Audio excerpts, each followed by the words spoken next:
Beverly Hills. And here come the Beverly Hillbillies.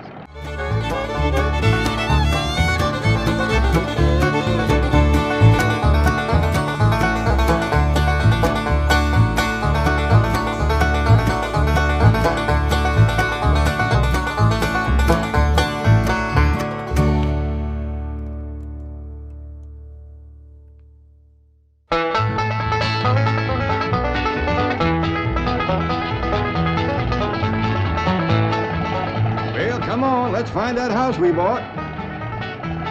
House they bought? In Beverly Hills? Whoa, wait a minute, hold it. How could a bunch of hillbillies possibly buy a mansion like this? Let's take them back to their home and see how this whole thing started.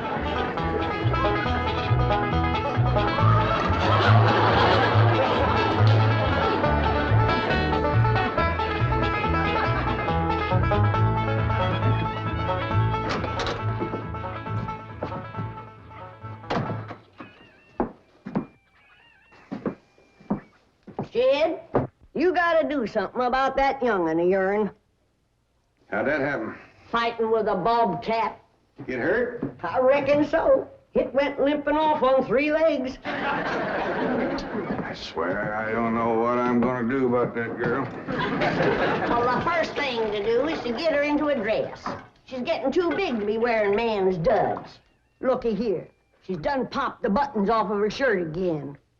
Well, Elly May carries herself proud, with her shoulders throwed back. It ain't her shoulders that's popping these buttons. Fully growed up, rounded out, female woman. Time she started acting like one. Well, one of these days, some boy will come along and start courting her. They came courting when she was 12. What did she do? She whopped the tar out of them. Well, it ain't fitting. Girl running around as wild as a cougar, wrestling, fighting, and hunting. She ought to be doing woman's work. Helping me with the steel. Yeah, well, I'll speak to her. Oh, that reminds me. Better go down and stomp out the fire under that mess.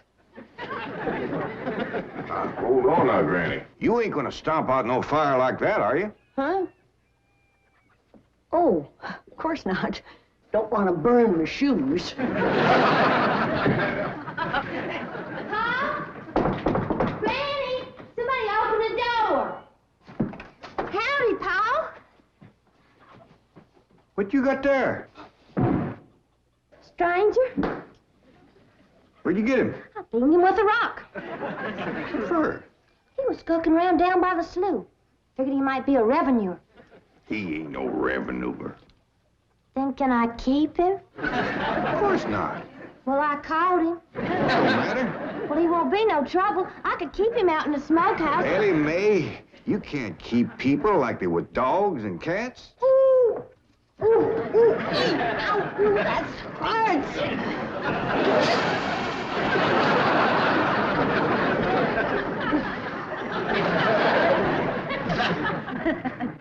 Who's that?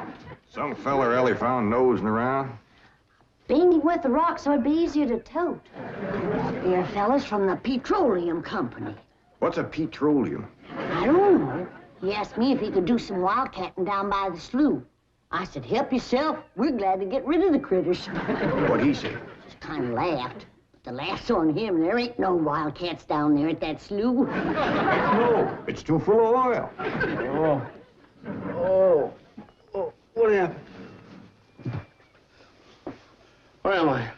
This here's the Clampett place. I'm Jed Clampett, my young'un Elly May, and Granny. Granny says you've been doing some wildcatting. There's no need to. Mr. Clampett, that swamp of yours is full of oil. I could have told you that. Well, my company would like to pump it out. Yeah, I like that too, but I just can't afford to have it done. No, you don't understand. You see, you wouldn't have to pay for it. Oh, I don't take favors from strangers. No, Mr. Clampett, you see, you're a very rich man. How big a rock did you bean him with? No bigger than a hedge apple. Listen, I've got to call my office in Tulsa. Have you got a telephone? A what? A telephone? Well, maybe one of your neighbors has one. It's well, down in this country, it's probably a box attached to the wall. And, you talk into it, and they can hear you in Tulsa. Maybe you better sit down for a spell. Oh, I haven't time. Listen, where's the nearest airfield? Airfield? You know, Granny, that's one of them there fields sets up in the air. Oh, never mind. I'll find it myself. Listen, now don't you sell that swamp till you hear from me. I'm flying to Tulsa. Now he thinks he's got wings.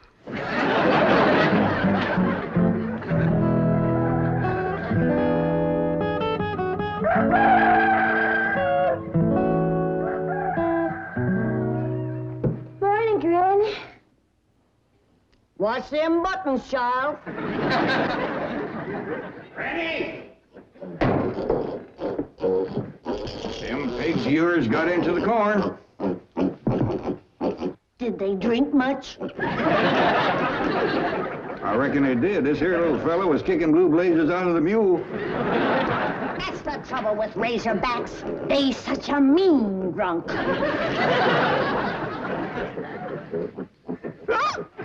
Yeah, this wouldn't happen if you'd stay in the house where you belong.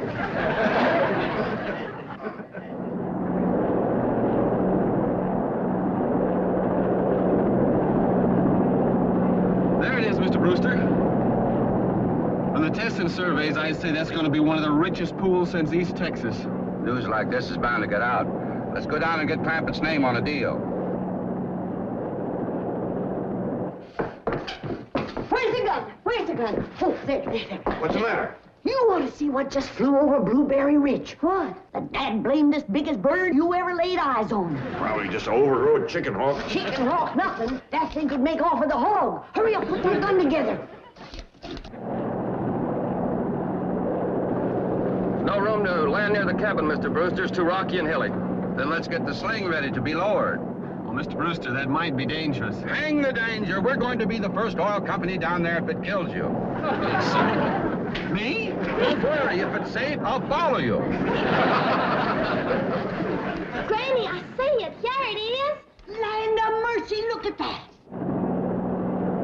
What you doing, Granny? That thing's only got one claw, but danged if it ain't grabbed up a man. Hurry, Pa, it's my stranger. Where is it? Just flew over the house. I'll get it on t'other side.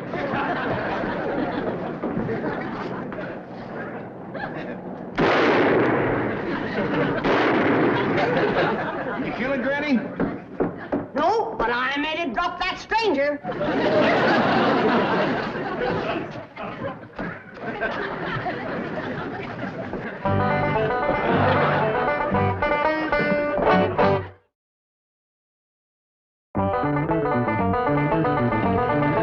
Jethro! Stop this thing! Granny! Granny! Yes, Jed? Granny, grab a hold of something and hang on. Cousin Pearl and that overgrown son of hers is headed right for the cabin in that old truck. Heaven protect us.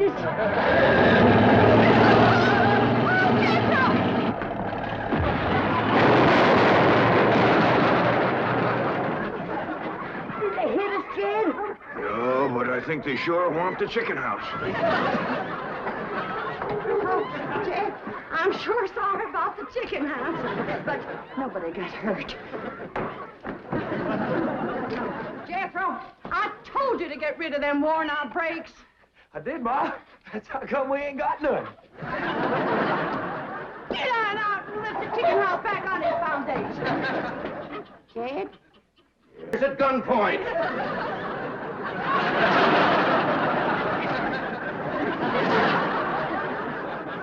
Sure is lucky we come along when we did. That's the truth. The way they was slipping through that gate, another 5 minutes and that whole darn prison would have been empty. Jethro, you sure that's a prison? Yeah, Uncle Jed. I seen pictures. Only thing is, how come there ain't no guards on them walls? Probably done him in with them knives and things. These killers if I ever did see any. Fine neighborhood we's moving into. You hear that? Hot diggity, there's bobcats in these hills. I'm sorry. Somebody's calling the law. I reckon they's gonna be mighty grateful for what we done. Folks out here has got a strange way of showing they're grateful. You've locked up one of the richest men in the country. Mr. Clampett, I don't know how to apologize. I am deeply humiliated. What have you cutthroats done with J.D. Clampett? I'm Jed Clampett, and I'd appreciate it if you let go of my Sunday shirt. You're J.D. Clampett, the oil millionaire? Yep, this here's my nephew, Jethro. Howdy. Quickly, man, unlock this cell.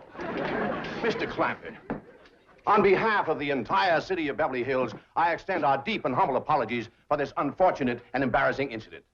Oh, I'm Milburn Drysdale, president of the Commerce Bank of Beverly Hills. My car is waiting to take you and your family to your new home. We want you to know how happy we are to have you, your handsome nephew, your lovely daughter, and your beautiful mother. Wait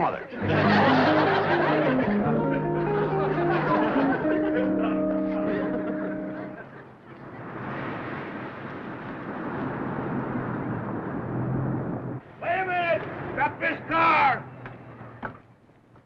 Mr. Drysdale, you tricked us. You just took us out of jail so you could bring us back up here to prison. Head for the hills, everybody! Oh, wait! Come back! It's not a prison, it's your home! Now, wait! Mr. Clampett, listen to me! Wait! Come back! Friendly!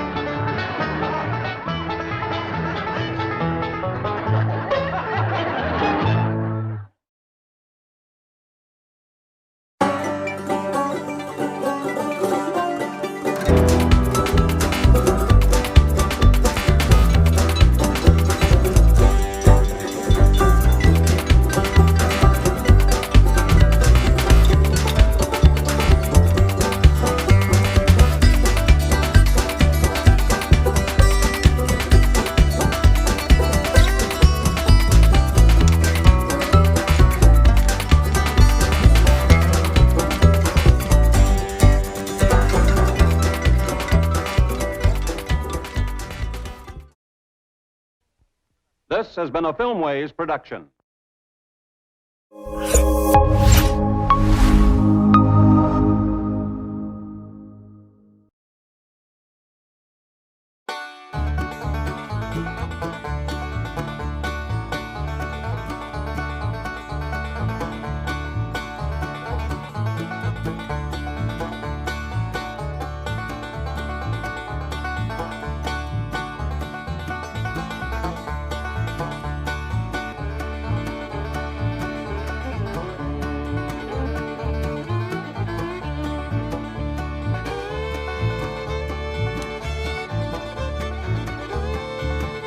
The Beverly Hillbillies.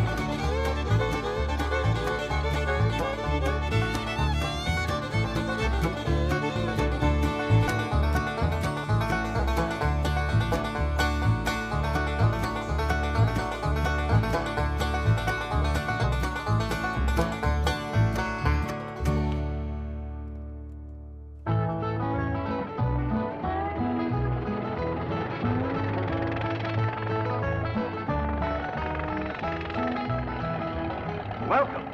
Welcome. Howdy. Well, now, ain't that handy? That, Paul? Way the road takes a bend in here, runs right by the front door. No, Mr. Clampett, this is your driveway. It goes with the house. Is this thing a high? Oh, yes, indeed. It was built by John Barrymore, one of our finest actors. Pretty fair stonemason, too. Hey, Jed!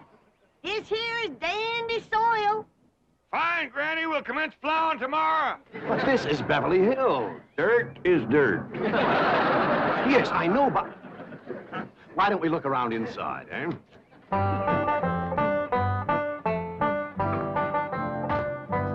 Well, here we are. I hope you're going to like this place I picked out for you. It may be a trifle larger than what you're used to, but I feel a man with $25 million in my bank should live in a manner that... Come in, this is your home.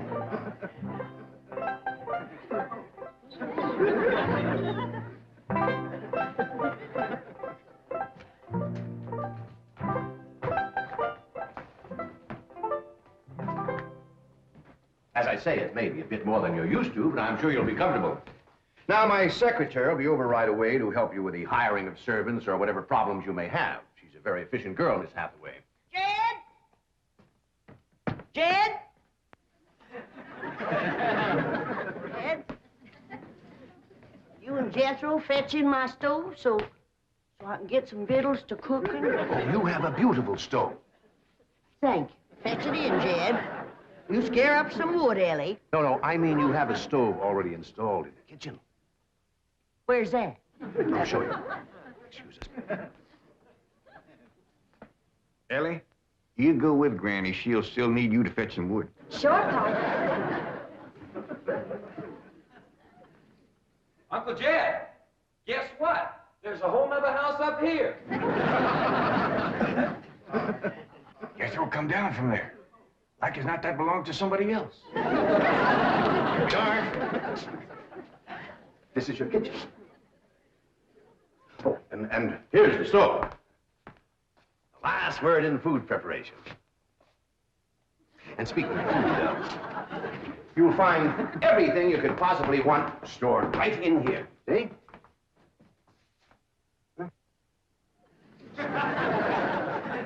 Well, I'll leave you ladies to your culinary delights. Au revoir. Bon appetit. Talks gibberish. You seem to set a great deal of store in this here stove, Granny. Well, we'll see. Elly, you run out and fetch some wood. I'll get a fire to going in here and we'll see. Jethro, I hope it's all right for you to be missing school. Oh, sure, Uncle Jed. They ain't straight in the 5th grade. You're in the 5th grade already? Starting this year. Yeah, it don't seem like no time at all since I went with your ma to get you started in the 1st grade. You was 6 years old. No bigger than that. We drove clean over to Oxford so you could go to the same school your pa went to. You wouldn't know that town today, Uncle Jed. Oxford? Yes, sir. Well, that town has growed and spread out and built up and just kept getting bigger and bigger. Where today, why, I bet you there must be at least 3 or 4 dozen people living there. A place like that's all right to visit, but I wouldn't want to live there. Can I be of any assistance? No, thank you, Mr. Drysdale. We were just talking about Jethro here getting back to school. Oh, well, we have some excellent educational facilities out here, Mr. Clampett. Where do you go to school, Jethro? Oxford. Oxford. Yeah, you see, Jethro's ma, that's my cousin Pearl. She married an Oxford man, so naturally Jethro, he goes to school there, too. I'm the champion crawdad eater. At Oxford? Jethro put away 3 buckets of crawdads. 4. And he's learned to cipher and everything. Cipher some for Mr. Drysdale. 1 and 1's 2. 2 and 2's 4. 4 and 4's 8. I have to take off my shoes to get any further than that. Never mind. I'm sure we're thinking of 2 different Oxfords. You see, there's one that's very, very famous and very old. That's where Jethro goes to school. Been there since pioneer days. That's how come it got its name. It's where the oxen used to ford the river. So folks took to calling it Oxenford, and later on it got shortened to Oxford. Yes, I see. Well, I'll be running. Oh, by the way, here are your keys. My secretary should be over very soon. Well, thank you very much, Mr. Drysdale, for everything you've been doing for us. Oh, it's my pleasure, Mr. Clampett. You see, I'm not only your banker, I'm your next-door neighbor. Well, say, now ain't that nice? Well, now, why don't you bring your missus over tonight for supper, and I'll have Granny whomp up a mess of grits and hog jowl. Well, you see, right now my wife is in Boston. Well, that's too bad. When'll she be back? Not too soon, fortunately. I'll see you later. Well, thank you, Mr. Drysdale. So long. Uncle Jed, you reckon one of these days I can have me a little bitty old taste of Granny's moonshine? Now, Jethro, you know the family rule about Granny's moonshine? You get your first taste on your wedding day and not before. Well, Uncle Jed, that might be an awful long time. I ain't even got me no sweetheart. How come? Why, back home, every time I get me a girl, one of them there big fellas would take her right away from me. Maybe out here in Beverly Hills. Paul, could I please have the axe? I gotta split some wood for Granny. Fetch it, Jethro. Ain't this place got a wood pile? Not that I could find, but I found a whole row of black old dead tree trunks, pretty near as high as this height. Are they kind of big for you to tackle? Well, shucks, no, Paul. They're only this big around, and all trimmed and topped and strung together with the black rope, so as no matter which one you cut, the others keep it from falling. Somebody had a right smart idea there. Just the same, I think I'd rather have Jethro do the cutting. Oh, Paul, let me. Cutting trees and chopping logs ain't no work for a girl. I'm just as strong as Jethro. You ain't neither. I am so. You ain't neither. I am so, too. You want to wrestle? Darn too. Now, here. That ain't no fair fight. Somebody's gonna get hurt. Now, yeah, you see? You're getting too rough. Jethro. A person can get crippled from a hold like that. Get up from there. I can't, Uncle Jed. You turn him loose and get up from there before I take a strap to the boot. Now, here, you get out there and chop down one of them tree trunks and saw Granny some nice logs. Yes, sir, Uncle Jed. Could have whooped you if you hadn't tripped me. Elly, come back here and sit down. I want to talk to you. Whoop them fair and square, and I'll do it again. You won't. That's what I want to talk to you about. Elly Mae, you're getting too big to wrestle with boys. I ain't as big as Jethro. Big that way, I mean, growed up. You're a young lady now. You gotta start minding your manners and fixing yourself up real nice and wearing dresses. Paul, folks would call me a sissy. It ain't sissy for girls to act like girls. You see, Elly, I raised you like a boy, and I was wrong to do it. I reckon every man liked to have a son, and you was my only young'un. And when your ma passed away, I just decided to turn you into a boy. By the time Granny come to help out, you was too wild to tame. By thunder, you could outrun, outclimb, outfight, and outshoot every boy in them hills. I still can, Paul. Yeah, but it ain't fitting. It ain't right for folks to go against nature. Now look at old Duke here. Reckon we could turn him into a cat? Course not. That's right. Because nature made him into a dog. Just the same way nature made you into a girl. Here lately, she's getting more and more positive about it. You mean my years is growing? No, nothing like that. You're pretty. Oh, Paul.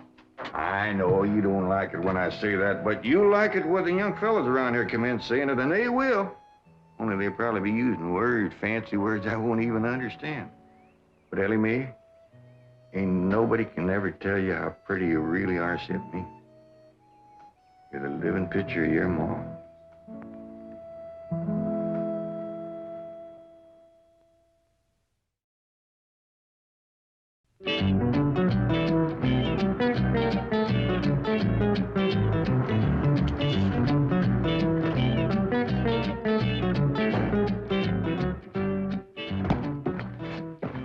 You still here? I thought you were going up to the Clampetts estate. I didn't think it prudent for us both to be absent simultaneously. In the event of crises... The only crises you have to worry about right now is keeping Mr. J.D. Clampett happy. Now get up there. Tell me, how did he like the flamingos? What flamingos? I thought pink flamingos around the swimming pool would add a rather elegant touch. Mr. Clampett is not a man educated to elegance. That will take time. Right now, there are more pressing problems. Of course, getting settled, the servant problem. Well, whatever they are, just get up there and solve them. Now, J.D. Clampett is this bank's largest depositor, and I'm making his satisfaction your responsibility. I accept the mantle of responsibility with which you have cloaked my shoulders. And I shall so conduct myself that if this great financial institution shall last 1,000 years, people will still say, this was their finest hour. Handy wood, all right. Got a lot of pitch and tar in it. Ought to burn real good. Yeah. That flimsy grate holds up. Granny, Granny, this is the top of that tree trunk. You want I should split it up, too? No, just leave it outside. Yes, sir. This place ain't even got a wood box. Yeah, folks don't need much wood out here. Remember what Pearl said? It don't get cold. Yeah, I remember. It might not get cold in the day, but it sure freezes solid at night. How you know? I show you how I know. Every bit of food in this here storage bin is froze harder than a rock. Yes.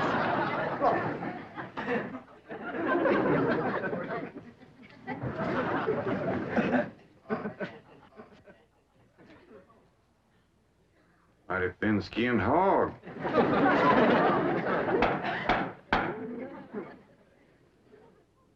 But I'll be doggone. Take me 2 days to thaw out that ham before I can ever cook it.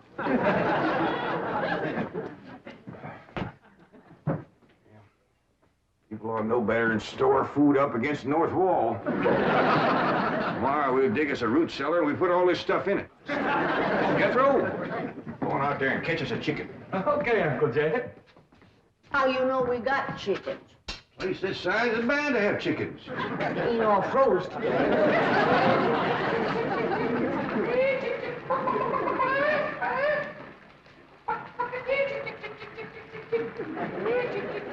Chick, chick, chick, chick, chick, chick, chick.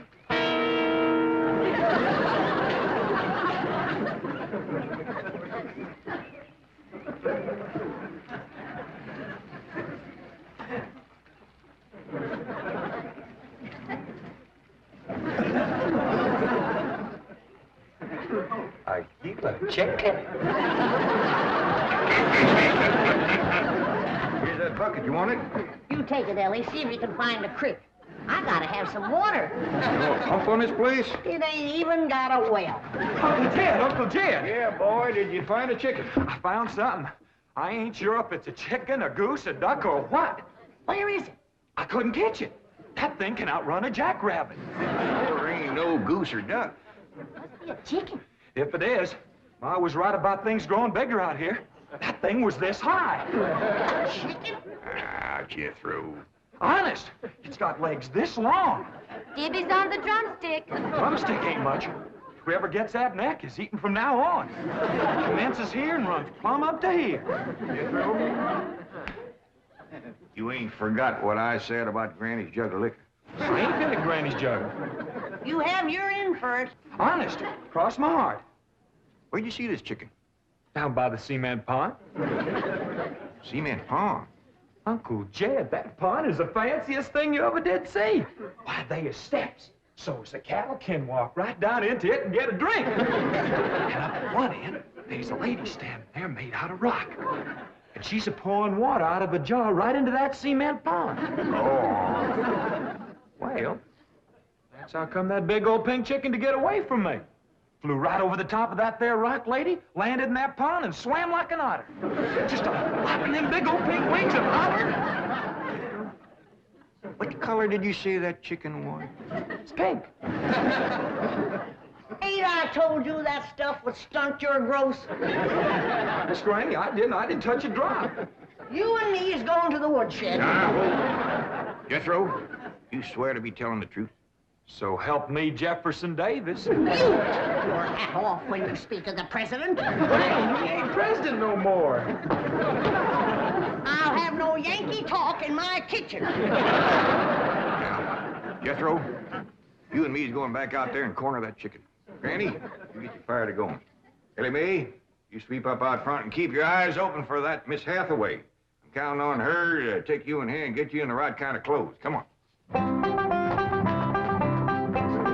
Chicken.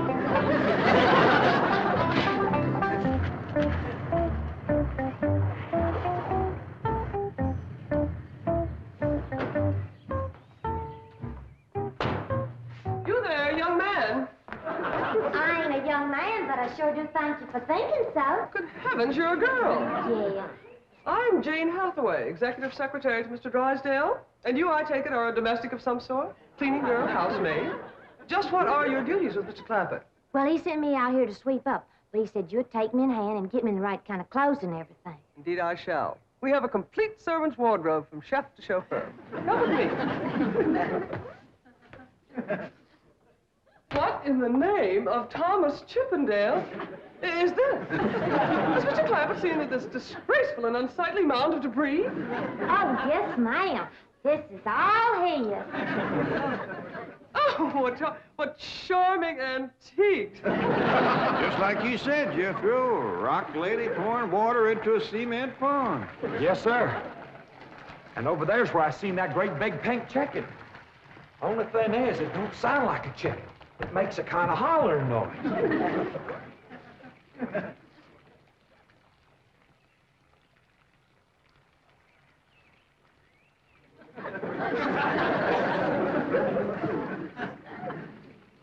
Reckon you'd make a hollering noise, too, if you was to lay egg like that. Man, oh, man.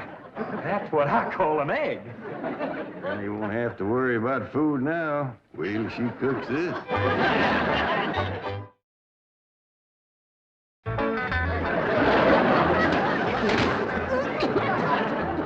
That blame city stove don't draw worth nothing. Hey, Granny, look at this egg. What's all the smoke? Stove don't work. Probably just a stuffed-up flue. Ain't got a flue, ain't even got a stovepipe. Well, I'll get the shovel and a hoe and rake it out of there. You keep this egg.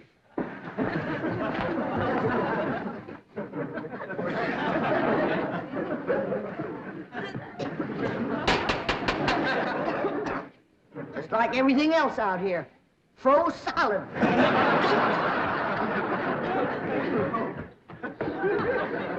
Really, my dear, you look quite charming. Well, I feel like a dead blamed fool.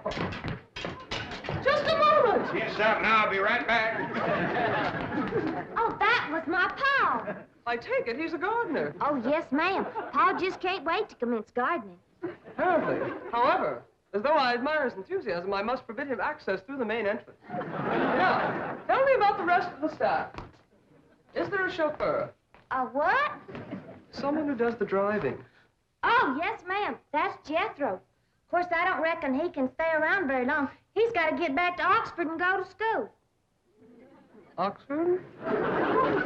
He attends Oxford University? Well, he just calls it school. Paul went to school there, too. Oh, yes. Old school time. Great pride, those Oxford men. Sorry I couldn't stop before. Granny was having trouble in the kitchen. Paul, do I have to wear this here stuff that Miss Hathaway... No, there can be no appeal from Mr. Clampett's orders. Thank you, ma'am. Glad to see you taking a firm hand. Elly May, that's right pretty. Makes you look taller. She's got me walking on pegs. We'll run in and show Granny. And get rid of those old clothes, dear. Granny, I presume, is the cook. Yes, ma'am, but she ain't too happy about it right now. I shall deal with her directly. Now, let's see. Maid, gardener, cook, chauffeur. Oh, I understand Jethro is an Oxford man. You bet he is. I'm quite anxious to meet him. Don't blame you. Fine-looking young feller. Single, too. And he's on the lookout for a girl. I am only interested in the intellectual rapport which I would naturally have with an Oxford man. I presume you went to Eton as a boy. If I know Jethro, he went to Eton the minute he was born. Yes, of course.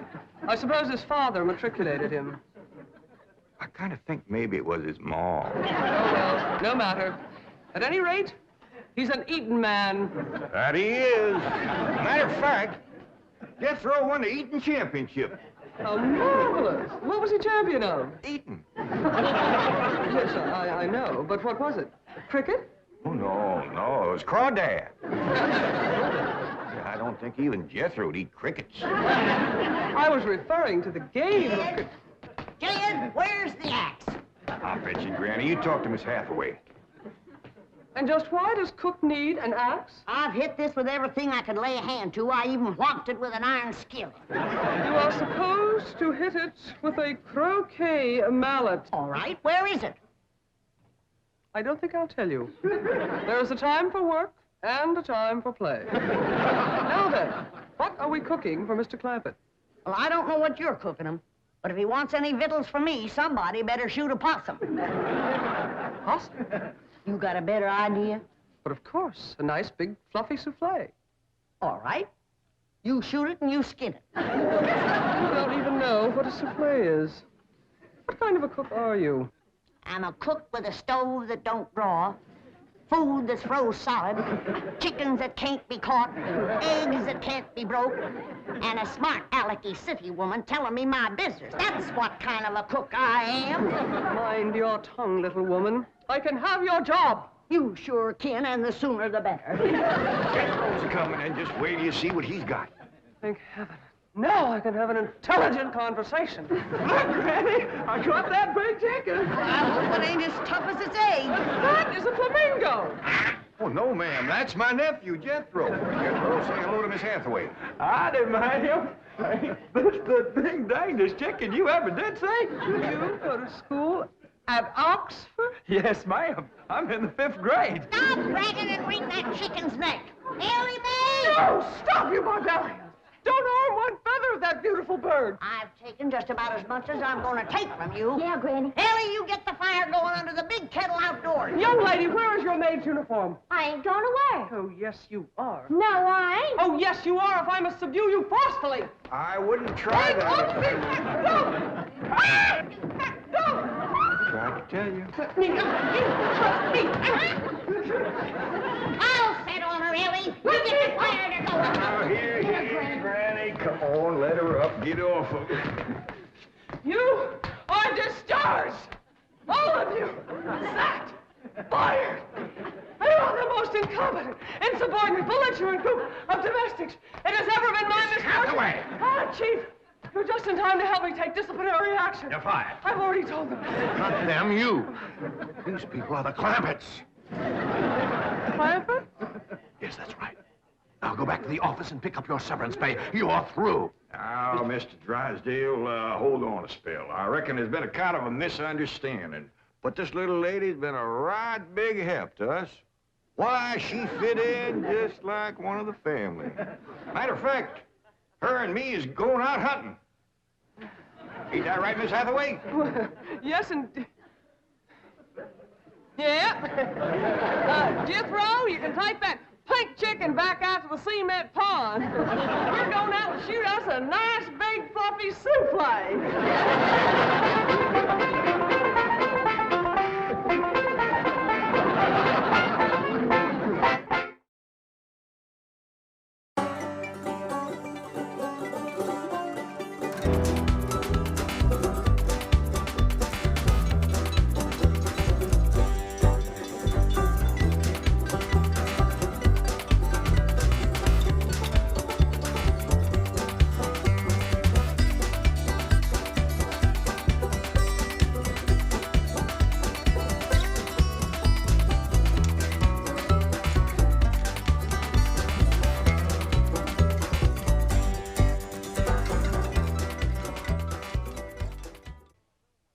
This has been a Filmways production.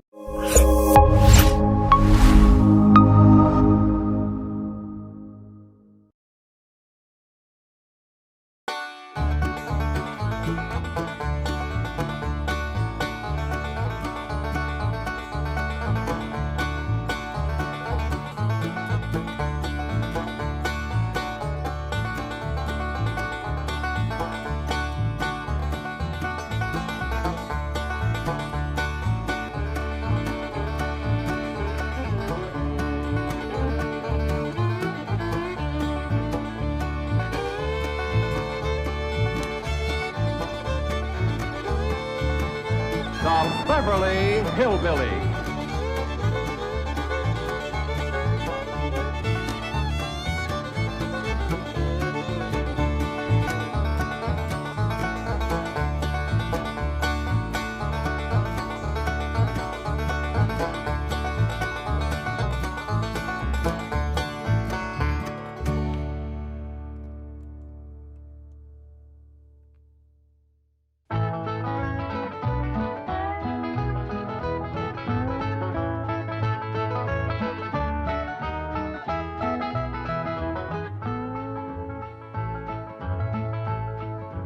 Jethro? What have you got to say about that? I didn't bust it, honest. He's telling the truth, Mr. Drysdale. It was hanging in pieces like that when we moved in. Yes, sir. No, it's supposed to be like that. It was made that way. It's been like that for 200 years. 200 years? Hey, this house is older than it looks. Jethro! Oh, I plumb forgot. Granny wants to see you. Skedaddle. All right, Uncle Jed. Nice boy.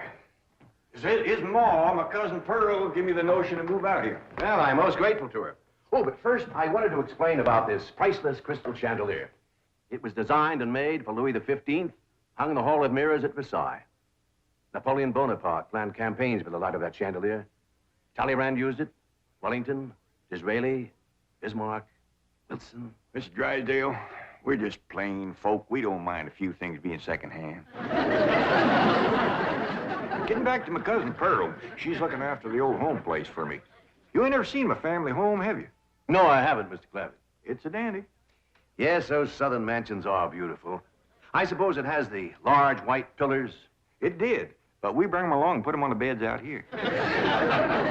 No, you see, I was referring to wooden pillars. Oh, I ain't never slept on one of them. We had everything first class back home. Sure hope Pearl's taking good care of that place.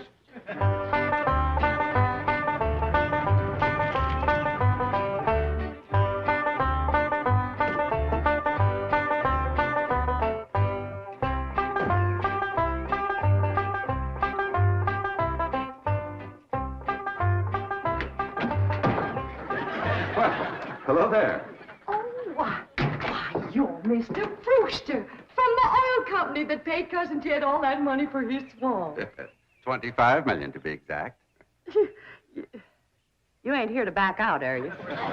No, indeed. Your cousin's money is safe in the bank in California. I just thought you'd like to know that I heard from the bank, and your family arrived in Beverly Hills safe and sound. Oh, that is good news. My son Jethro drove him out, you know. Yes, I know he did.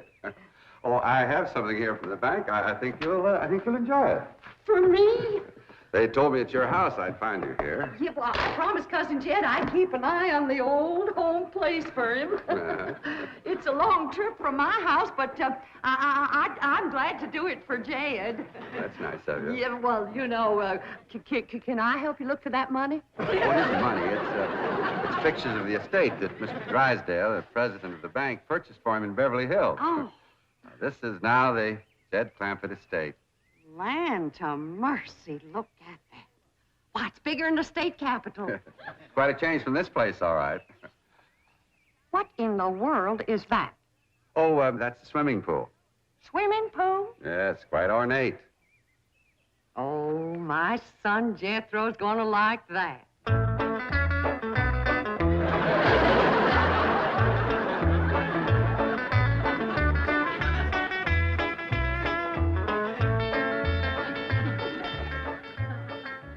Granny, when we's done washing, can I go swimming here in the cement pond? Of course not. I don't allow nobody splash around in my wash water. Ain't there no place else you can wash? This cement pond's the only water we got. Place ain't got a well, it ain't got a creek. Ain't even got a rain barrel to catch what comes out of the sky. Oh, when that banker fella seen me unloading your wash tub and scrubbing board, he said, why, you can throw that away. We don't use them things here in Beverly Hills. Now, you listen here to me, boy. I don't care how other folks live in Beverly Hills, but us Clampetts is gonna be clean. Yes, ma'am. We may not have it as nice as we have it back home in the cabin. Pump right in the house and everything. But we ain't gonna lower our standards. No, ma'am. Here, wrench these things out for me. We gotta get this tub back to the kitchen for Elly's bath. Yep. Being clean is a strict rule with your Uncle Jed. Let me look you over. Many's the time we've been down to our last piece of fat. I'd say, shall I cook it to eat it, or shall I render it down for soap? He'd say no. Render it down for soap, Granny. The Lord will feed us poor folks, but we gotta do our own washing. But Uncle Jed ain't poor now, Granny. He got $25 million. How long do you think that's gonna last if we go throwing it away on store-bought soap? Waste not, want not.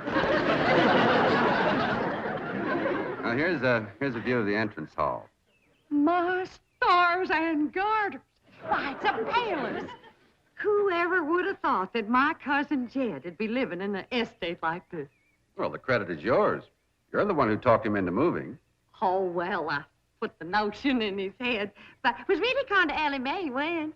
Yes, his daughter will have a wonderful life as a Beverly Hills debutante. Can't you just see that beautiful girl descending this magnificent stairway? I sure can. Oh,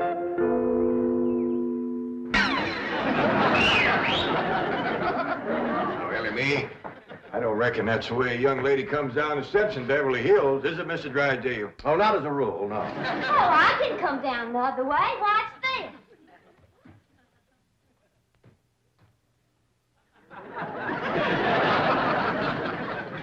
How's that?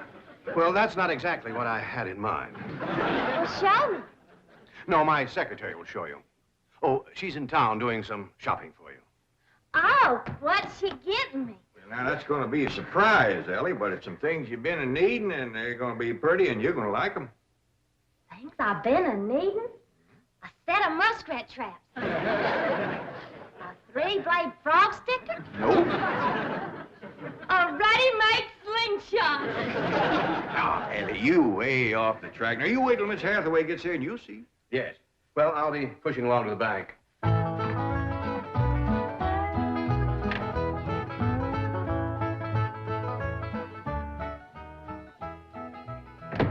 Now, don't you worry about your daughter, Mr. Clampett. When my secretary gets through with her, you'll think she's been to finishing school. I sure wish my cousin Pearl was out here fixing Ellie up. She's a whiz at fancy sewing. Oh, is she a dressmaker? That woman can make anything. Why, she can pick up a handful of straw, and before you know it, she's made a hat. That's remarkable. So she's a milliner. Oh, she's a Clampett. Married a Bodine. I don't recall knowing the milliners. Milliners are women who make hats. That's Pearl, all right, but she's a Clampett. You talk about making hats. Pearl made herself a hat one time was shaped just like a bird's nest. And in there on the nest was this blue jay a-setting on her eggs. Well, sir, they come from everywhere to see that hat, to study it, to see how Pearl made it so as they could copy it. Boy, there was dozens of them from all around. Hat designers? No, blue jay. Never did catch on too good with people. For a while there, Pearl couldn't hardly go out of the house without a bunch of blue jays taken out after her. Sure wish she was out here. She'd have Ellie slick as a picture in a catalog. Yep. I ought to be out there in Beverly Hills helping Cousin Jed. Well, he certainly has plenty of room for you. This mansion of his has 32 rooms and 14 baths. 14 bathrooms? Yes. A sunken marble bathtub. I can just see Elly Mae having herself a bubble bath in there. I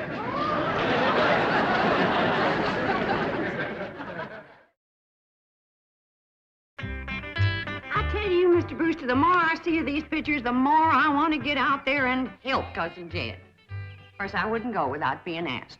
Well, naturally. But, you know, I think you should go.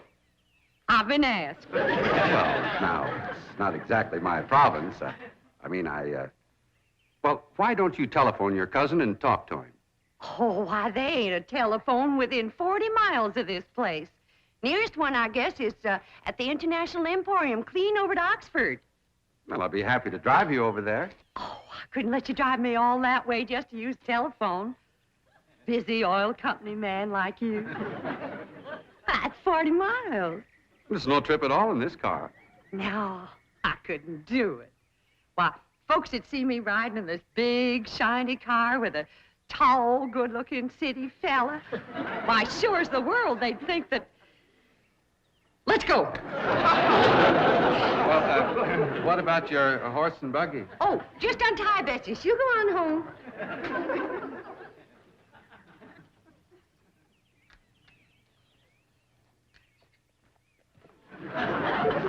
Well, Bessie's headed for home, all right. Mrs. Bodine, how long has your buggy been hitched there? An hour, why? Why, Blue Jay built her nest on the seat And she was sitting on her eggs. Oh, shoot. I wanted to wear that.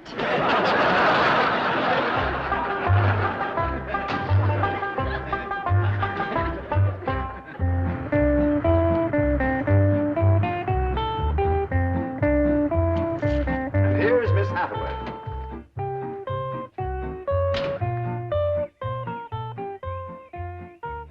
Mon capitaine, je suis retour. Fine. Ready for Ellie Mae? Gentlemen, aided and abetted by the gossamer garments, exotic lotions, and other feminine appurtenances within these cartons, I am ready to assume the role of Pygmalion and transform that barefoot Galatea into a striking and sophisticated paragon of Beverly Hills literature. That's yes the hard way. Well, duty calls. I leave you in capable hands. Goodbye, Mr. Clampett. Thank you, sir. Chief? Well, that sure is neighborly of you, Miss Hathaway. Reckon you can handle Ellie Mae? Uncle Jed, Granny says... Oh, howdy, Miss Hathaway. Oh, bonjour, Jethro. Here are them things in for Miss Hathaway, Jethro. I think she kind of likes you, boy. She does?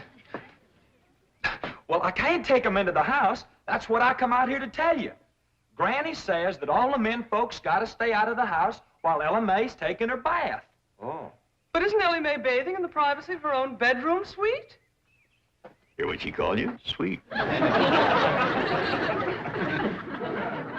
What's the matter with him? Why doesn't he answer? Hey, he's just a little shy, I reckon. Ask him again. Is Ellie Mae in her bedroom suite? No, she ain't, darling. Never mind, I'll find her myself. Uncle Jed, I got me a girl. You sure have, boy, and a city girl, too.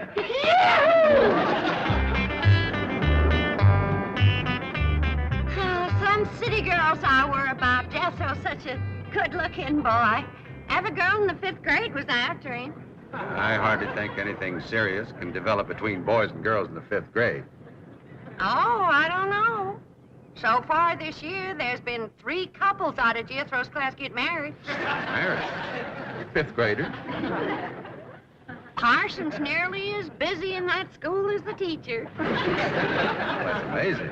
Oh, I've heard of... Wouldn't you know it? There's that Snoopy Alverna Bradshaw and her big mouth daughter sitting on my front porch. Oh, I can just hear the stories they'll start going around if they see me in this car here with you. Yoo-hoo! Alverna! It's me! Pearl! Terrible gossip, that woman, always making trouble. She tried to talk Granny out of going to Californy. She ought to see Granny now. Living like a queen in that Beverly Hills mansion.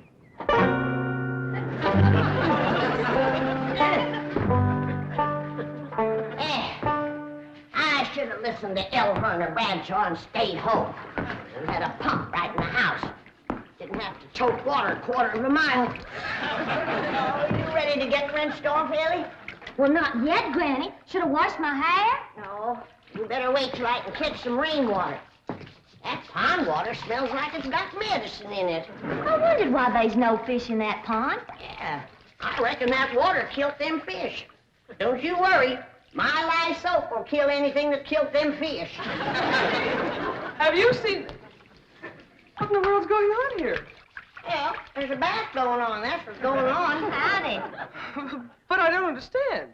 Well, then somebody ought to explain it to you, sissy woman. You see, first you heat some water. Then you put it in a great big tub like this. You put some soap in it, and then you get in it, and you start to wash, and that's what you call a bath. Granny, you don't have to do this sort of thing in Beverly Hills. Don't you listen to her, Ellie. Ain't you ever heard that saying that cleanness is next to godliness? But of course, John Wesley said that. And I bet he didn't live in Beverly Hills. Here, Ellie, dry yourself off with this nice big bath towel. That's my girl. I'll rinse off that old lye soap. Lye soap. Did you say lye soap? That's right. I make it myself. But that will ruin this beautiful girl's delicate skin. I've been washing with it for 72 years. Look at my skin. It's like leather. Yeah. Nice, ain't it? Granny, I hope you will forgive my momentary bewilderment at this primitive form of ablution, but please let me explain. First explain what you just said. Well, Ellie Mae has a beautiful big bathtub upstairs. Upstairs? It was hard enough carrying the water in here. I ain't gonna tote no water upstairs. But you don't have to. There's a big, beautiful... Haven't you been upstairs? No. Jed said that probably belonged to somebody else. Ain't that right, Ellie? Yeah. Paul said he heard tell that folks sometimes live one family right on top of another. But that's only in apartment houses. This entire house belongs to you. And each one has his own individual bedroom suite. Come along and let me show you. And also the lovely things I brought from town. Yeah, you go ahead. I'll be up directly. What all'd you bring from town? Everything, Ellie. Everything from chapeau to pumps. Pumps!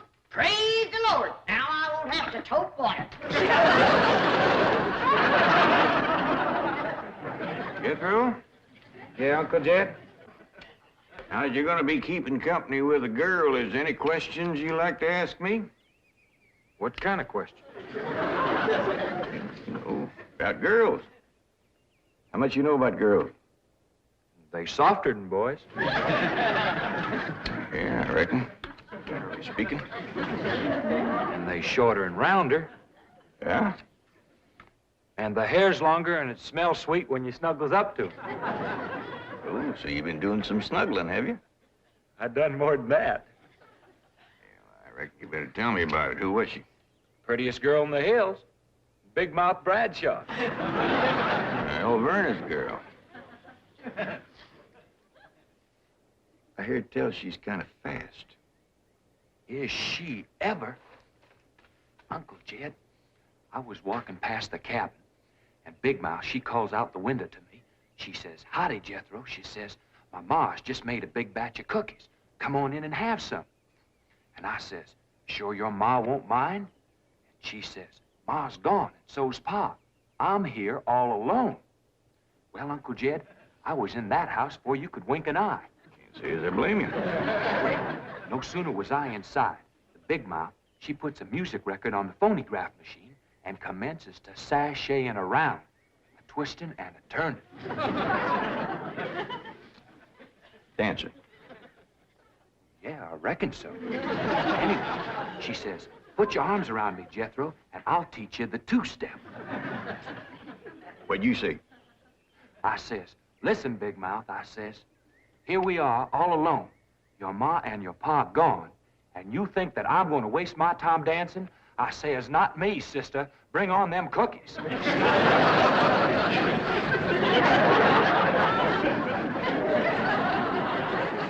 What'd she say? Well, Jed, you and Jethro can start digging the well. That city woman brought us some pumps. That's fine, Granny. We'll get right to it.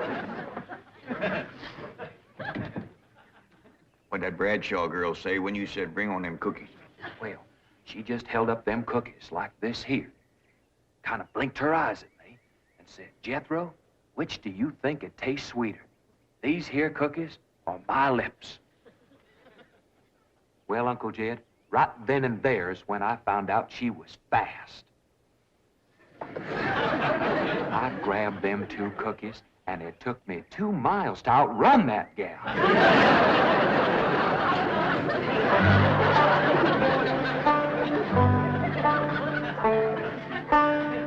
Jethro, on one of these days, you and me's got to have a long talk.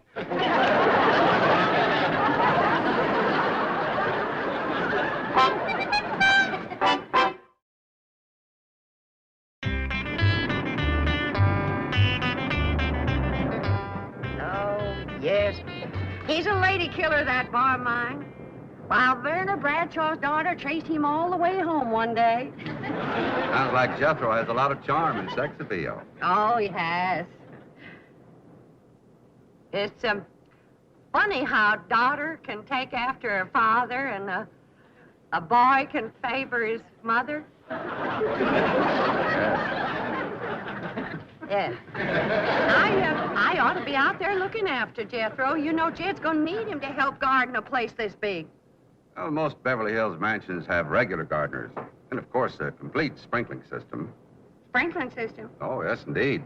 That entire lawn is crisscrossed with underground pipes. Land to mercy.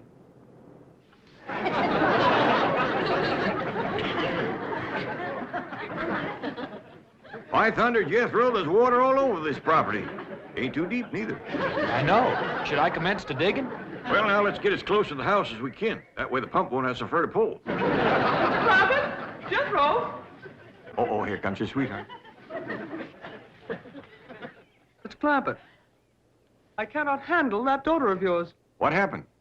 I opened that box of beautiful clothes, turned my back for a moment, and she bolted like a wild colt. I was afraid this would happen. Where is she? She's up there. I'll go right up and talk to her. Jethro, have you been upstairs yet? No, ma'am. Then you've got a surprise coming to you. What is it? Your sweets. So are you. No.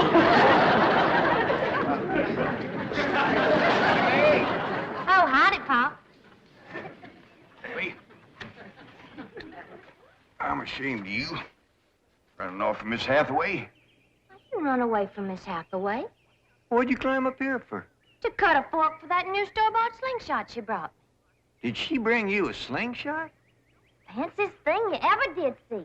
Just a minute, I'll hook it up and you can see for yourself.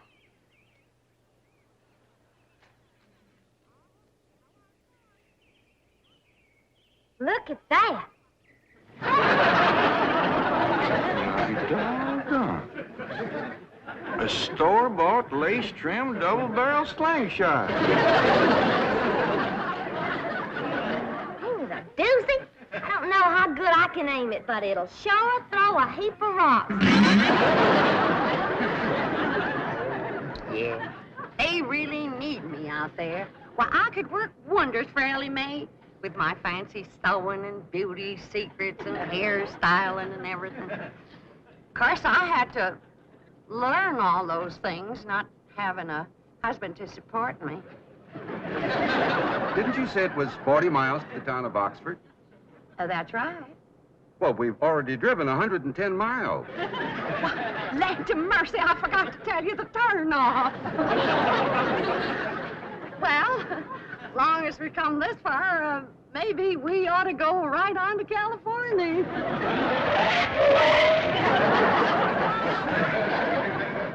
I tell you, Granny, there's so much water here, you could shoot a load of buckshot in that ground and bring up a dozen springs. I'll be right back.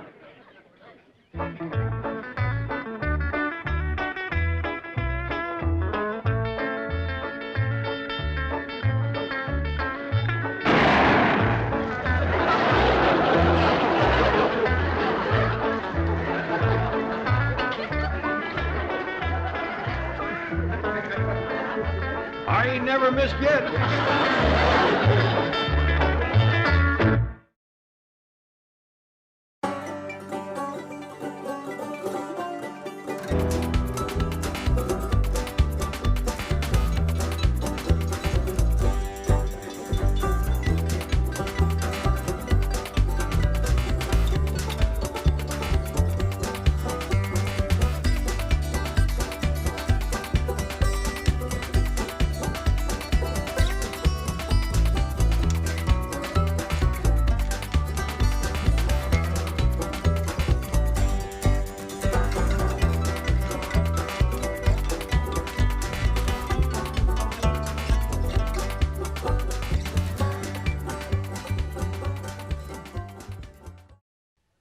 This has been a Filmways presentation.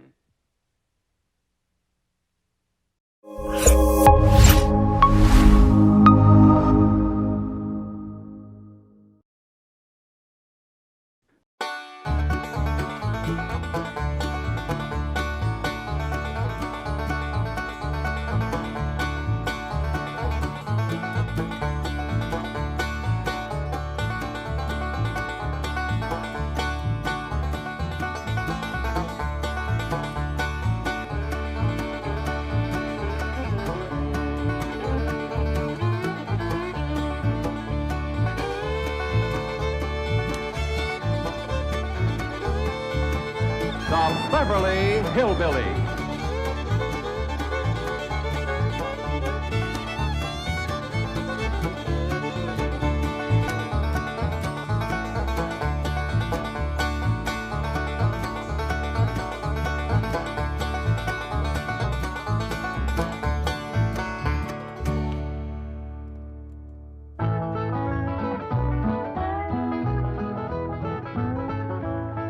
Granny, whereabouts do you want the still?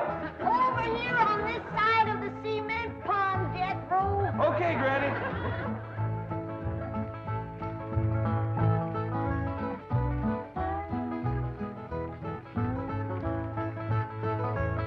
Come on. We's waiting.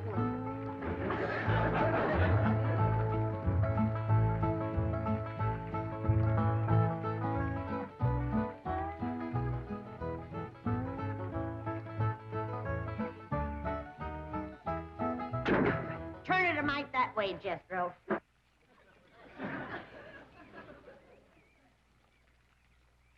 Only one bad thing about putting you still here, Granny. What's that? Drysdale place is downwind. The smell of your corn liquor or brewing is going to drive poor Miss Drysdale right out of her mind. She's a drinking woman. How do you know, Uncle Jed? Well, he kind of let it slip by. Remember when we was unloading this from the truck? Yeah? He says to me, what's that? I said, that's a still for making corn liquor. He turned kind of white and trembly, and he says, oh, please don't ever let my wife see that. I reckon she just can't leave the stuff alone. Some folks like that. Terrible. Come to think of it, that's how come she's in Boston. What kind of drinker? Yeah. Miss Hathaway says she goes all over every place looking to get cured. Damn city cure's no good. The minute you go to taking it away from them, they want it all the more. I could cure Mrs. Drysdale of her drinking in 2 days. Oh, Granny. I just telling her she could have all she wanted. When they find out you don't care if they drink, they don't care to drink. That sure would be a blessing. Paul? Over here, Ellie, now. No more talk about drinking.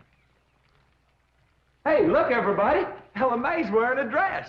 Paul, Mr. Drysdale's in the house to see you. All right. My, ain't she pretty? Yeah. But, Ellie, you're showing too much bare heart.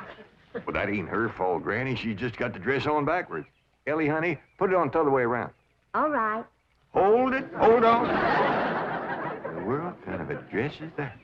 Well, Miss Hathaway says it's a Californy sundress. Wouldn't let no son of mine wear it. Daughter neither. Granny, you'd best get her into something decent whilst I talk to Mr. Drysdale. Uncle Jed, can I go swimming in the cement pond? Oh, I reckon so, Jethro. But this ain't like the swimming hole back home. You can't go in there without no clothes on. I can't? No, sir. Okay, Uncle Jed.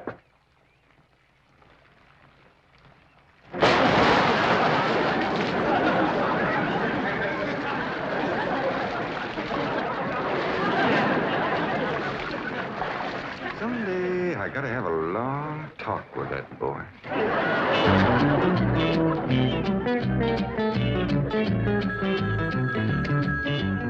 Mrs. Drysdale's office, Miss Hathaway speaking. Boston. That must be Mrs. Drysdale. No, don't put her on. She'll only make my life Mrs. Drysdale. How are you? How are things in Boston? Oh, the doctors here are just as silly as the ones in Beverly Hills. They insist there's nothing wrong with me. They've got me so depressed. I just had to call and talk to my darling. Are you taking good care of him? Oh, yes. As a matter of fact, he's stretched out on the sofa right now having his nap. How sweet. Well, the moment he wakens, you take his temperature and give him some of that blue medicine. What? He's waking now? Oh, marvelous. Put him on.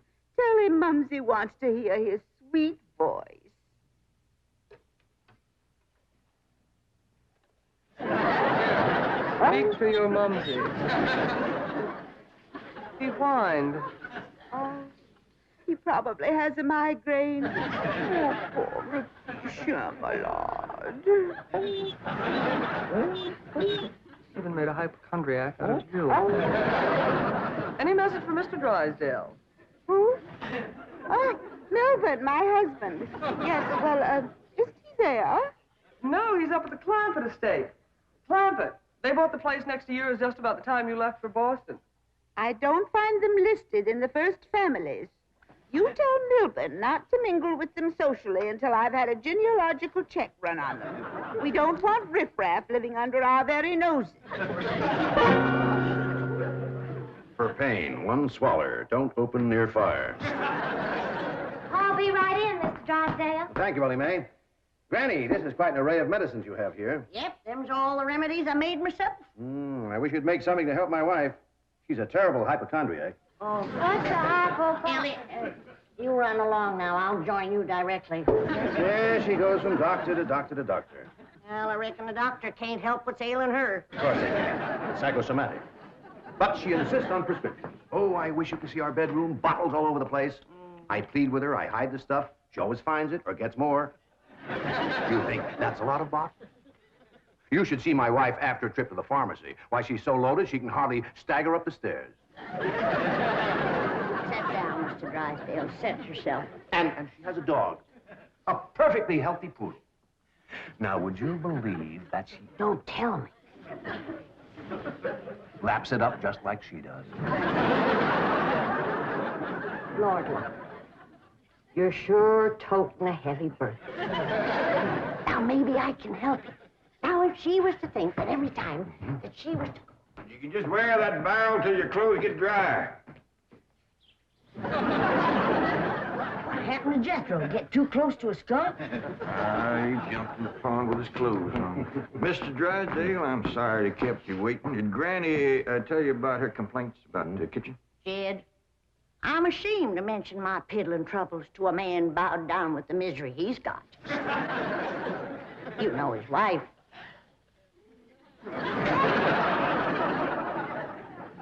Mr. Drysdale, our hearts go out to you. And we're going to help you, ain't we, Jed? You bet you we are. Man serves a poor purpose in this world if he can't help his neighbor. Oh, you're very kind, but I'll manage. I've been living with it for years. Have a nip, it'll brace you up. Oh, no, thank you. I never touch it. You hear that, Jed? Poor man. He's got all the trouble and none of the fun.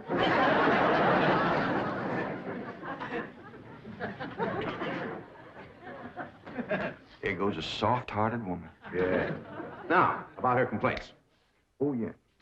Well, for one thing, that electric meat grinder has been giving Granny a heap of trouble. Electric meat grinder? Yeah, this one right here in the dish trough. Oh, it grinds the meat all right, but then you can't find it. It goes down that pipe. Granny lost 2 squirrels and a rabbit in that thing. That's a disposal. You only put things in there that you don't want. Now, Mr. Drysdale, that ain't altogether true.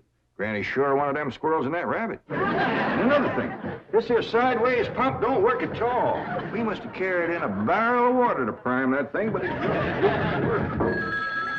Oh, there's another thing. Every once in a while, this little thingamajig here makes a ringing noise like that. There it goes again. Well, that's the telephone. Someone's calling you. I don't hear him. They're calling you on the telephone. Say hello into it. Hello. No, you have to lift the receiver first. Now say it. Hello. Mr. Clampett? He said my name. Can he see through this thing? No. Mr. Clampett, may I please speak to Mr. Drysdale? Well, they sure can see, or else how would they know you're standing here? That's my secretary. She knows I'm here. Yes, Miss Hathaway. Mr. Drysdale, I have some messages. Well, I'll be doggone. Granny! Elly Mae, come look what we got! The Clampetts have just discovered the telephone.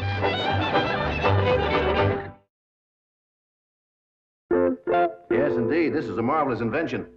With this instrument, you can talk to anyone, any place in the civilized world. We talk to my cousin Pearl? Oh, yes, of course. Right now? Yes? Elly Mae, run out back and fetch Jethro. Oh, wait a minute. He might not have his clothes on yet. Oh, I'll get him. Jed, Is he greening us? Can we, honest to goodness, talk to Pearl on this thing? You heard what he said. Hello, Pearl, you old rascal. What you doing back there? Oh, there ain't Pearl. This here's Elly. Oh, ladies, first, you gotta pick this thing up. Hello, Pearl, you old rascal. What you doing back there? Oh, there ain't Pearl. This here's Elly. What's she saying? You saying a word, you just humming.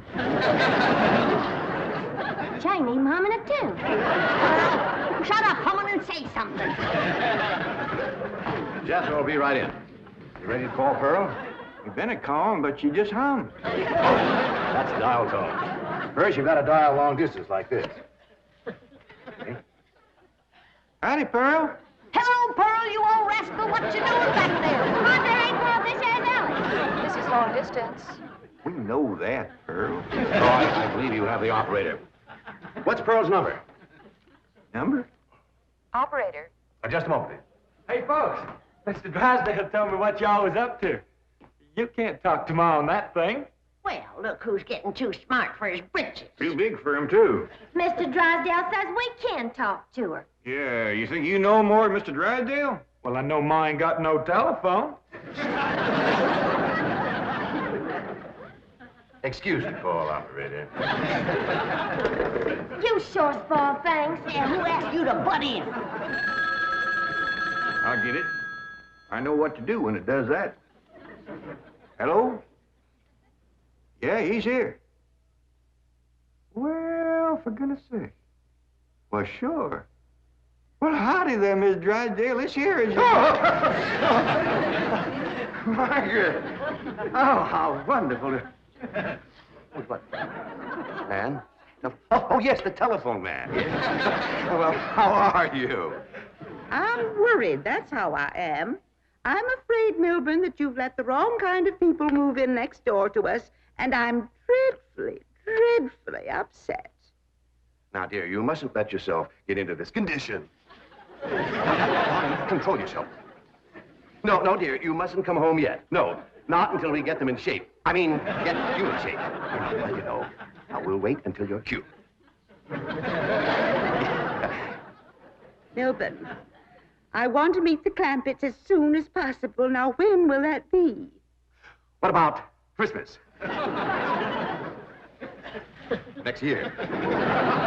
Milburn, this conversation is making less and less sense.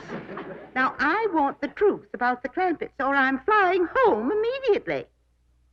Now, Margaret, please control yourself. I don't want you flying. No, please, dear, please, stay on the ground. Dear, why don't you lie down and take a sedative? And I'll call you from the office. All right. Goodbye. I'm sorry, my wife. We understand. Well, I'll see you later. Keep your chin up. Poor man. Don't it just tear your heart out? He is so ashamed of his wife, he don't even want us to meet her. What he says, she won't be cured till Christmas of next year. You gotta help me, Granny. I still say I could cure Mrs. Drysdale in 2 days. Sure be worth a try if we could get her out here. Jed, misery loves company. And if that poor, miserable woman thought that she had a drinking friend living next door... Granny, you ain't ever down more than a thimbleful in your whole life. I know, Jed, but it'd be worth a little white lie to help a neighbor and save a marriage. But how?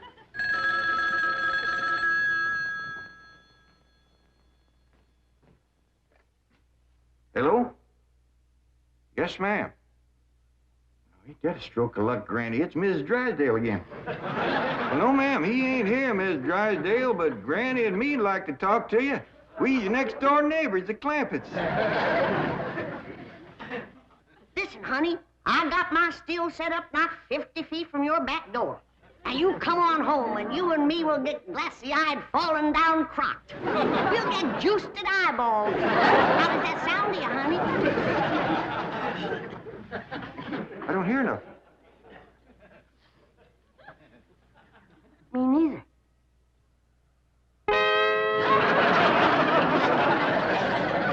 What do you mean my wife's on her way from Boston? That's the message I got when I tried to put through your call. She's on a jet, right? Never mind the grisly details. Oh, I am ruined. If Margaret gets one look at those hillbillies next door, she'll leave me. Get my psychiatrist over here. Move over, Claude. I need this more than you do. You don't need your psychiatrist. You're looking at the dark side. There is a bright side. Of course. Your wife is an intelligent woman. She'll see that underneath that rough exterior, the Clampetts are basically fine people. Why, she may even help them to get socially acclimated. You're right. I don't need my psychiatrist. You do. Your wife will take... My wife, through whose aristocratic veins flows blood the color of bluing, considers anyone whose ancestors did not arrive on the Mayflower immigrants. She does make rather a fetish at the family tree, but... But nothing. I'm stuck. I'm either going to lose my wife or my largest depositor. That's what makes the whole thing so difficult. You know, I like the Clampetts, but I love my wife. Isn't life weird? She's a snob, she's a hypochondriac, she's not young and beautiful, but I love her. And now I do need my psychiatrist. Now, Mr. Drysdale, as we used to say at Vassar, tout est bien, tout est clair. Courage will light your path. Yes, I know what I have to do. I'll go to the airport. I'll take Margaret in my arms. I'll look her in the eye and lie like a rug. I'll tell her the Clampetts have left town and put her back on the plane. I beseech you, do not become enmeshed in a web of lies. But it won't be a lie if the Clampetts are tricked into actually leaving town. But they're just getting settled. What could possibly induce them to leave town? That's your problem. Me? You expect me? But they like you. Finagle them into going to Palm Springs for a few days. No, no. I will not help you spin your deceitful web. Miss Hathaway, would you rather be an unemployed secretary or a spider with a rage? You know, I think the Clampetts might enjoy Palm Springs. Palm Springs? Where's that? It's about 125 miles from here. In the desert. Desert? Yeah, remember we crossed on them on the way out here. All that sand? Yeah, I remember. You ain't getting me to no desert. Trees were so far apart, the woodpeckers had to tote lunch. But this is different, Granny. This is a beautiful resort with lots of trees and fine hotels and swimming pools. We got a pond for swimming right there. Ellie's out swimming right now. You didn't jump in with her clothes on, did you? I don't know. Oh, surely not. She promised to wear the lovely swim ensemble I got her. Yeah, she done just like Jethro. Here she comes with the dress shrunk clear up to her. Granny! What's the matter? All her hair come out. What? It's true. Ellie lost her beautiful hair. Heaven help her, she's bald as an eagle. Molly May, take off your bathing cap.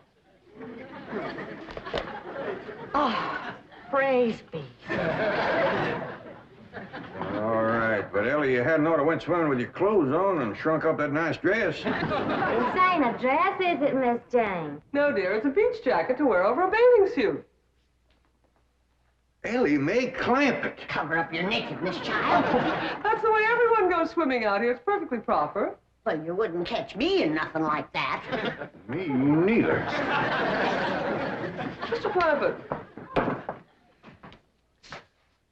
how would you like for a member of your family to become Princess of Palm Springs? What? They're holding a beauty contest at the Springs this week, and someone in this very room has the face and the figure to win. When the judges see her in a bathing suit... I told you I ain't putting on no bathing suit.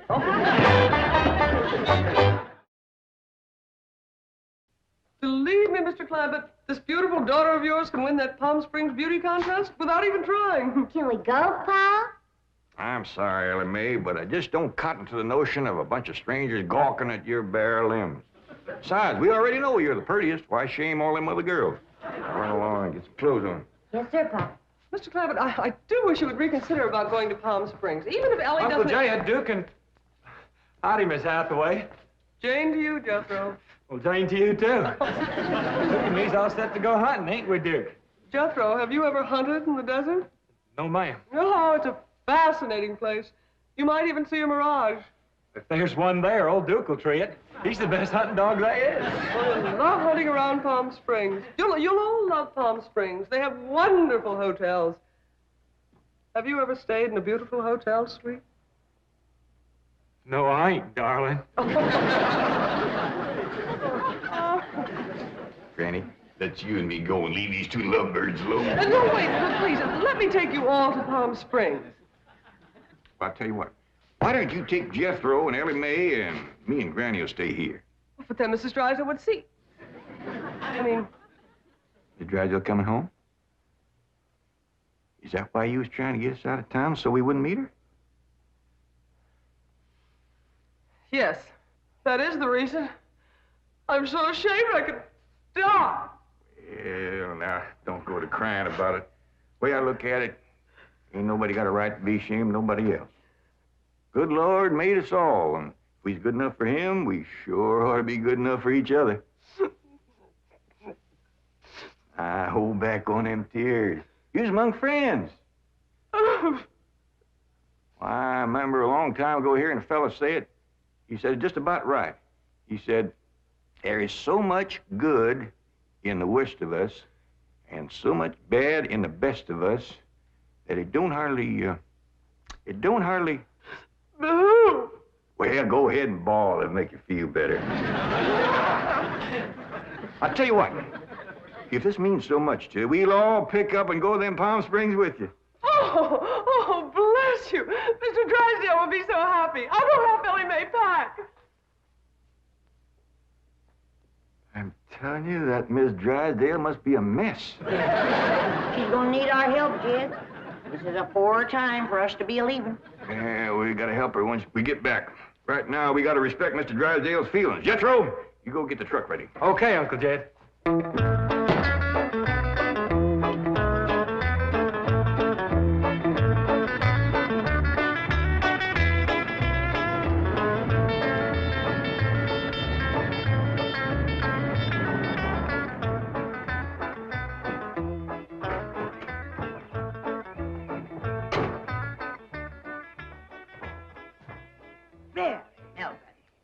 The Clampetts gardener shouldn't leave his car parked in the front driveway that way. Oh, you're absolutely right, dear, yes. Oh, Margaret, don't you want to stop at home first and freshen up? Take some medicine or something? Milburn, I have just flown 3,000 miles to meet the Clampetts, and I intend to meet them right now. Oh, Don, they're probably out of town. You see, they travel extensively. Oh, they're wonderful people. It'd be a shame if you missed them. But I know how anxious you are to get back to Boston and your doctors. And Sonny. How is Sonny? How's he like Harvard this year? Is it Yale, Princeton, Dartmouth? Let's go ask him. Milburn, what is the matter with you? Milburn, let go. Let go, you hear me? Let go, I say. Let go. Have you gone mad? Let go, you beast. Step aside, lady. I'll shoot it.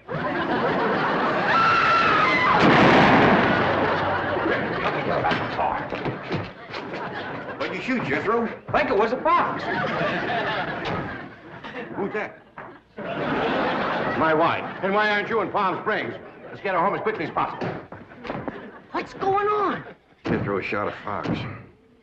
That's Miss Drysdale, stewed to the gills. No wonder they didn't want us to see her. Poor woman. You mean poor husband. Yeah. We can't go up to Palm Springs and leave our neighbor at a time like this. That's right. We gotta pitch in and see that his wife gets cured. Uncle Jed, are we going hunting? Might as well. It'll be a while before she sleeps that one off. Well, I hope there's some possum around. These skinny old Californy foxes ain't worth shooting at.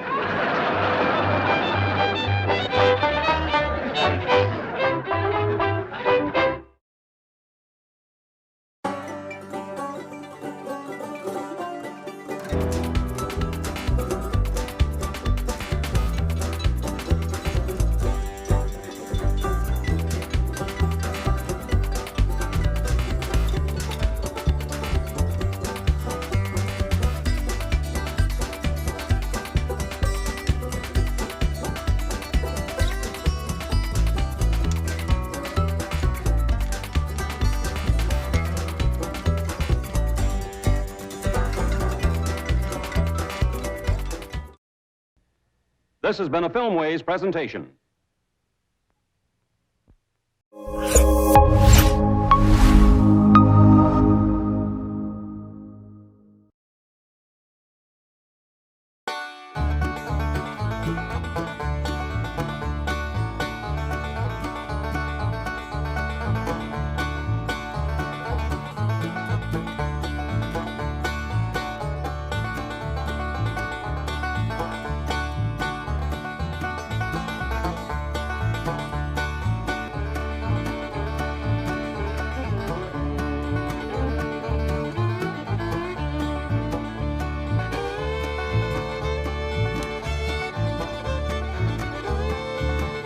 The Beverly Hillbillies.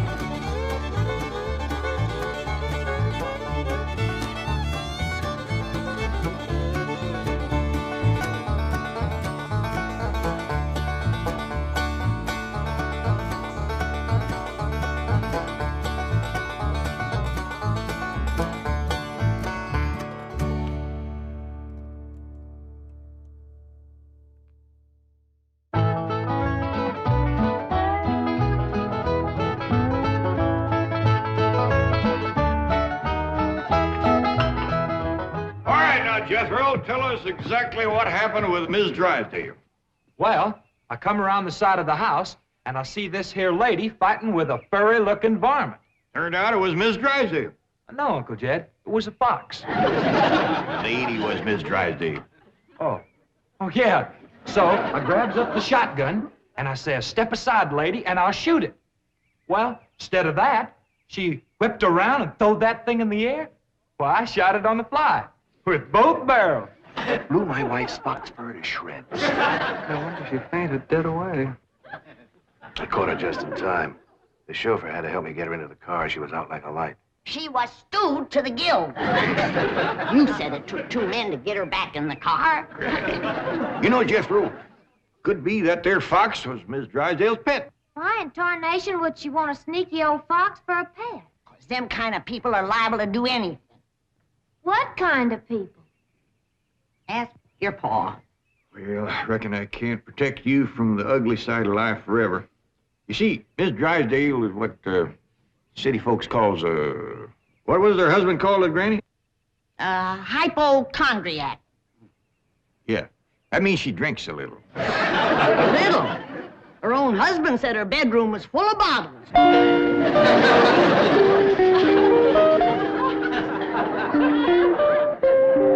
The doctor says she'll sleep for several hours. He gave her a sedative. What about Claude? Oh, she insisted that he have a sedative, too. Poor dog, he's probably the first canine hypochondriac. Well, let's be thankful for one thing, Mr. Drysdale. What's that? The tree outside the window. It completely obscures her view of the Clampetts estate. Yes. And if that tree should ever lose its leaves and she gets one look at those hillbillies... It shall not happen. The Clampetts have agreed to accompany me to Palm Springs. Fine, fine. Now, you keep them there until I get Margaret back to Boston. Can do, and will do. Maybe it's for the best that you know about that poor woman next door, Elly. Now you can pitch in and help us get her cured. Yep. I'll need you to help find the makings from a sobering up mash.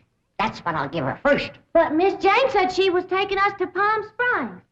Folks don't run off and leave the neighbors when he's in trouble. What all you gonna need for your sobering up mash, Granny? Well, most of the stuff I got. But it takes pecan root, wretchweed, sourdough, skunk oil, chimney soot, spider webs, horse mint, snake wort, pepper leaves, chicken gizzards, stump water, coal oil, slippery elm ooze, and turpentine, and a few more things that's secret. Oh, and the biggest toad you can find. Granny, you use a live toad? That's just for testing. I give it a swaller to see how far it jumps. Last time Granny used a sobering up mash, set a new record. Clean over the top of Vernie Bradshaw's clothesline. That's tall jumping for a toad. Oh, this wasn't no toad. This was Alvernie's husband, Homer. It was him Granny was sobering up. Well, Ellie, if you're going out in the brush hunting stuff for Granny, you'd best put on some old clothes. Okay, Pop. Well, let's get it going.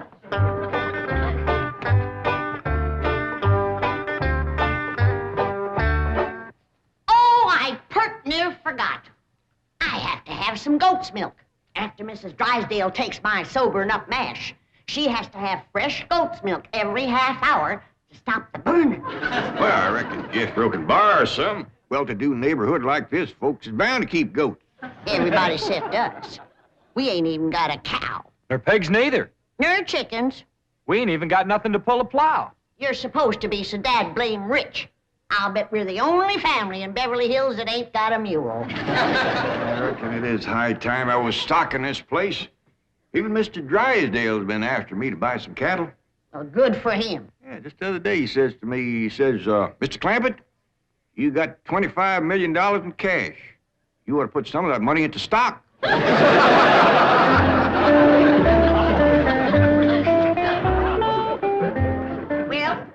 we better get busy now if we're going to find...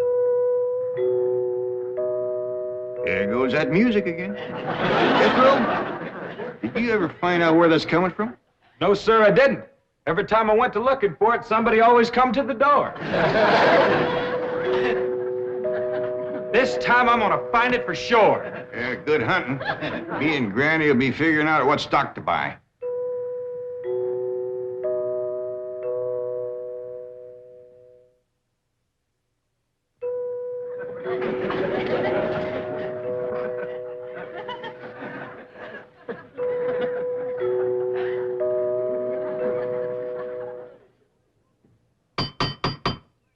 Doggone it, never failed.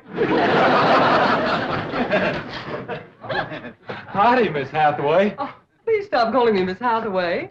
Now, if I can call you by your first name, Jethro, surely you can do the same for me. But, Please? well, howdy, Miss Jethro. How about calling me Jane? I like that better. Well, are we all set to leave for Palm Springs? No, ma'am. Uncle Jed and me's going to town and buy some stock. Stock? Yes, ma'am. Mr. Drysdale, he told Uncle Jed he had ought to put some of his money into stock. He dictated a memo on that. But you needn't waste time driving into town. You can order your stock by telephone. Now, here are Mr. Drysdale's recommendations. He doesn't want your Uncle Jed to get a bum steer. Oh, Uncle Jed, he wouldn't buy no bum steer. He should be cautious in a bull market. You gotta be careful with cows, too. Jethro, you have the most delightfully bucolic sense of humor. Now then, would you like to ride to Palm Springs with me, or would you prefer to drive and meet me there? Jethro? Oh, yes, ma'am. Would you like to drive your own car? Oh, yes, ma'am. I like to drive. Very well. I have typed out explicit directions. I've even drawn a map showing the exact location of the hotel. They have a lovely pool, and... Jethro. Oh, yes, ma'am? I'm taking a bikini to Palm Springs. Is that faster than a train? Jethro, you dear naive boy. You shall see when we go swimming. You Tarzan. Me Jane. No, ma'am. I'm Jethro Bodine. I almost hate to see you change. I ain't gonna change. Oh, yes, you will. Under my tutelage, you will become an educated man of letters. Someday I shall introduce you as Jethro Bodine. B.A., M.A., Ph.D.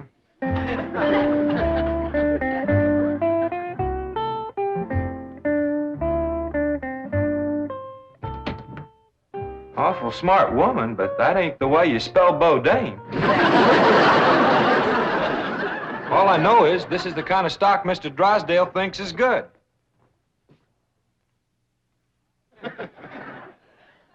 What does that say? IBM. What's that spell? IBM. What's an IBM? I don't know. Next it's got, Us's. Us's? Well, that's what's wrote there.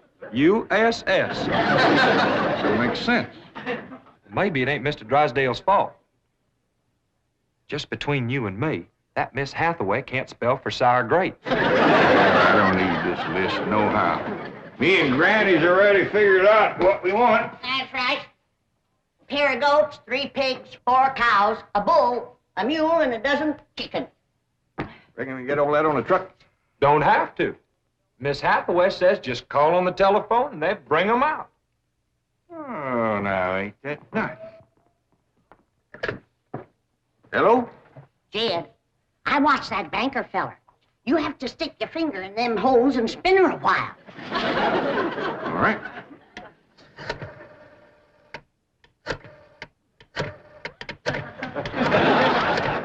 Reckon that ought to do it. Operator. Oh, howdy, ma'am. This here is Jed Clampett. I'd like to buy some stock. What number do you wish? Number? Oh, a couple of goats, 3 pigs, 4 cows, a bull, a mule, and a dozen chickens. I'll give you information. Well, thank you, ma'am. I appreciate all the information you can give me. It's the first time I ever bought stock on the telephone. Perhaps I'd better connect you with the supervisor. 2 heads is better than 1. Supervisor speaking. May I help you? Well, thank you, ma'am. This here is Jed Clampett. I'd like to buy some stock. Do you know the number you wish to reach? Well, that's more or less up to the animals. But the number I want to start with is a couple of goats, 3 pigs, 4 cows, a bull, a mule, and a dozen chickens. This sure is a dandy pin, Jethro. As soon as Elly gets back from the Drysdale, she can milk this here goat.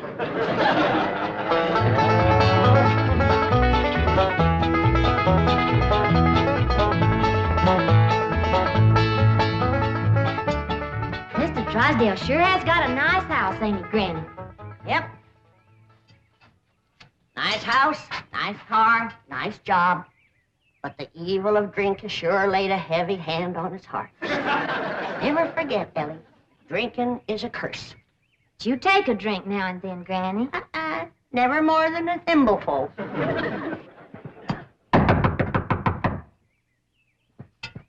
Oh, Elly, you might have to hold Mrs. Drysdale while I spoon my sobering up mash down her.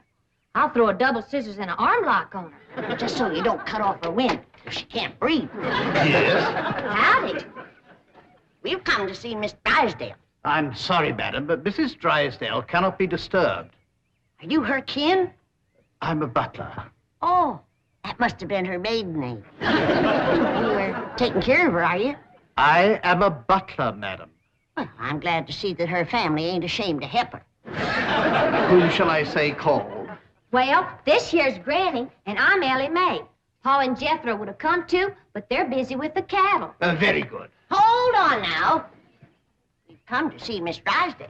Mrs. Drysdale is indisposed, madam. She is not receiving. Oh, still sleeping it off, huh? Well, when she comes to, you just spoon half of this down her and then stand back. Yeah, she'll commence to doing some tall jumping. Won't bite you.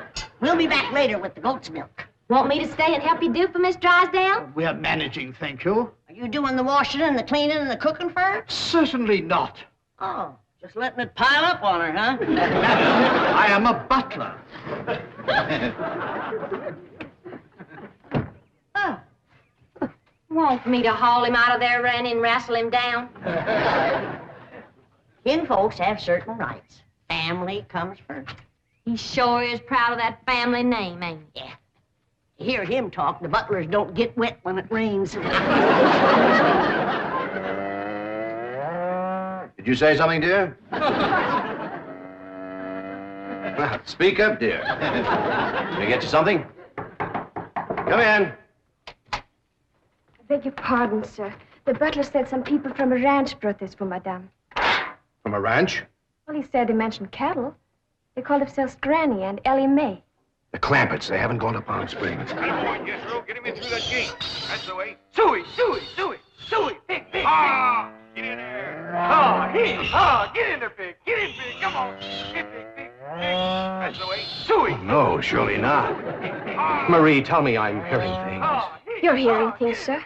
Cows, chickens, pigs, goats. No.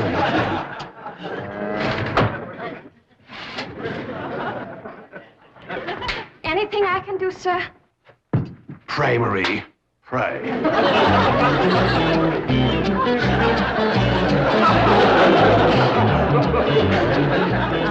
Hold your horses, I'm a-coming. Ellie Mae? Where's your father? He's tending the cattle. He brought cattle into this beautiful estate?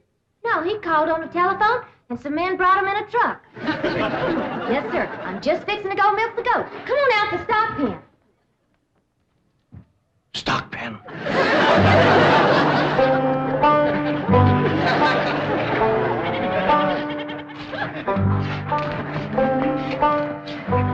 Yes, sir, Mr. Drysdale. I finally took your advice and put some of my money into stock. How's that goat milk, Ellie? Just fine, Pa. He sure is a dandy pen, Mr. Drysdale. Yeah, good stout fence around outside. Of course, that one across the middle ain't so much. Bulls already jumped it twice, and it ain't even mating season.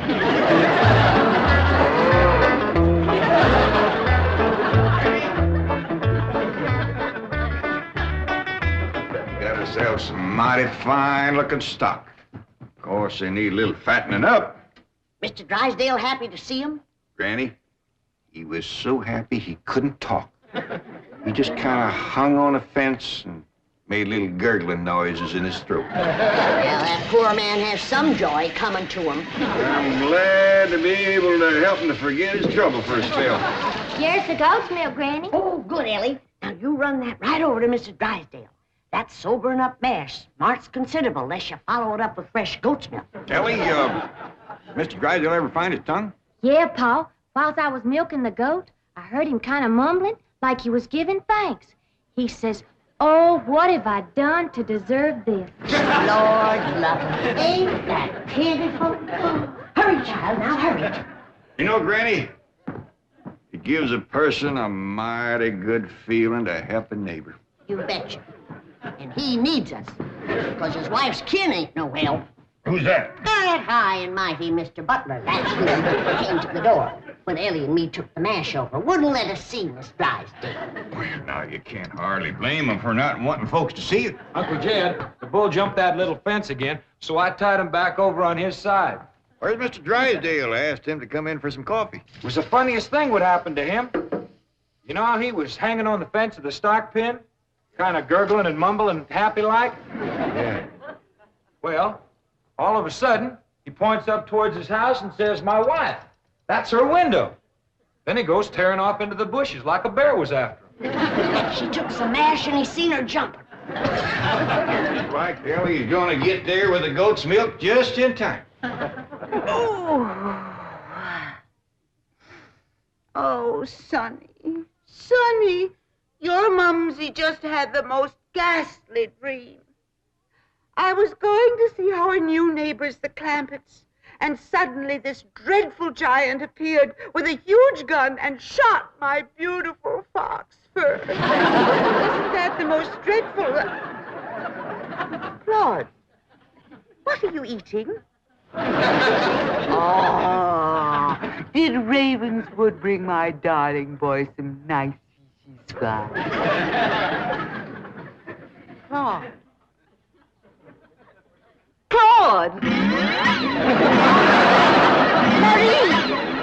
come and get Claude.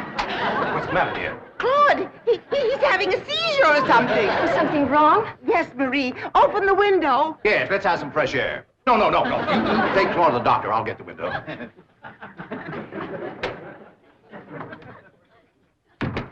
Well, darling, how do you feel?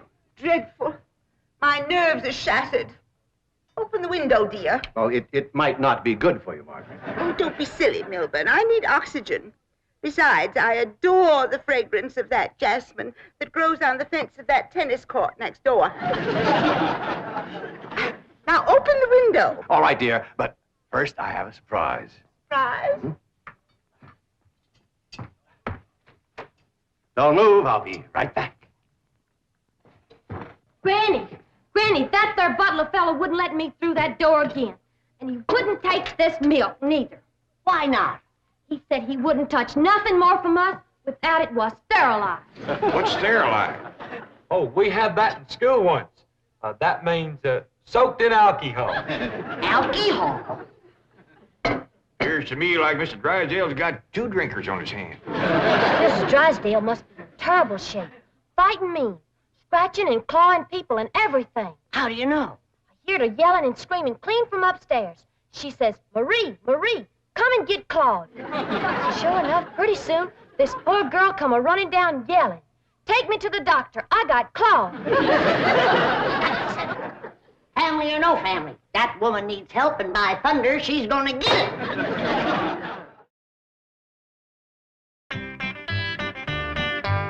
Surprise! Surprise! Milburn, have you taken leave of your senses? You know I'm much too nervous to watch television. But, darling, the doctors in Boston said your nerves were just fine. Those Boston doctors.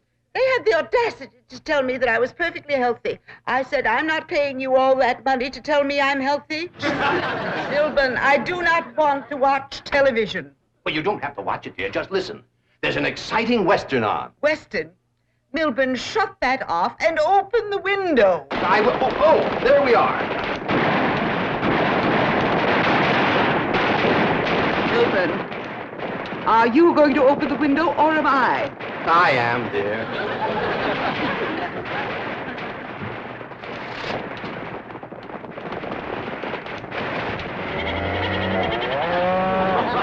There, you see, the cattlemen and the sheepmen are fighting it out. Well, if you won't turn it off, I will. Oh, dear, I do admit that's a very old plot, but I'm sure we can get something better.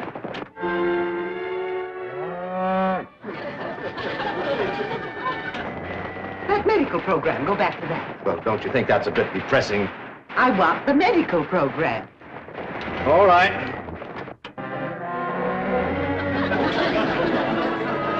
Milburn, I still hear the cattle and the goats. Yes, you see, this is the latest thing in television program. A medical western. A medical western? Yes, I think it's called Sagebrush Surgeon. That's the window he pointed to right there. Gotta get some fresh goat's milk up to that woman some way. I could shinny up the tree and climb right in that window. Oh, Jethro, it ain't fitting for a man to be in a woman's bedroom. How about me? No, Elly. You're too young to handle somebody wrestling in the grip of old John Barleycorn. I gotta get up there and have a goat handy to milk ever so often. I think I got it figured out, Granny. I'll get a rope, throw it over that limb, hoist you up to the window. Jethro, you get that Mr. Butler away from the front door. And then, Elly, you take the nanny goat, lead it upstairs to her room for Granny. All right, Paul. But that little goat ain't gonna do nothing unless it's got that little chicken sitting on his back. That's all right. Raw egg ain't gonna do Mrs. Drysdale a bit of harm.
Margaret, what are you doing? Packing. I'm leaving immediately. Oh, don't leave me. I love you. I love you too, Milburn. Why don't you come to Boston with me? You haven't seen Sonny for a long time. I don't understand. Why have you suddenly decided to go back to Boston? To see those doctors. Let them dare to tell me now I don't have a nervous condition. I'm even having hallucinations. It's wonderful. Hallucinations? I just saw a witch fly by that window, and there's a goat in the bathtub with a chicken riding on its back. Oh, you couldn't see them, dear. Only someone with my shattered nervous system. There goes the witch again. Oh, Milburn, I'm the happiest woman in the world. It's marvelous. Wait until those doctors hear this. Can't get in the attic and she won't open the window. Ice me up again. Here, Milburn. Let's have a vitamin toast to my coming triumph.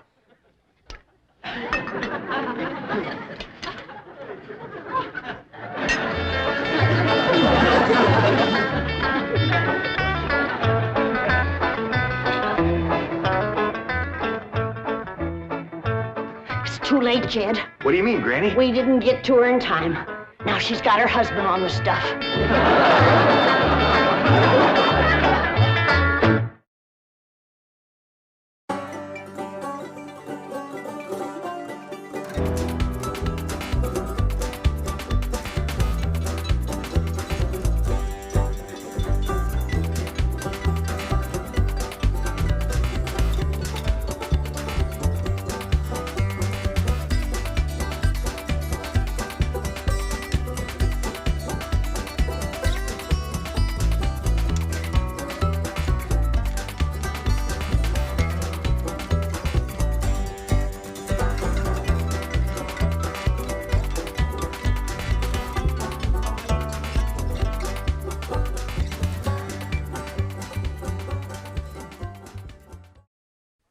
This has been a Filmways presentation.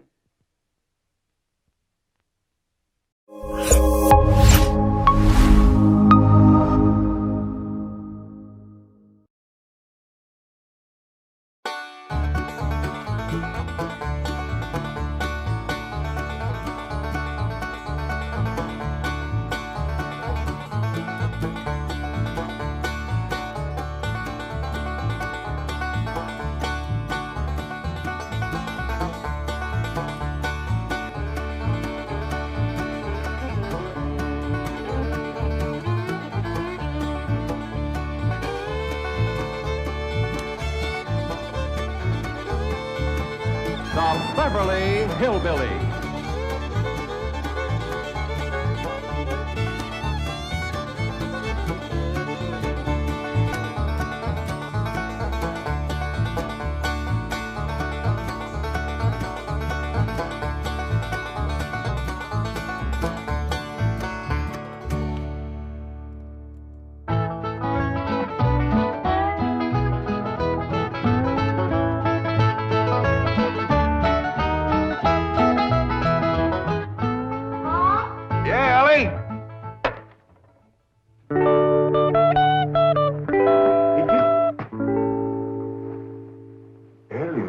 Clampetts.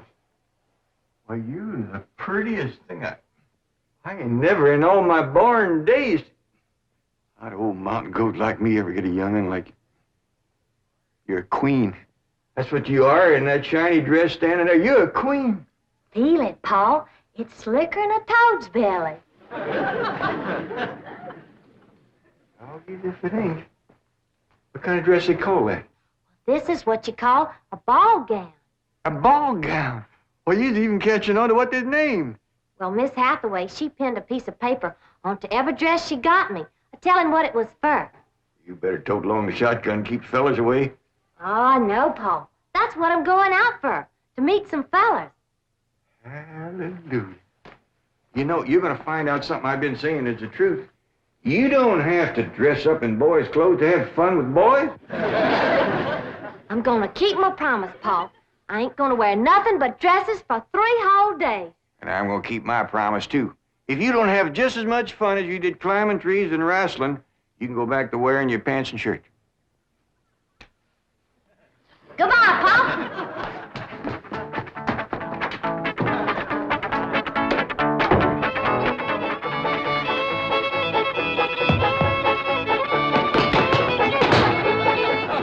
What you doing? Killing ants? Hey, this place ain't got no ants. I'll tell you something else it ain't got. That's me.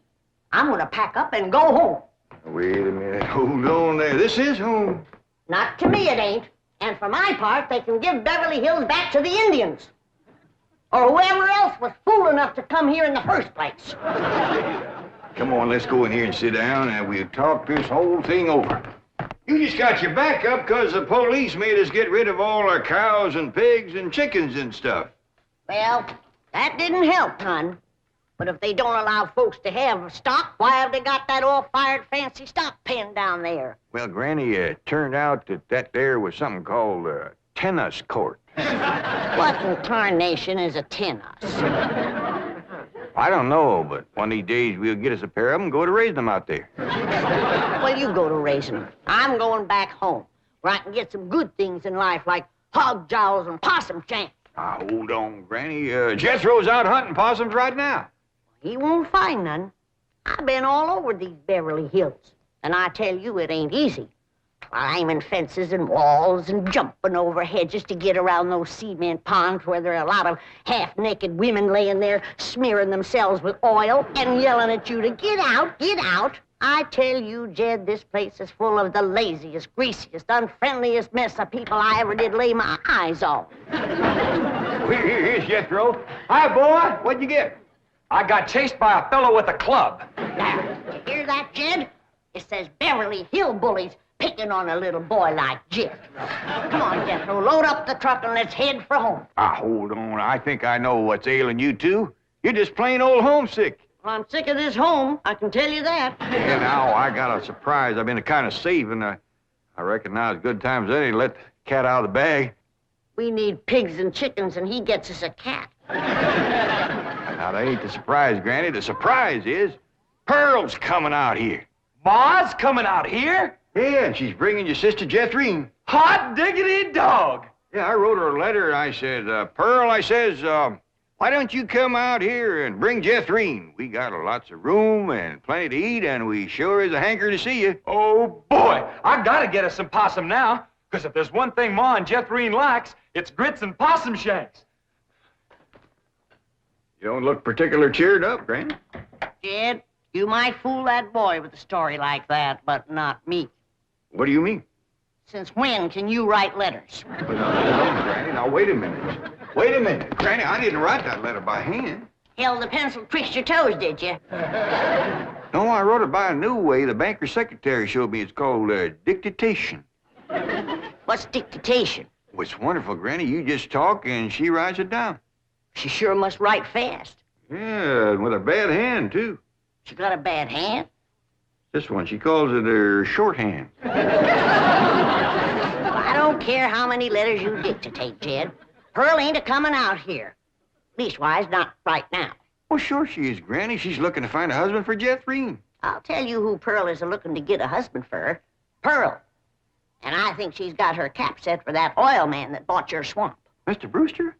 Why, he lives clean over to Tulsa. Yeah, but pumping oil brings him over to your place. And I'll bet you pigs to polecats that when he shows up, Pearl ain't fur behind.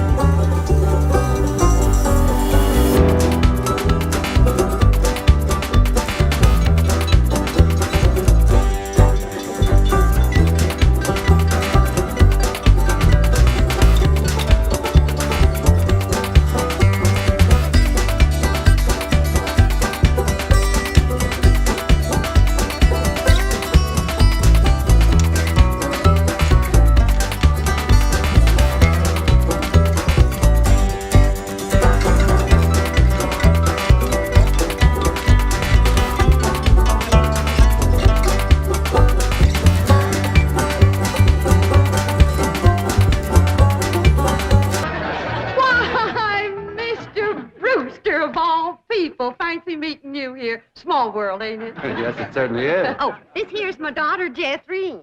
This is Mr. Brewster, dear. I'm pleased to meet you, young lady. Hi. May I give you a hand, Mrs. Bodine? Oh, thank you. Stay in the buggy, dear. Careful now. There we are. Well, I see you girls are on your way to a Halloween party. What kind of party? Halloween. What's a Halloween? You don't celebrate Halloween here in the hills? Well, I never heard of it. What's it like? Well, it's an occasion where everyone gets dressed up in their most beautiful clothes. Oh, these old things, they're just something I threw together myself. Well, they look like they came from Saks. Well, they didn't. I made them with store-bought yard goods. Didn't I, Jethrine? Yes, sir. What brings you girls here on this beautiful Indian summer day? Following you. we was headed this way anyway. I promised to keep an eye on the old home place for Cousin Jed, remember? Oh, I hope he won't mind that I had a telephone put in the cabin. You see, we're using it as a sort of a field office. Oh, he won't mind. Especially if you would show it to me and I could see for myself that there was no damage done to the cabin. Well, that's quite all right. Come along, huh? Stay in the buggy, dear. Well, perhaps you'd like to stretch your legs. They're long enough now. Jethrine's awful tall for age. She takes after her father. Her late father, that is. I'm a widow. Yes, I believe you told me. Oh, that's right. That's when you told me you was a widower. Yes. You, still are, I suppose. A widower? No, yes. Stay in the buggy, dear.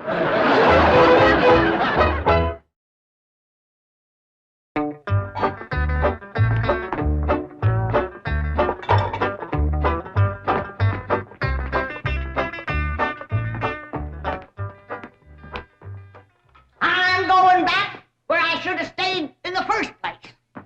Granny, before you do something you're liable to be sorry for, you better take another look around. See all the nice things we got here that you wouldn't have back home. Like what?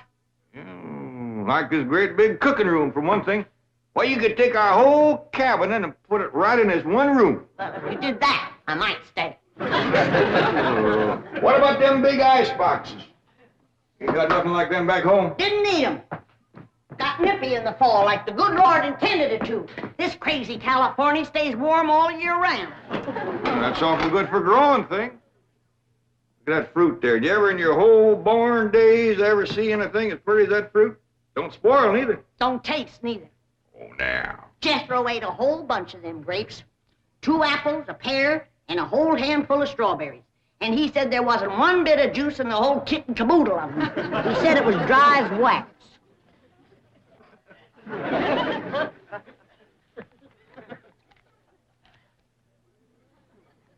This is a mighty dry and gummy. Maybe you ain't supposed to eat this fruit. That's the trouble with this miserable place. You ain't supposed to do nothing. You ain't supposed to have cows or pigs or chickens. You ain't supposed to fire up the still and make a little moonshine whiskey. Answer me, what can you do in this Beverly Hills? Well, you can do lots of things, Granny. Things you couldn't do back home. Name one. Well, you can call up your friends on the telephone. No, you can't. Why not? 'Cause we ain't got no friends, that's why not. There ain't been one neighbor come a-calling on us since we moved in here. Oh, so that's what's ailing you. Nobody's been coming to call. Well, now you got to remember what Pearl said.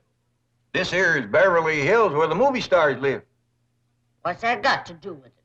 What's that got to do with being friendly? Nothing. I just thought it might sidetrack you. Well, it didn't. Movie stars are people just like us, ain't they? Yeah, certainly prettier. Wouldn't it be worth waiting for if one of these days there come a knock on the door and we go to answer it, we open up the door and standing there would be Mary Pickford. Mary Pickford? Yeah, with the golden curls hanging down her back and her pretty little rosebud mouth saying friendly things like, howdy there, I'm Mary Pickford. What would you say to that? I'd say, who's Mary Pickford? That's right. Granny, she's America's sweetheart. You know that movie house where Pearl plays piano on Saturday nights? I heard of it. Well, she says little old Mary is everybody's favorite. Well, tell me this.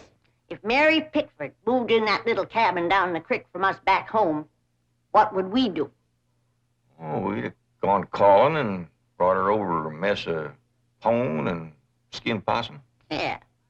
And has Mary Pickford brought us a mess of pone and skinned possum? No, she ain't. You gotta remember, Granny, she probably spends 4 or 5 hours a day just fooling with and combing that beautiful curls hanging clear down Uncle to... Jed! Well, hello, Jethro. What'd you get this time? I got arrested. Yeah.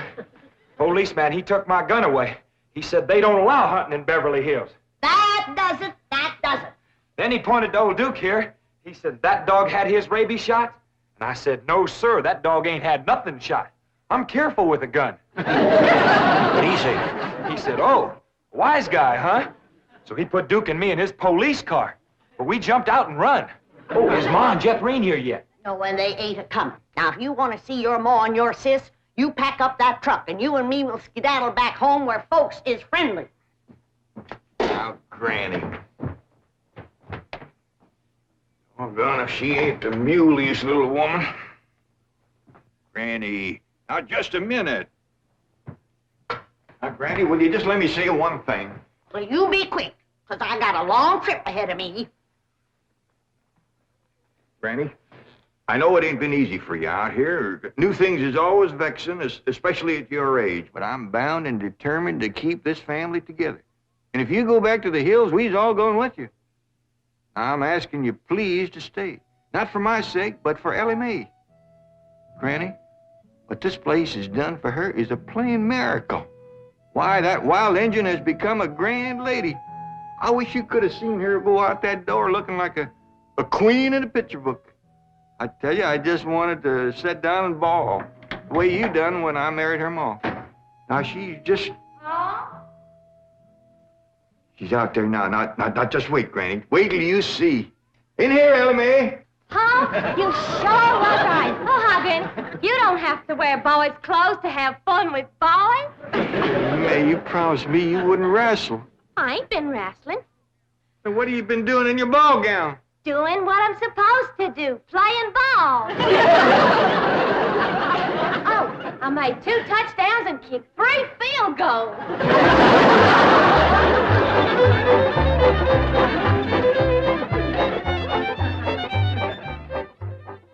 Well, your cousin certainly seems anxious for you to come to Beverly Hills, Mrs. Bodine.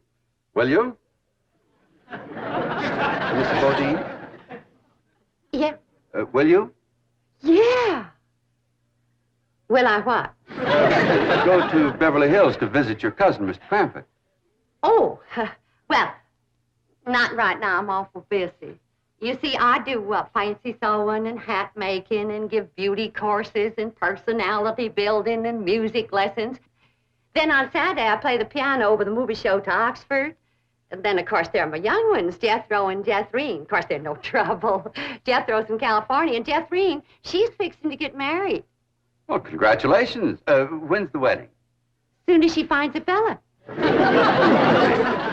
Well, you certainly are a busy woman, Mrs. Bodine. Yeah. As Cousin Jed used to say, Pearl, he'd say, the fella that gets you sure don't have to worry about supporting you. This is the phone I was telling you about. It's called a field telephone. Now, with this, I can communicate directly with the men working at the drilling site.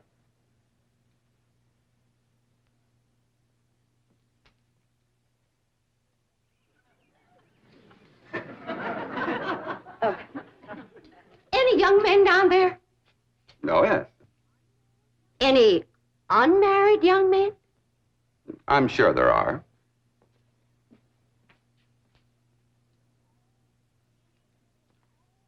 Any tall, unmarried young men? Well, they're probably all sizes. Yeah. Suppose it gets pretty lonesome working down there. Well, it's very likely. This is rather an isolated area. Any specially tall, specially lonesome, unmarried young ones? I don't think I can call any by name, no. Uh-huh.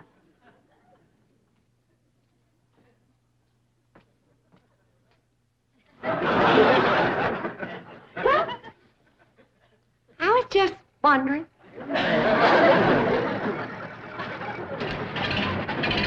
Excuse me, ma'am. Could you tell me where the oil drillers are working today? Well, now. What have we here? Rebecca of Sunnybrook Farm, and pretty, too. You know what, honey? I got something here just for you. A genuine French garter imported all the way from Paris, France. They usually sell for 50 cents, but, honey, you can have it for a quarter. Listen, honey, I'm gonna be around a couple of days. You busy Saturday night? Well, you are now. And there's a dance over in Hooterville. Ooh-wee! I bet you're an armful of mama. I mean it, honey. I like big girls. You just do things to me. You carry me away. All right. Hey, what's going on here?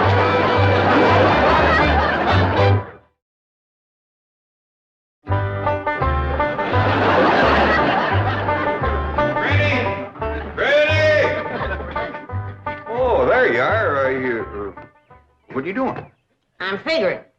And I figure best when I'm fishing. Ain't no fish in there. I ain't fishing for fish. I'm fishing for figuring. Hey, what kind of figuring you fishing for? I'm fishing to figure how I can get home. Now, Granny, I've been doing some figuring, too. You know, I think I got it figured out how come the neighbors ain't come to visit us. I'm listening. Well, I got it figured. Out here in Beverly Hills, instead of them coming to see us, we go to see them. How come? I don't know how come. That's just the way I got it figured. Mighty convenient figuring. Granny, it wouldn't do no harm and to give it a try. A lot of things is different out here. Well, I'll fish on it for a spell. Take possum. Feet like a whale. Who said there ain't fish in here? Well, that's the prettiest I ever seen. Ah, I gotcha, you rascal. I'm gonna throw you right in the frying pan. This thing ain't nothing but skin. That's your Beverly Hills for you. All flashy and show on the outside and nothing on the inside where it counts. Fishing, people, is two different things. We're going to calling on our neighbors, and then we'll do our judging.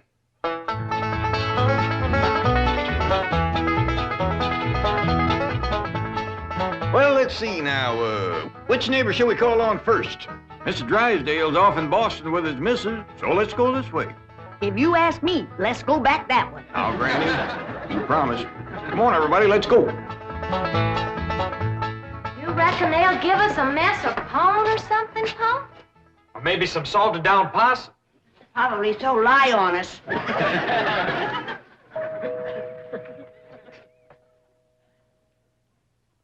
I'm not expecting anyone, Agnes. Oh, it's probably just them children playing trick-or-treat, ma'am.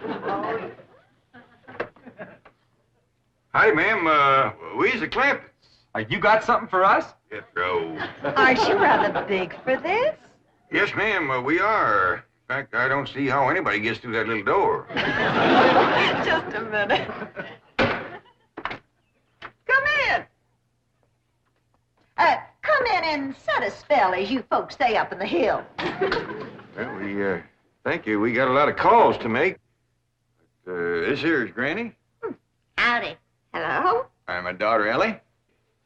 Oh. My nephew, Jethro. Oh. And I'm Jed. Hello, Jed. I'm Agnes. Just call me Aggie.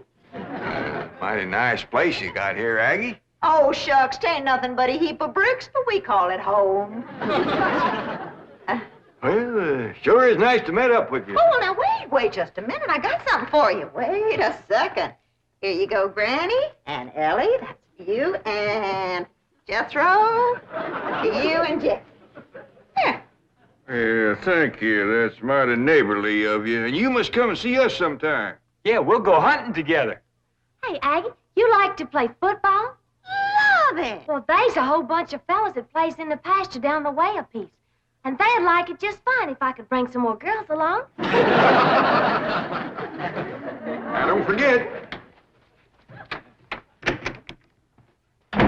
Please, can we go out now? Not yet, children. Not till it gets dark.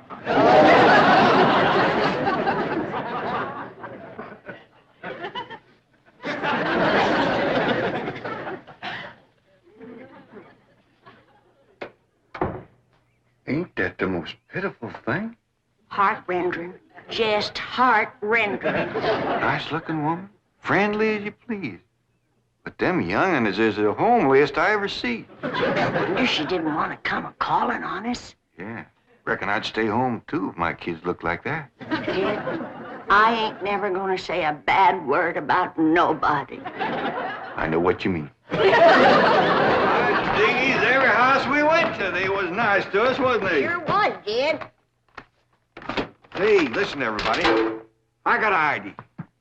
Let's call up Cousin Pearl and tell her to come on out here.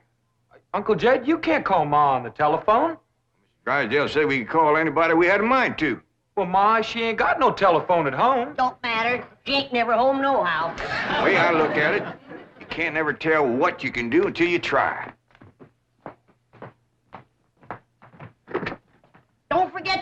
the wheel.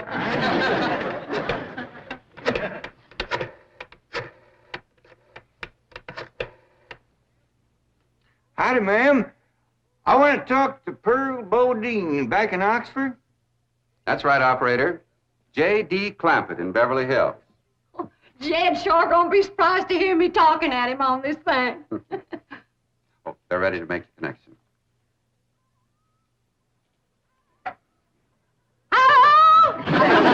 Yeah, that you, Jed? You betcha it is. Hello, Pearl, you old rascal. What you doing down there? Huh, there ain't Pearl. This here's Elly. Jethro talk in a minute, but first I want to say something. You gotta come out here to Beverly Hills and bring Jethrine. If she can't get a husband out here, there ain't no hope. You ain't never seen so many homely young'uns in all your born days.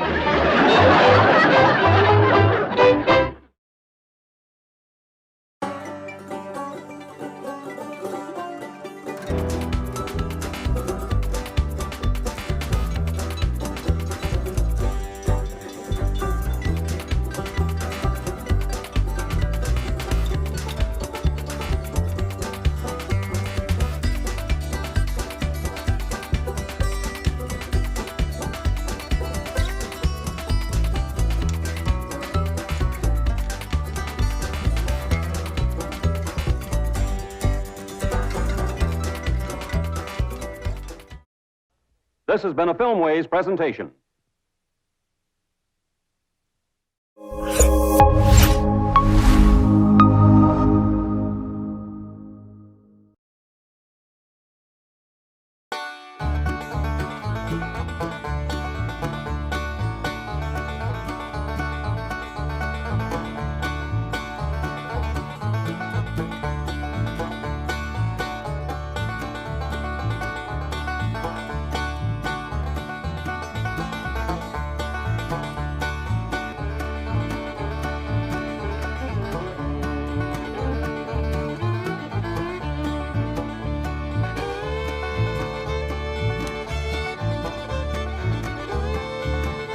The Beverly Hillbillies.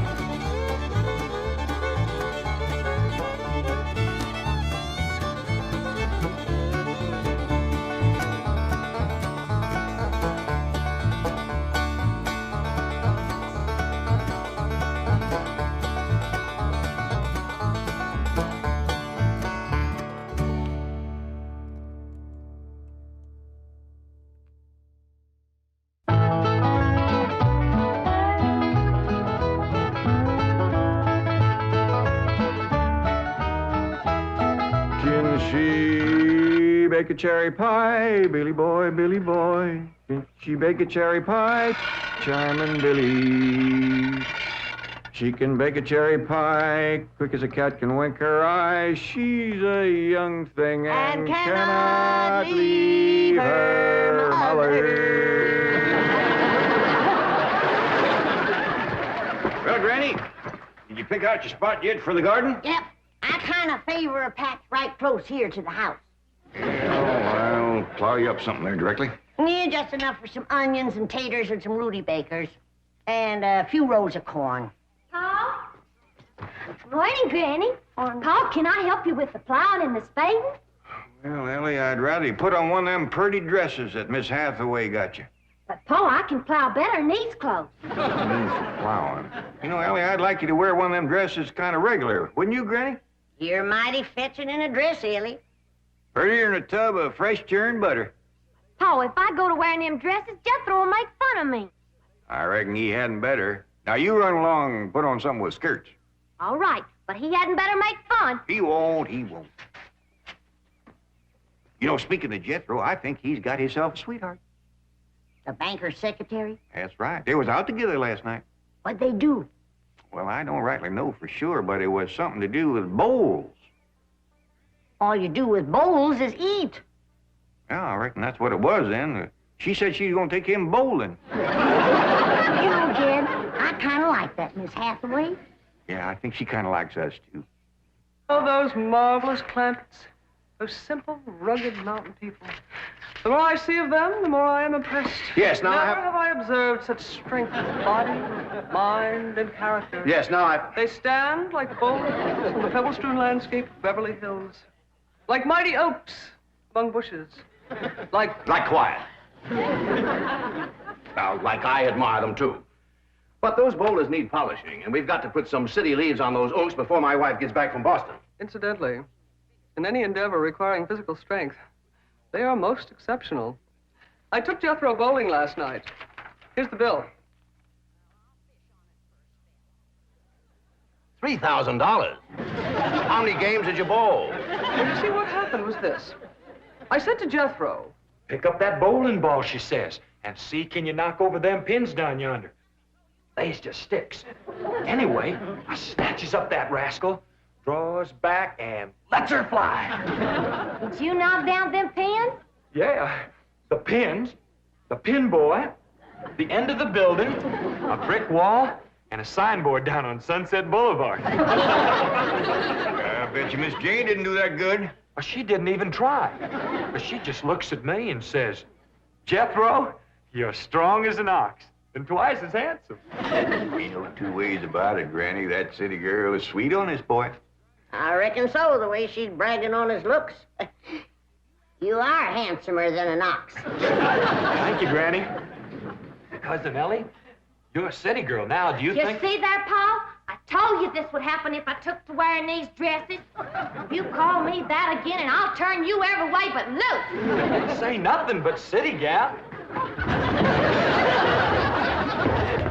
Elly me, Clampett! You get up from there, or you're going across my knee. And Jethro, you're going across mine. What did I do that was so all-fired bad? In that dress, she looks just like a city gal. You did it again! I reckon we better go out there and see she don't hurt him.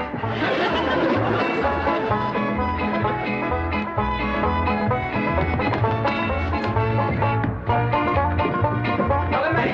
Leave me be! Leave me be! Elly Mae! Jethro, now that we living in a city, you got to learn to use the steps.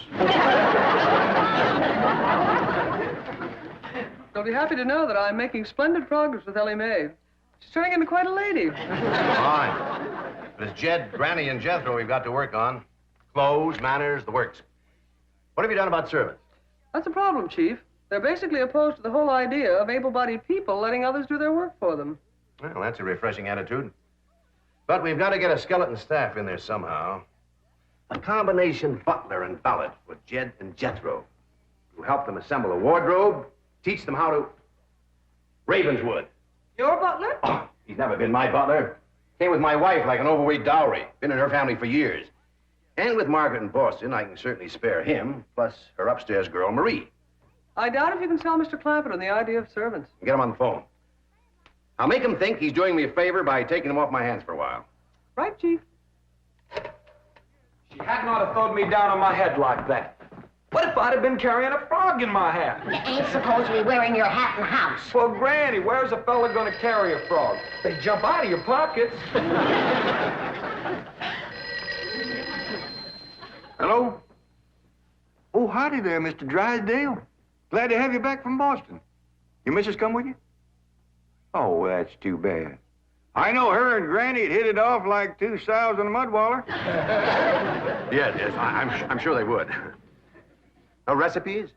No, my wife doesn't do much cooking. No, I doubt if she ever made grits and hog jolls. Well, how about mustard greens and possum belly? No? Oh, pone and squirrel shank? Boiled chicken hawk. Well, say, she don't do much cooking, does she? No. Well, the reason I called Mr. Clampett is I have a butler. Well, he really belongs to my wife's family, but he's been with us ever since we were married. And I was wondering if you'd let him come and stay with you for a while. You mean board with us? Well, I guess you could call it that. Who's gonna board with us? Just a minute. Some kin of Miss Drysdale named Butler. Why, we be just... That's that no good fat rascal that wouldn't let Ellie and me in to help Miss Drysdale when she was sobering up. Hello? Granny was talking at me, but she's done now. Oh, no, she ain't. Just a minute. Granny, let me hear the men out, and then we can talk it over. Yes, sir, Mr. Drysdale. I'm a-listening now. Well, in addition to Ravenswood, he's the butler, you can also have my wife's upstairs girl, Marie. Margaret may be away for some time, and I have absolutely no use for him. Well, I sure would like to oblige. Me and Granny will talk it over, and I'll call you. Oh, thank you. You'll be doing me a great favor. I was glad to help out when I can. Thank you again, Mr. Clampett, and goodbye.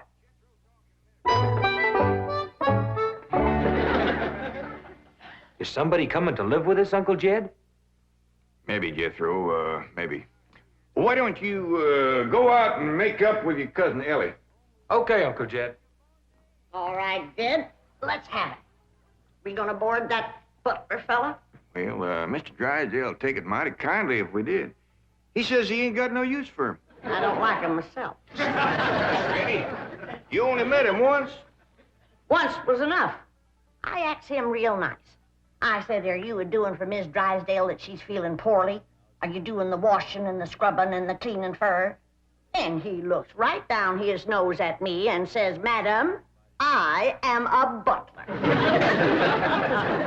I reckon he is proud of his name. Kind of fancy. Ravenswood Butler. I don't care if it's Stonewall Jackson. And I think Mr. Drysdale has a lot of gall to ask us to take his wife's kinfolks off his hands. Well, now, I'm mighty beholden to him. You know he's keeping my $25 million in his bank, and he ain't charging me 1 penny to do it. That's his business. You didn't ask him to do it. Well, now, Granny, if it was just Mr. Butler, I might agree with you, but there's a sad side to the story, too. What's that? Well, you've heard of Mr. Drysdale speak of his stepson. That's his wife's boy by her first marriage. The one they call Sonny? Yeah. Well, it seems she's got a girl, too. And there must be something wrong with her. What? Well, I don't know, but they keep her upstairs. No. Yeah. He spoke of her as my wife's upstairs girl. Oh, the poor thing. Her name's Marie, and he'd like us to take her and Mr. Butler. Doggone it, Jed. We got enough to do to take care of this big place without... He didn't say what was ailing her, huh? Well, no, but if you ask me, they ain't eating right over there. No. You know what Mr. Drysdale told me? What? His wife ain't never cooked grits and hog jowl. Ah, go on. That's a fact. Nor mustard greens and possum belly. Nor pone and squirrel shank. Nor even boiled chicken hawk. The land of mercy. You can't hardly blame Mr. Butler for getting a mite cranky. Man don't eat right, he gets that way. Well, dear, I reckon it won't do no harm to take him in for a spell. Granny, for such a little woman, you got an awful big heart. Well, I feel sorry for the poor girl. But the first time that fancy pants Mr. Butler looks down his nose at me, I'm gonna chuck him in the cement pond.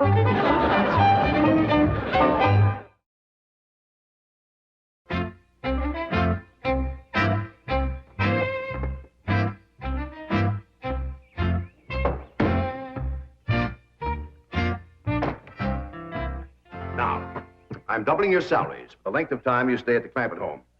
But if one word of this gets back to my wife in Boston, you're both out of work with no references. Actually, you will find the Clampetts to be basically fine people. All they need is a little polish. Polish. They need sandblasting. However, I think Miss Hathaway's plan may overcome their initial resentment of wearing city clothes. Yes, I think I have devised rather a clever strategy. To put it briefly and succinctly, my strategy is as follows. I shall propose to the Clampetts that they sit for a family portrait. As you know, my hobby is painting. Now, I shall suggest to the Clampetts that their attire match their background, which is, of course, their beautiful mansion. They will no doubt see the logic of my didactic approach, accede to my wishes, don suitable raiment, and, once they have seen themselves thus attired, take... We're in. Let's go. We forgot to dust the stair rail. I'll do it, Granny.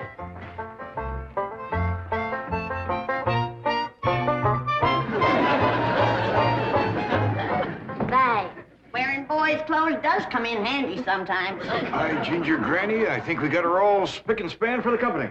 They ain't a speck of dirt no place. Can I go swimming now? Me too? As soon as we help Granny clean up the kitchen.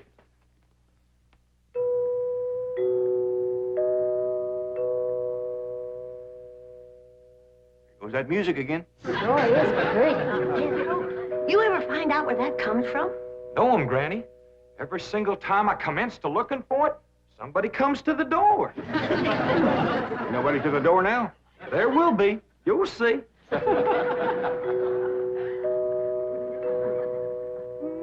Doggies, that's nice. Let's all pitch in and see can we find it. You're wasting your time. I'm a-telling you, before you can find it, somebody will come to the door. There, you see? Happens every time. Now remember, Ravenswood, I'm counting on you. Don't fail me. You have my word, sir. I've been butler and valet since boyhood, as was my father before me and his father before him. And I've yet to meet the man or woman who posed a social problem too difficult for me to handle. That's the spirit. Howdy there. Remember me, Mr. Butler? No! Ravenswood, come back! You gave your word! Come back, you coward! Come back here! I'll cut off your fringe benefits! Ravenswood probably forgot something. He'll return shortly.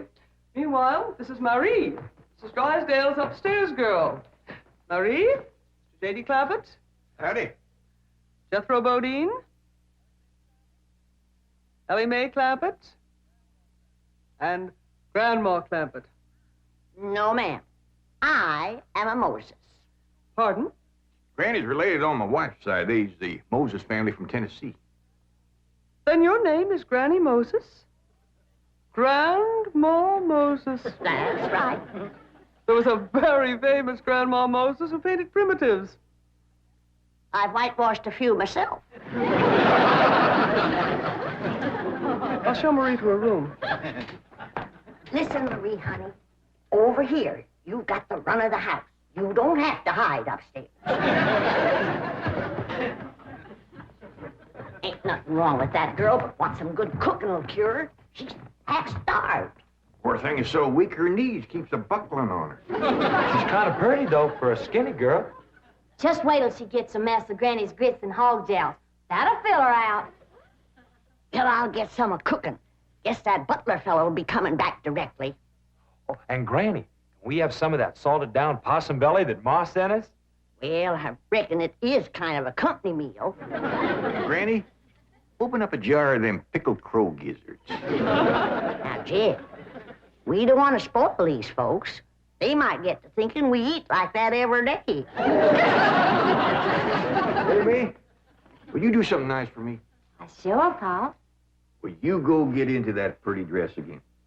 Oh, Paul, Jethro will make fun of me. No, I won't, Elly Mae.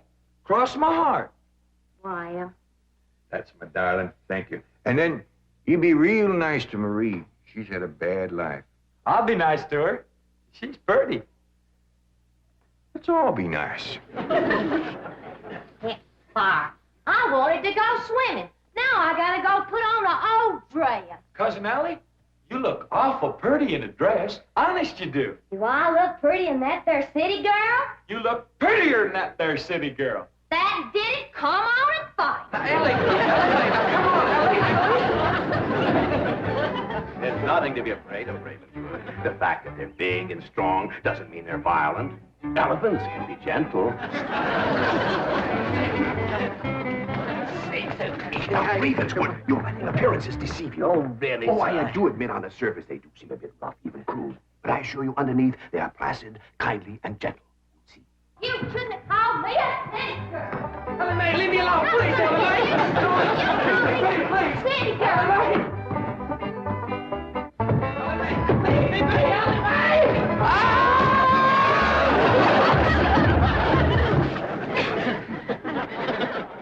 Mr. Butler, don't never say anything nice to that girl. She'll kill you. Come back here! Coward! Come back! You promised!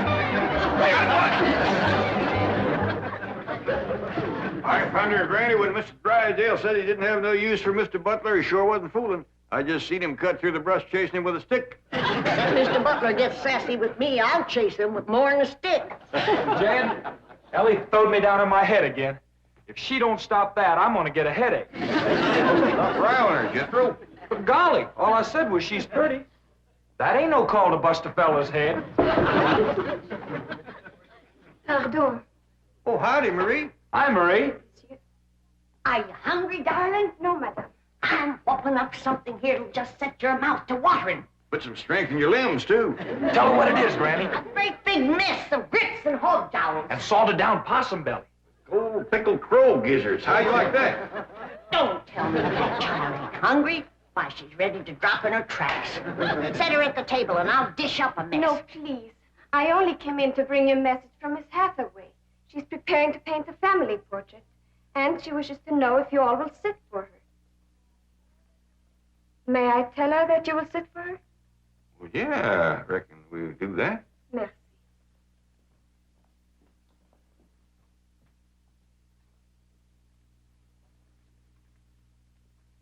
Well, let's get at it.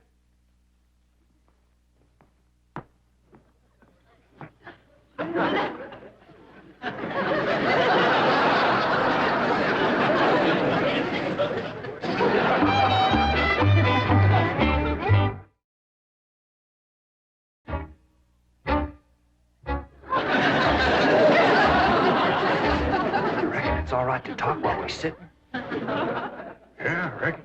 Found out something about Marie. What? She's scared of Mr. Butler. How'd you know? I asked her to go swimming with me, and she says he wouldn't allow it. What business is it of his? That's what I says. And she says he's a butler, and I'm just an upstairs girl. I got to do whatever he says. We'll see about this. Ah, dingies. Let's hit Mr. Drysdale, find him, and give him a whooping. I'll catch him, Granny. Oh, Elly, you go put a dress on like you promised. Uncle Jed, I'm going swimming. If I see him, I'll fetch him in. Don't go jumping in with your clothes on again. Oh, I won't, Uncle Jed. Miss Hathaway, she gave me a present last night. She says it's something special for her to go swimming in. What'd she give you? Oh, pair of trunks. You go swimming in the cement pond. Boy, it's too big to go swimming in a trunk. Ed? In a pair of them. I got a feeling that Mr. Butler feller is going to be trouble. Yeah, we can handle him. Well, I still say that I think Mr. Drysdale has a lot of nerve to ask us to board his wife's relations. Maybe he just fed up. Man can get awful tired of having his wife's kin underfoot all the time.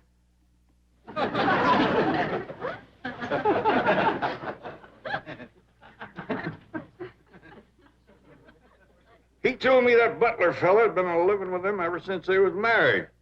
I declare some in-laws latch on to free room and board like leeches. It takes a mule kick to jar 'em loose. You can't hardly blame Mr. Drysdale for trying to get shed of a critter like that.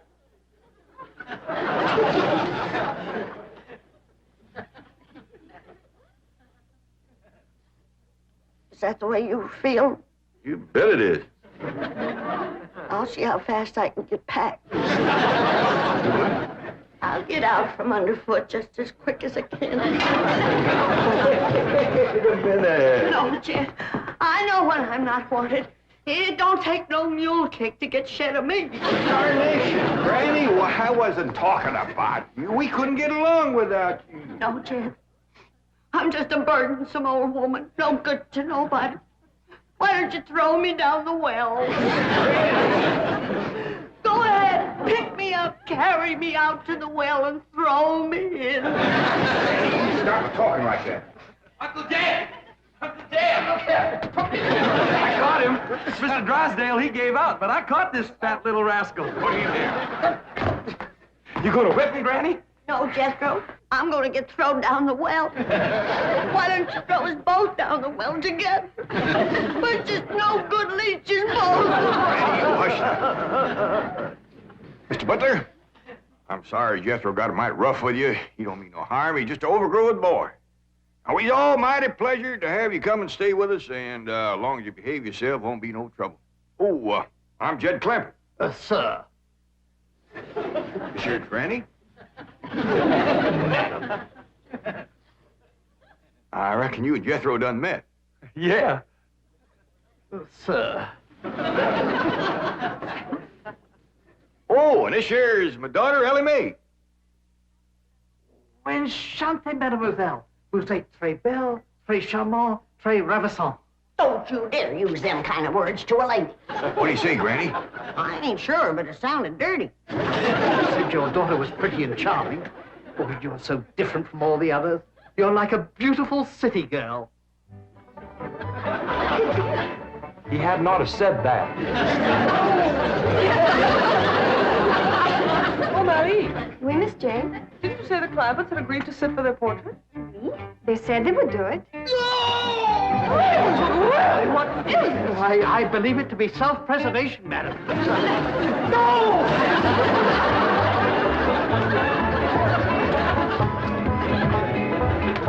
Don't take to the stairs, she'll catch you sure. I say now, let me go, now, really. No! Sounds like Ellie got him. Afraid so. Will somebody please tell me what is transpiring? Uncle Jed! Ellie throwed him all right, but I caught him before he hit the floor. So here you are. Well, now, everything seems to be fine. You see, Ravenswood, didn't I tell you the Clampetts were kindly, gentle people? Yes, sir. Thank you, sir.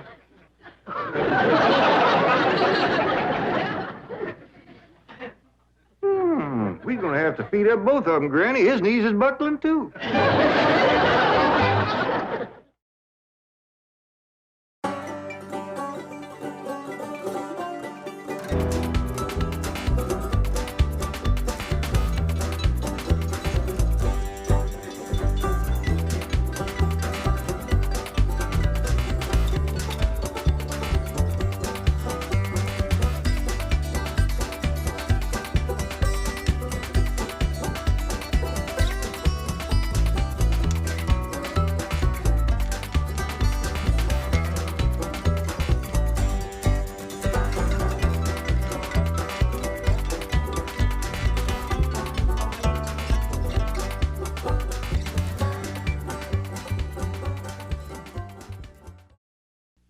This has been a Filmways presentation.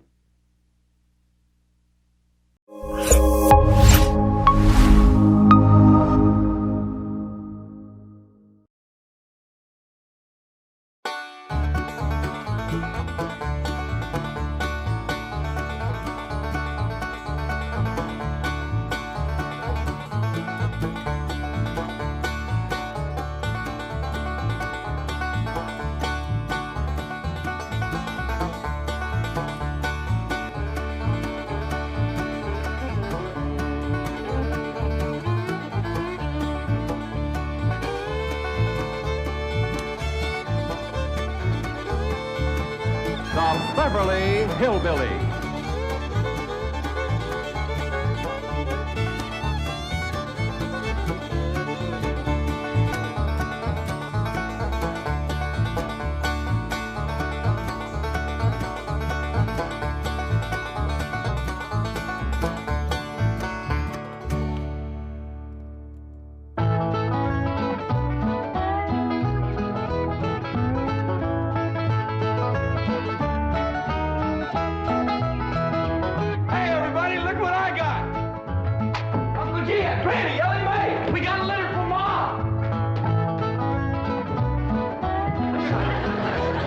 What's Jethro yelling about? Sounded like he said we got a litter from Mom. What's all the commotion? Ellie says Jethro says Pearl sent us a litter. A litter of what? Did you hear what? No, but I bet you it's kittens. Probably kittens. Pearl's always trying to give away kittens. Oh, there y'all are. Where's the kittens, Jethro? What kitten? Didn't your ma send us some kittens? Just a minute. Nope, just a letter. Jethro, how could you think that kittens would... Well, come on, sit down. Let's hear what Pearl's got to say.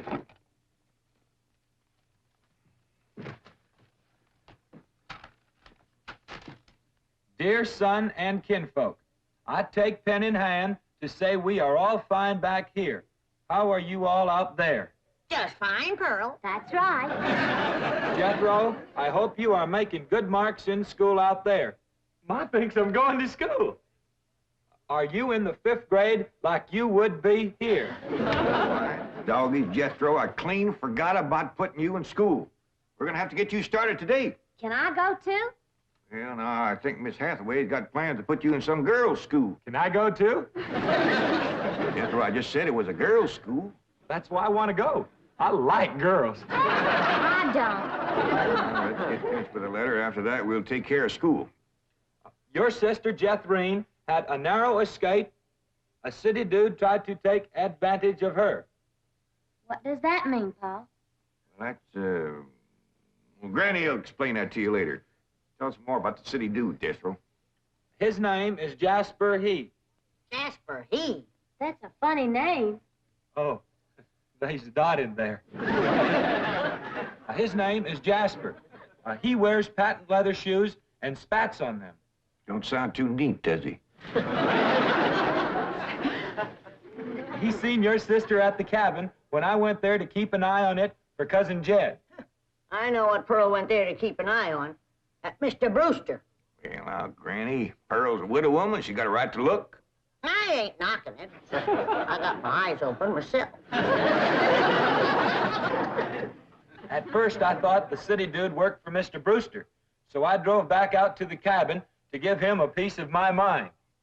I could put a bug in that Mr. Brewster's ear. Look out for feathers. Feathers? The more Pearl has her eye on a man, the more feathers she sticks in her hat.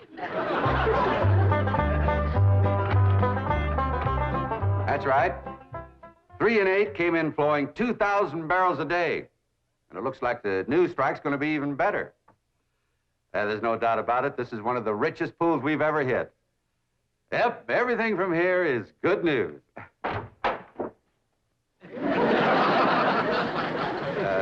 Well, not everything. I'll call you back.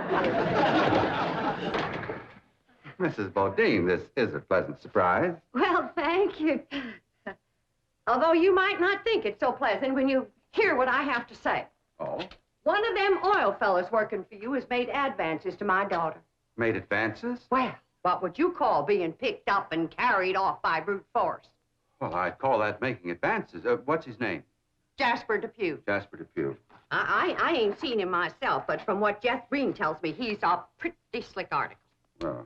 Oh, Mr. Brewster, you don't know how hard it is for 2 girls living alone like Jethrine and me. You see, my son Jethro's in Californy with Cousin Jed, leaving us no man to protect us. I'm a widow woman, you know. But I guess wherever you have 2 unattached girls living alone, there's bound to be trouble. Especially when the girls are the kind that men call lookers. Did you say his name is Depew? Jasper Depew. Calls himself Jazzbo. Oh, Jethrine says he's a flashy dresser and a fancy talker and drives a sporty car. Regular big city dude. I guess Jethrine's kind of like me when it comes to tall, handsome city fellas. I'm just putty in their hands. Nope, no one by that name working for OK Oil. You mind if I look? Oh, well, no, go right ahead. I'm bound and determined to find the rascal that trifled with the affections of my sweet, innocent, helpless baby girl. Ma! Jethrine, I thought I told you to stay in the buggy. I seen Jasper Depew coming. Here? Yes'm. Oh, well, thank goodness we got Mr. Brewster to protect us. Oh, there he is. Mr. Brewster throwed his arms around me and helped me in his strong embrace. What's an embrace, Paul? Well, that's when folks kind of twine their arms around one another. You mean like wrestling? It's sort of like wrestling, except they ain't mad. It's like wrestling for fun. I reckon you could see that. Go on, Jethro.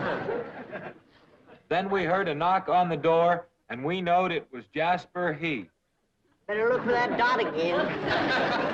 Oh, yeah. We knowed it was Jasper. He was there to get Jethrine. Her beauty had set his heart to burning with flaming desire.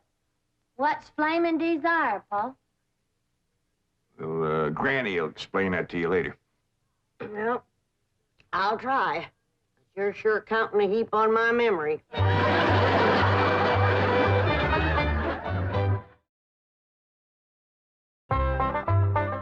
Read on with your Ma's letter there, Jethro. Yeah, it's getting good. One city fella's got his arms around Aunt Pearl, and another's waiting at the door to grab Cousin Jethrine. My only thought was to save my daughter, so I tore loose from Mr. Brewster's embrace.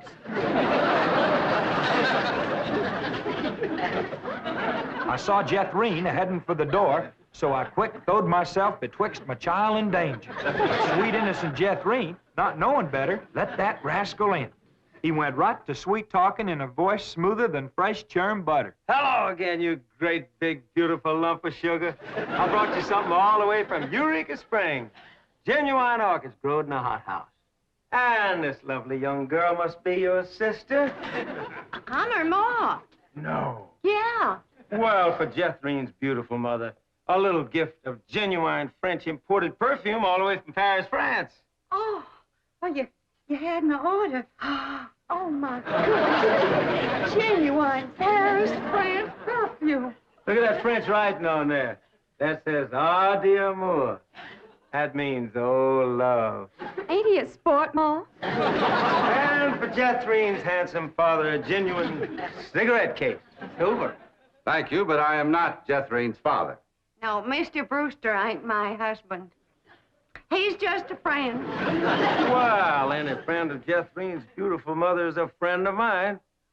This from old Mexico and hammered out of solid silver by the Aztecs Indians hundreds of years ago. Well, that brings up an interesting question.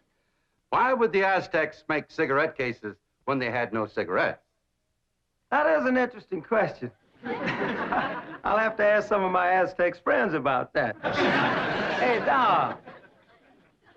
Remember, ain't she sweet? Well, I've read... Hey, what happened to your orchids? Nothing. I ate them already. You mean you ate all them expensive orchids? Mo, you should have spoke for one. They wasn't very filling. Ain't she sweet? From her head down to her feet, and that's a long way. But I ask you very confidentially, ain't that baby sweet? Ain't she large?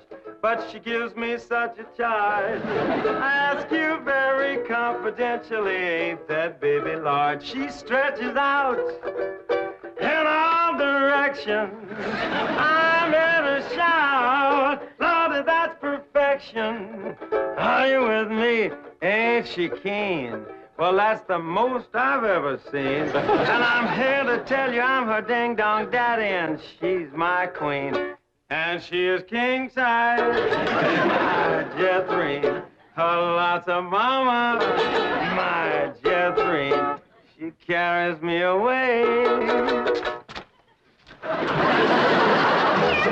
Put him down! So your sister Jethrine has got herself a steady fella now. He says he is going to ask for her hand someday. I hope he will take the rest of her, too. Ha ha. Give my love to all and be a good boy. I am going out now to mail this letter and get some more feathers for my hat. As ever, your loving mother. Gee, sure nice to hear from Ma. Nice letter, nice hearing. Jethro, you and me's got to go right out and find a school and get you to going. Granny, you pack up a nice lunch for Jethro to tote along. How about a big mess of poke greens and chitlins with some pole and a big pot of sorghum to dip it in? Fine. Oh, Granny, it don't have to be that fancy. Some of the other boys here in Beverly Hills might not have it so good. They go to complaining to their folks. Let them complain. It ain't gonna hurt none to raise their standard a little. I'll get the truck, Uncle Jed. Paul, please let me go with Jethro. I can help him fight if the big kids in the 5th grade goes to picking on him. I know for sure that Miss Hathaway has got other plans for your schooling. But with Jethro gone, I won't have nobody to play with. Oh, yes, you will. I just remembered something. Mr. Drysdale's stepson is coming home for Thanksgiving. And he's going to be living right next door. and you can play with him. Mr. Drysdale gave me some pictures of him. Here's the pictures of Sonny. That's what they call him, Sonny. He's been going through a lot of schools, and he ought to know some real good games to play. Ain't he something? Yeah, but what? Why, he's a boy. Sure? Sorry, Ellie, just because he's wearing... Well, there's Jethro. Now, you keep thinking about how much fun you're going to be having with him right next door. You know, he does kind of favor that movie actor, Rudolph Valentino. Here's Jethro's lunch. I didn't have time to fix much, but it'll hold him till he gets home from school. I got a little surprise in there. I've been saving it for a special day, and I reckon this is it. What is it, Granny? Deviled hawk eggs. Doggies. Makes me wish I was going to school.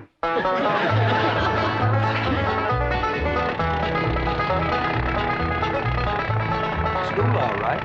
Millicent, Schuyler, and Potts. I reckon them three is the teachers. 3 teachers. Must be awful big school. I'll say. Well, let's go in there and get you started. There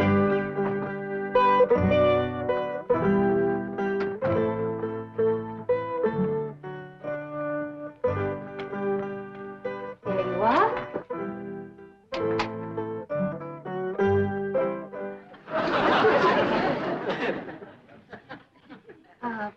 May I help you? Well, reckon maybe you can. Diana, someone has parked a most disreputable-looking vehicle outside my window. Perhaps it was these gentlemen. Oh?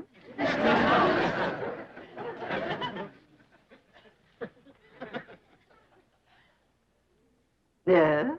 What is it you wish? Well, I'd like to get my nephew started into school. Here? Yeah, here's all right if you got room for a desk and his lunch basket. My dear man, this is a most exclusive private school. The tuition is quite expensive. Well beyond your means, I'm sure. Does that mean it costs a lot of money? That is precisely what it means. Well, I can pay you if it ain't over 25 million. 25 million? Yes, ma'am, that's all I got. Dollars? Yes, ma'am. In cash. Yes, ma'am. This is obviously a practical joke perpetrated by one of my envious competitors. What is your name? Jed Clampett, ma'am, and this here's... And you expect me to believe that you have $25 million? Well, no, not on me, ma'am, but my neighbor, Mr. Drysdale, he's keeping it in his bank for me.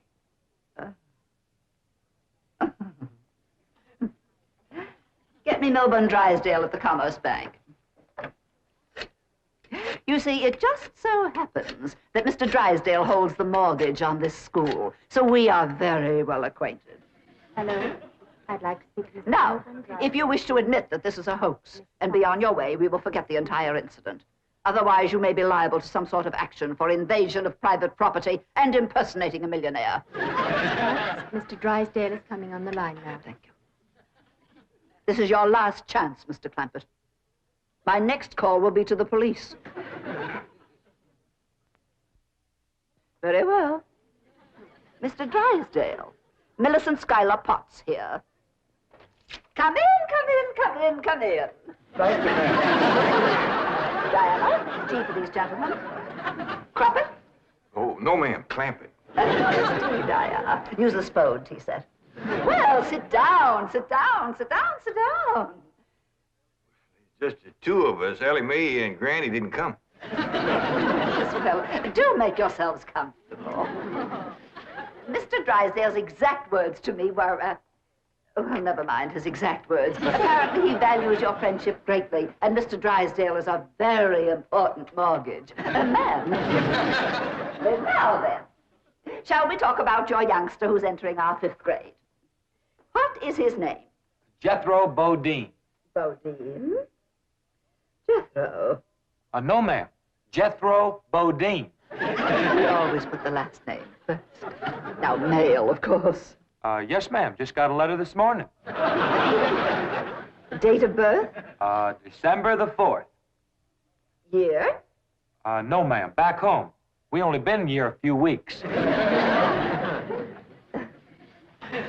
Perhaps you should answer the questions. for our vital statistics. Now, we need to know the complete birth date, which in turn gives us the exact age. Now, we have December 4th, and judging from the fact that your nephew is entering the 5th grade, I would surmise that the year is 51 or 52. Am I correct? Oh, Jethro ain't near that old. And in the 5th grade? Why, that's wonderful. Well, perhaps we have a budding genius on our hands. Archie! How poor. Oh, Diana, I'd like you to bring me one of our boys' uniforms to show these gentlemen. A 5th grade size. No, on second thought, you'd better make it 3rd grade. He's younger than average. Mrs. Parker. We require that all of our students wear identical uniforms. It makes for less friction that way. Otherwise, the boys of millionaires are apt to be taunted by the really rich. I bet you Jethro will look right good in a uniform. He can't wait to be a soldier. Oh, yes, many a young lad is like that. However, our uniforms do not reflect any militaristic design. No, rather, we strive for something gay, attractive, and smart. Oh, there you are. Charming, isn't it? Now, you take this home and have Jethro wear it when he comes to school in the morning.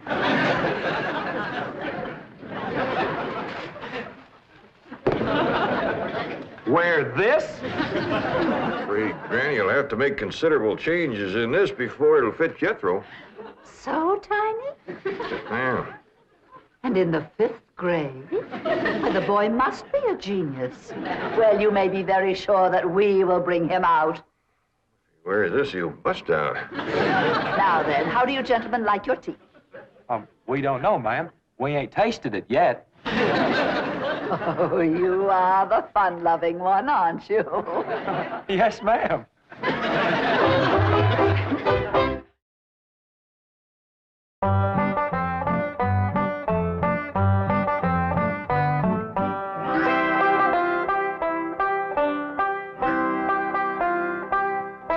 Granny, here's Jethro's school clothes.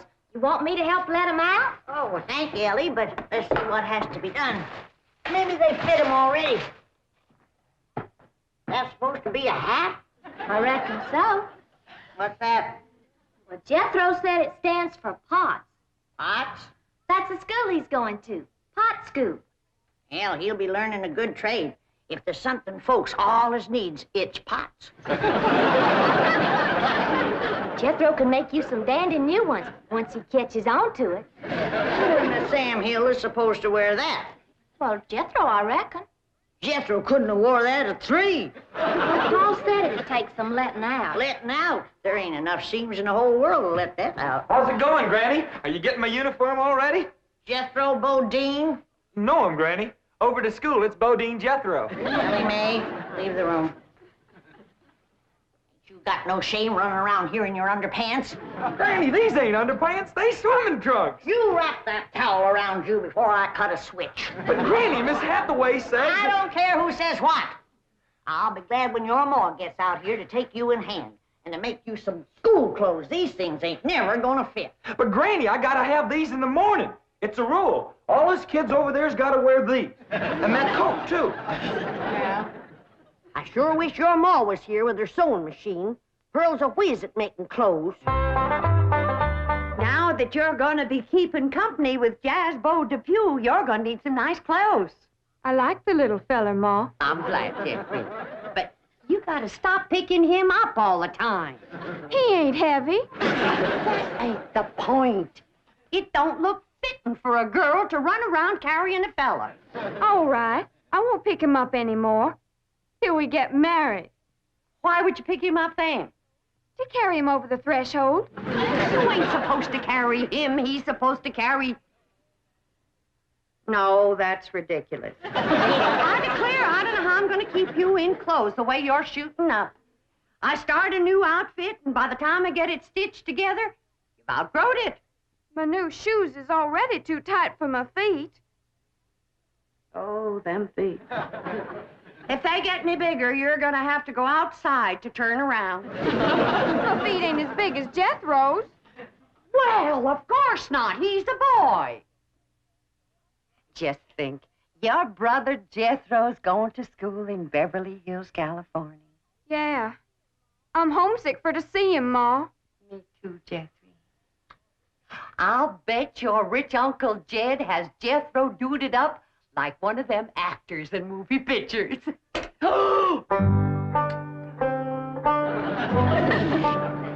I can't understand these Beverly Hills schools. Wearing that uniform ain't gonna make you no smarter.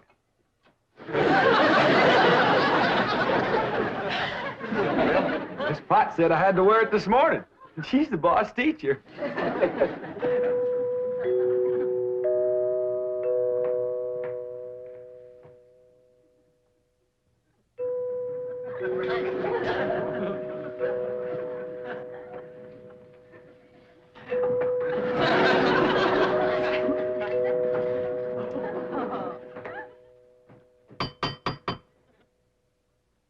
If Jethro ain't right. Every time that music plays, somebody comes to the door. Good morning! Good morning! Surprise! Surprise! Good morning, Miss Potts. I decided to come by and drive our diminutive genius to school myself. What? Your nephew, Jethro.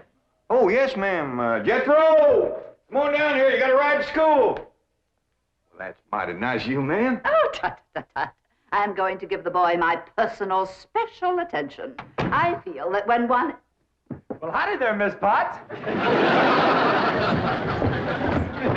You come to take me to school? You betcha she is. Now, I want you to be a good boy, make good marks so your ma will be proud of you. This is your nephew? Yes, ma'am. You met him yesterday, remember? Of course, he does look a mite different in his uniform. Granny had a time getting it to fit, but she done it. You are in the 5th grade? Oh, yes, ma'am. Just finished 3 years in the 4th. But I can't. It's impossible. Oh, that ain't nothing. He got through the 1st grade in only 2 years. Under no circumstances can I allow this. Well, say, here comes Mr. Drysdale. I reckon he's coming to see Jethro off to school. Come along, Jethro. Get the tape off. This is the way we go to school. This is the way we go to school. Here's Jethro's lunch. Oh, Jethro! You forgot your lunch. Now, Jethro, you share your grits and fat back with Miss Potts today.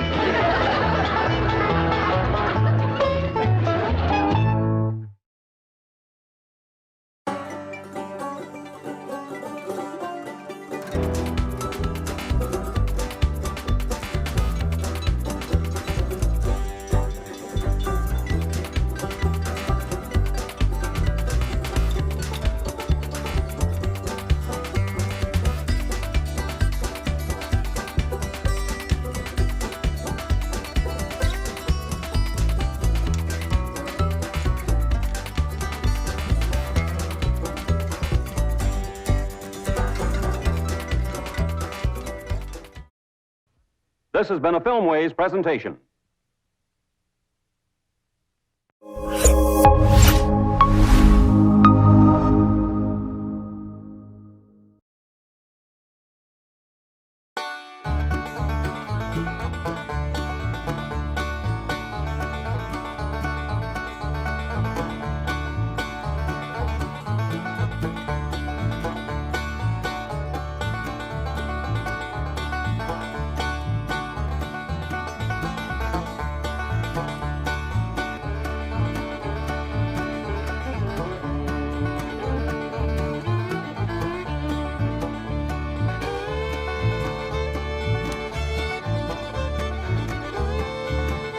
The Beverly Hillbillies.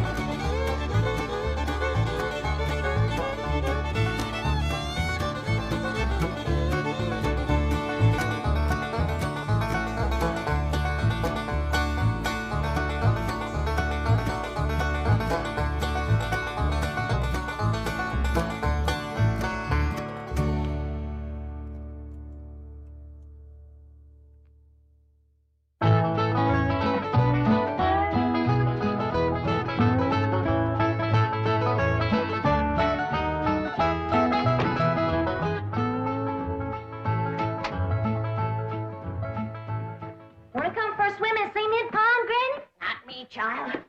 If the Lord had wanted me to swim around in water, he'd have given me fins. Oh, you sure are gussed up. Where you going? I'm going shopping for our Thanksgiving victuals. I hear your beau's coming to eat with us. I ain't got no beau. Your Paul says so. Mr. Drysdale's stepson. You know, the one they call Sonny. Shucks, I ain't never even seen him. Well, your Paul tells it. He's coming to court you and spark you. What does that mean? You don't know what courting and sparking is? No. No, I guess you wouldn't at that. Well, when I get back, you and me better have a little talk. You ever been courted and sparked, Granny? Honey? When I was a girl back in Tennessee, I set so many boys' hearts on fire that they took to calling that neck of the woods the Smoky Mountain. Well, see you later.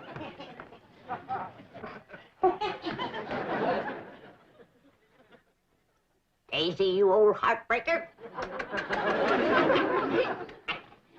You still got it. That's the truth. Who you stepping out with? Ain't stepping out with nobody. I'm going to the supermarket. What's a supermarket? I don't know. I reckon it's kind of like a general store. But that's where you have to go to buy your victuals out here. And there's some things I need for that Thanksgiving spread. Oh, say, speaking of Thanksgiving, we can use the big fancy eating table. I just finished notching the last pot passer. You think they'll reach? Yeah, I don't know. Let's give them a try. Jethro! Yeah, Granny? You all set to get took to the supermarket? No, not yet. Fetch me a pot to the fancy eating room. Yes, sir.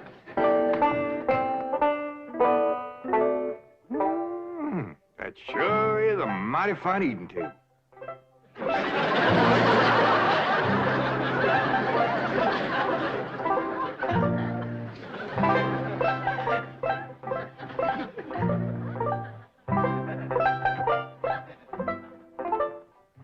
Jethro's fetching a pot.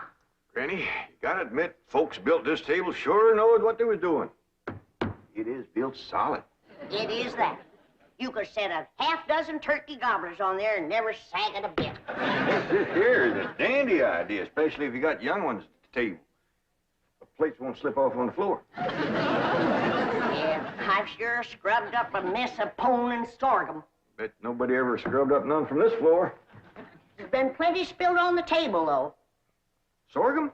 Something sticky. I can't get that green tablecloth off there. Save me. It's stuck on me. I can't imagine anybody to lay a clean tablecloth on a sticky table. Yeah, Granny, I reckon all women ain't as spick and span as you are when it comes to keeping house. Here you are, Granny. Set it in the middle of the table so we'll see if these pot passers reach.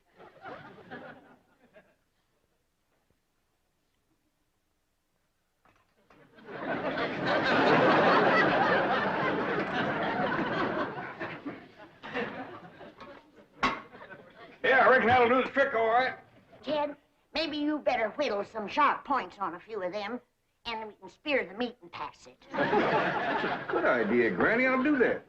How do you reckon the folks that lived here before us passed things? Well, they probably had a big family and passed from hand to hand. That reminds me, we're having 5 for our Thanksgiving meal. Yeah, you already told me. Company coming? Extra special company. Elly's beau. Has Elly got a beau? She sure has. Mr. Drysdale's stepboy, Sonny. Him and Elly ain't never seen each other yet. Sonny and his ma just come in from Boston. But Mr. Drysdale says his boy will be just happy to come a-courting Elly. I won't. I have never submitted to a blind date before, and I refuse to do it now.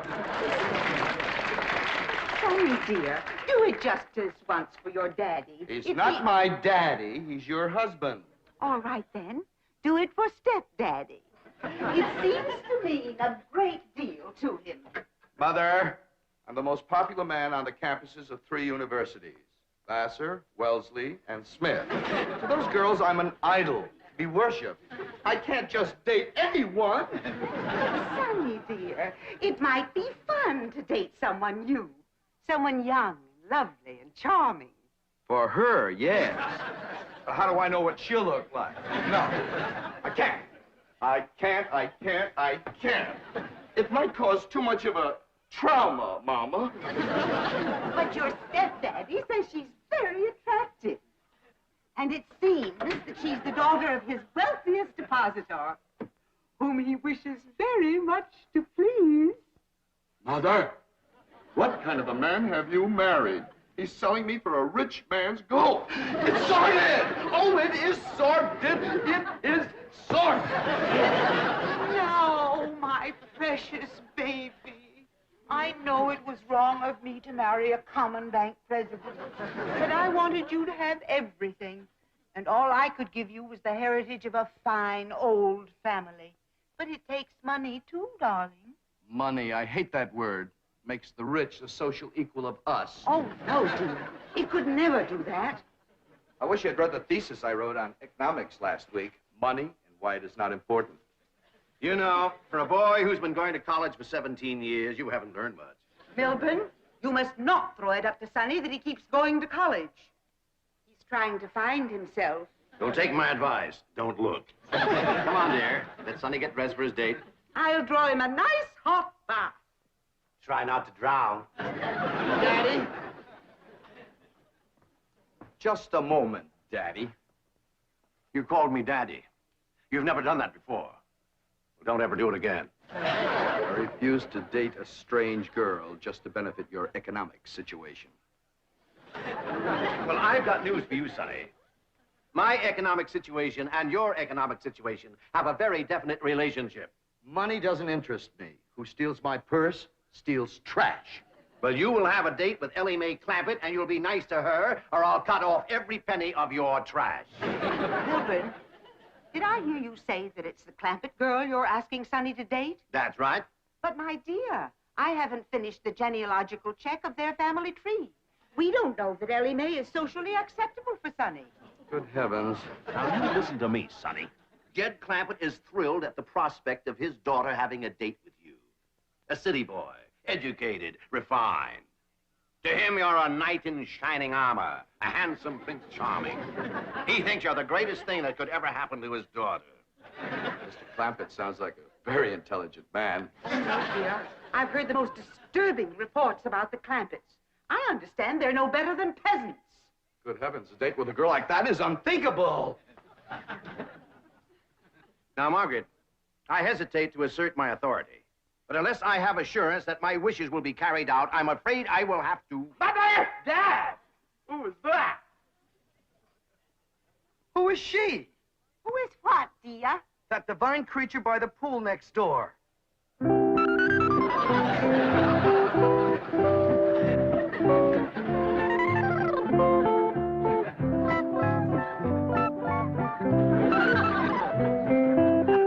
That's the Clampett girl, Elly Mae.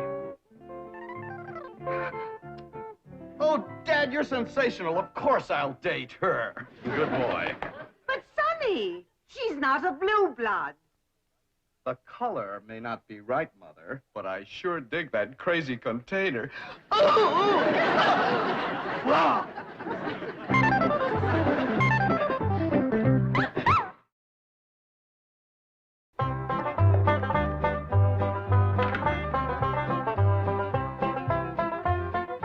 Granny, you wearing perfume? Pure vanilla extract. You rascal. You're gonna have that storekeeper's head just a spinning. That's the idea. Just because I got plenty of money don't mean I have to spend it all.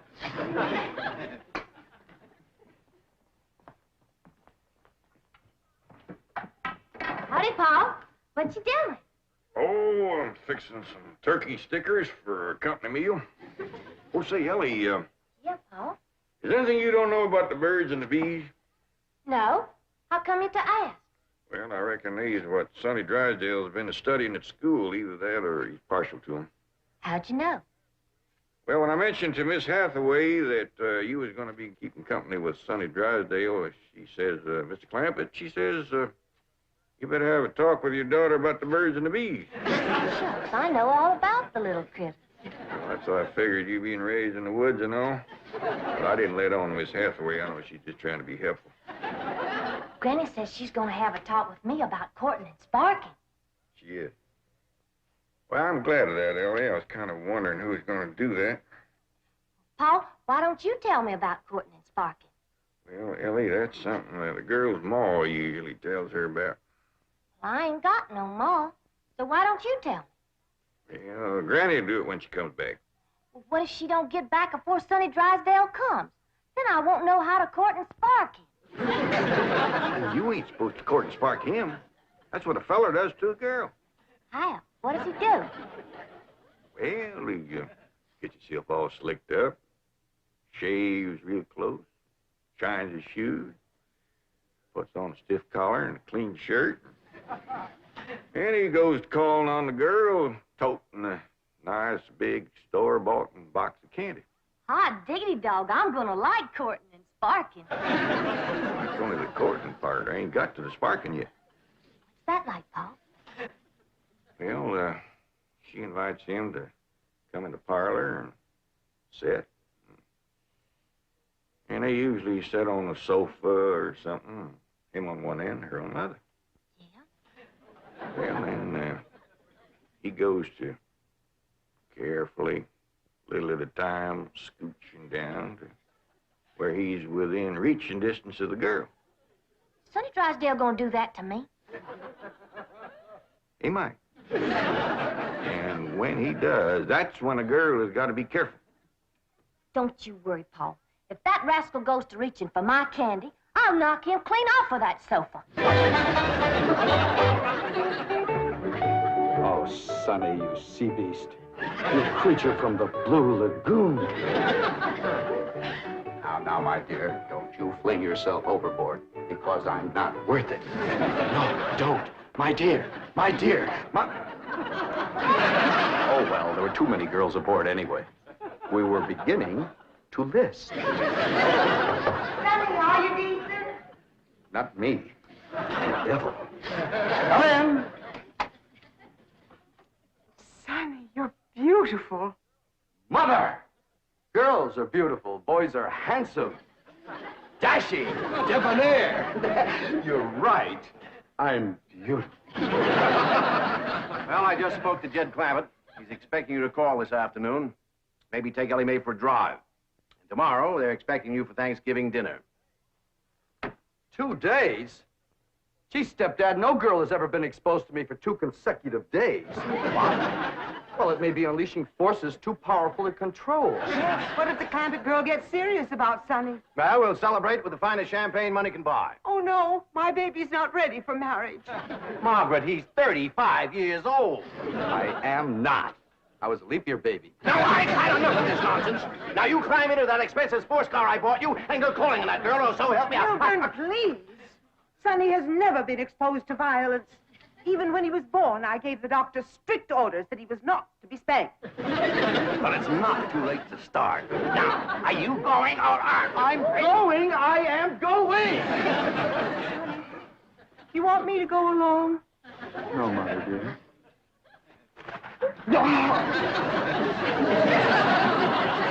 For meat, Mr. Sonny? Why, no trouble at all. Hey, whack off as much as you want. Jed, he's back from the supermarket. What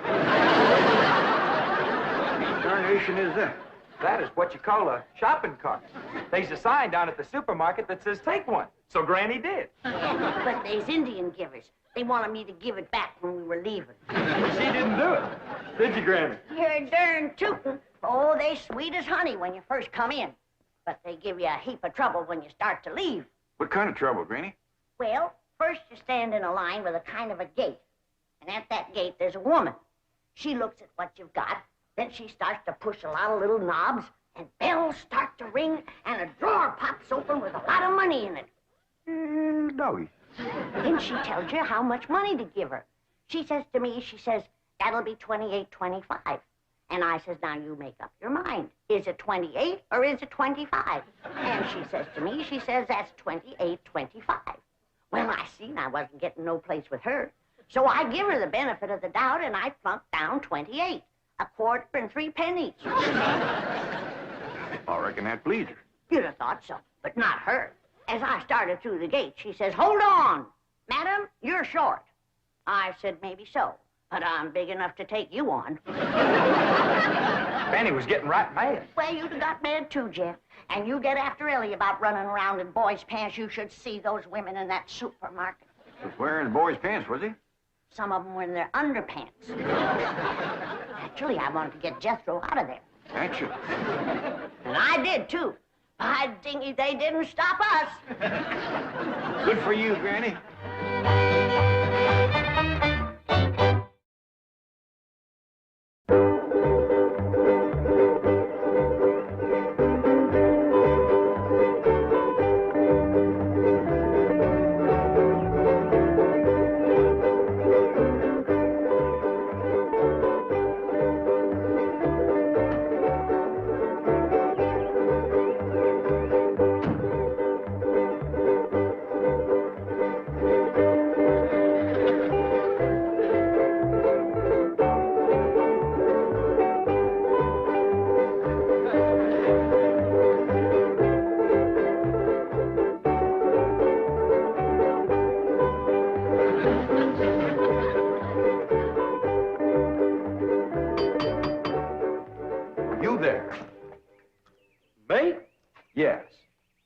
Does that weird-looking vehicle belong to you? No, sir.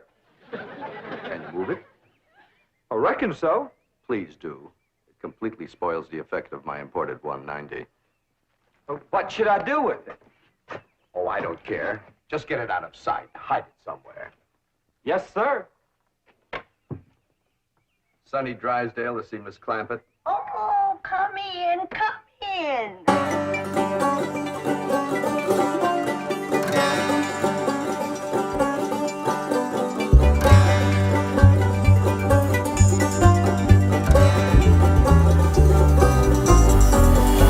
What you doing, Jethro?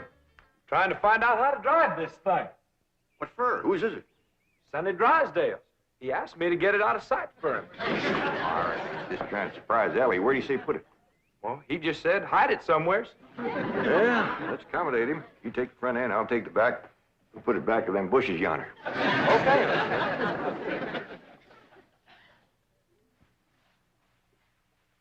Is he towing a box of candy, Granny? He sure is, honey. All tied up with ribbon. Oh, Elly. Child, you are just beautiful. Shall I sprinkle some vanilla extract on you? Becca? No, I better not. Sometimes that drives them wild. Elly, I didn't get to talk to you about courting and sparking. Oh, that's all right, Granny. Pa told me. Oh, all right, now you follow me. Don't be nervous.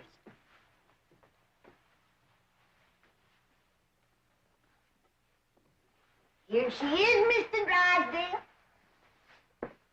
Thank you. You're beautiful. Divine. Never mind me. Say something nice to her. Hold it just a moment. What a vision you are. What a picture you make. From your golden hair down to your... Is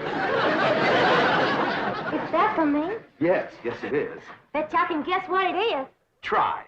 It's something sweet. Exquisitely sweet. Something yummy. The yummiest. Something all girls like. You guessed it, it's me. You can sleep with it under your pillow. You want to come into the parlor? What are we going to do in there? Talk about the birds and the bees. Well, Scooby do. You peasant girls don't beat around the bush. Miss Clampett, my lips long to taste your lovely hand. Hey, why did you throw him? That rascal was fixing to bite me. Roost it to him.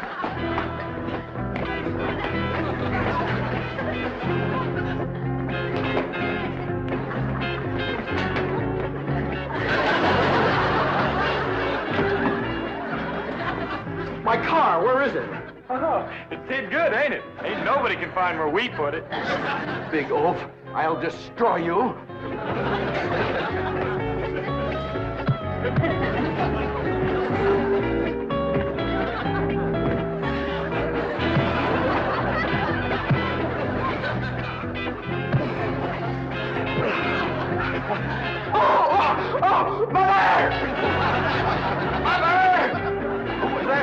Sonny Drysdale.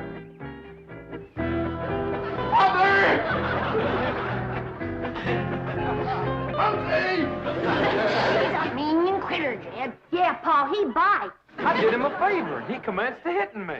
I claim us Clampetts have been insulted by the Drysdales. Let's go feud 'em. Oh, now. Why, we could whoop 'em with one hand tied behind us. We ain't got no cause to whoop 'em, Granny. No cause.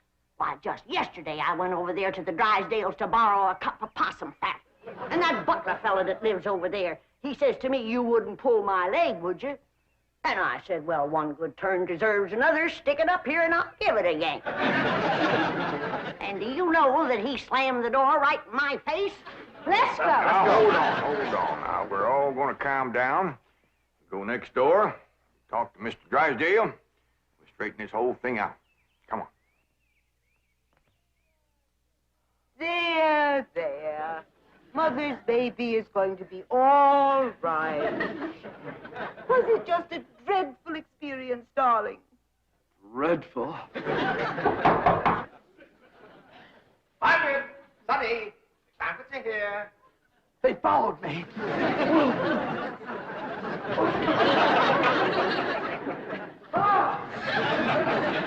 Come in. Where's Sonny? Here I am. Well, we've straightened out the misunderstanding, and now these people have something they want to say. Well, Sonny, I reckon this is all my fault. I'm sorry I wasn't to the door like a proper paw had ought to been. I'm sorry I throwed you, Sonny. And I sure do thank you for that nice picture you give me. And I'm sorry you hurt your hand hitting me, Sonny. And me and Jethro was sorry that we hid the automobile. We towed it back over and set it down in front of your house.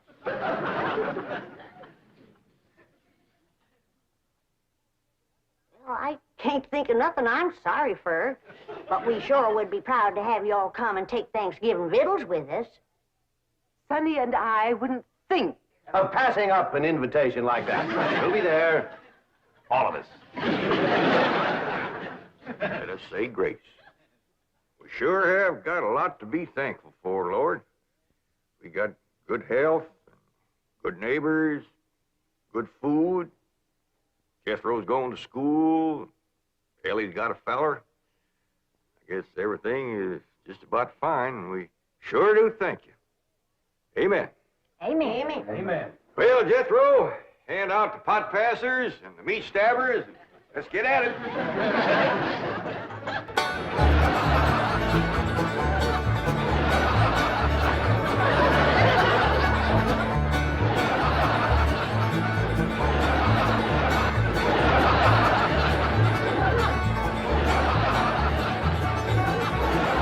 Debbie's on drumstick.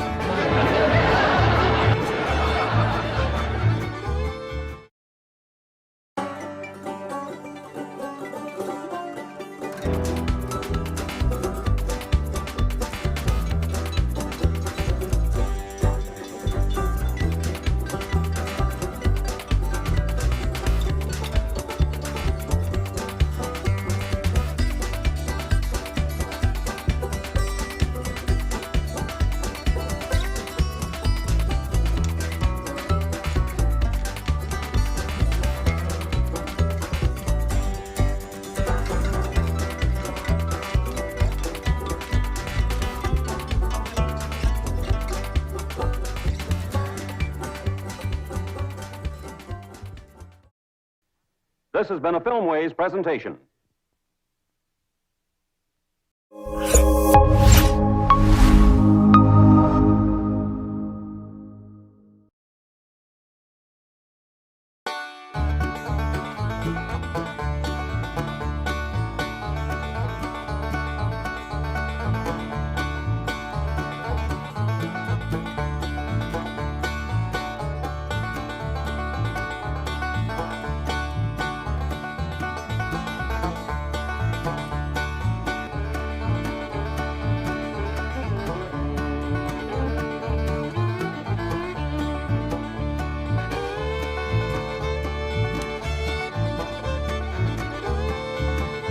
The Beverly Hillbillies.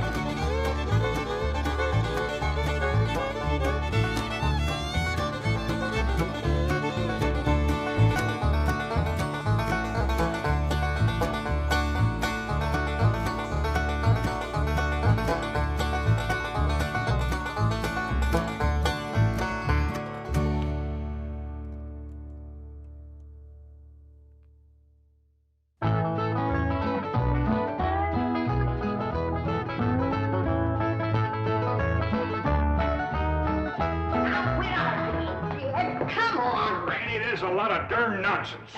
Come on, it ain't no such thing. Now, it ain't gonna hurt you none. I got things to do. The first thing you gotta do is sit down here and get your hair cut. My hair don't need cutting. If it gets any longer, I'll have to braid it. I declare, you fight hair cutting like a steer fights branding. Well, the last time you cut my hair, you did brand me. How did I know somebody poured hot gravy in my bowl? Smarted considerable. Sure plastered your hair down nice, though. No, I might go to selling that stuff. Gravy? Sure made your hair look mighty sprucey. Yes, sir. You were slicker than a peeled onion. Smelled like one, too. I'd go to selling that stuff. I could put an ad in one of them catalogs. If you want the girls to stop and stare, put Granny's gravy on your hair. All right, Granny, come on. Let's get on with it. Hey, Uncle Jed, you're getting your hair cut. Thanks for telling me, Jethro. Oh, that's all right. Furnace, Jethro. What's going on? Is there going to be a wedding or something? I could be the way that Sonny Drysdale is a sparking Elly May. Oh, he's with her right now, up by the cement pond. I better get right out there and keep an eye on him. Now, you sit still and leave those young'uns alone. Can't you remember how it was when you was a boy? Yeah. I better get right out there. It's broad daylight. And besides, they swimming. No, they ain't. He's a sitting on the bank, and he's a holding her hand. What an interesting hand you have. I see a man, a handsome Harvard man. Where? Right there on your heart line. Oh, that's just the one I got from picking up toes. Elly, you mustn't let horrid, slimy creatures touch you. Oh, heck, you ain't slimy, Sonny. Just a mite greasy from all that oil you smear on yourself. What a precious paradox you are. What a charming contradiction. You look pure Park Avenue and you speak pure Tobacco Road. That good? Good, it's fascinating. You're a challenge to me, you child of nature. You are the raw clay from which I will mold a perfect woman, worthy of a perfect man. Me. You know Shaw's Pygmalion? I don't even know Shaw, let alone his pig. Oh, you woodland sprite! You forest little bird. You are so refreshing after all those intellectual types of Vassar and Wellesley. You make me feel superior. That good? Good? It's divine.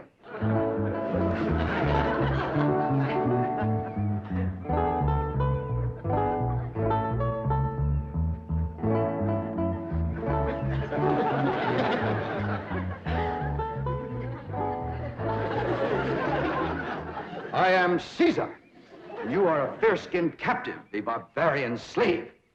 Shall I drag you through the streets of Rome behind my chariot? Or shall I throw you into the arena with my lions? No, Caesar has other plans for you, my little savage. You shall be my slave, yes, but only the invisible bonds of love shall make you my prisoner.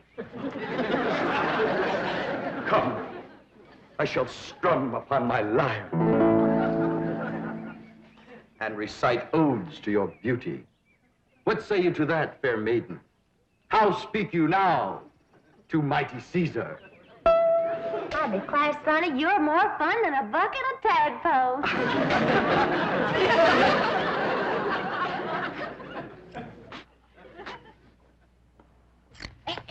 Sit still, I'm liable to lop off an ear. Well, doggone it, Granny, hurry up. I gotta get out there and keep an eye on Sonny and Elly.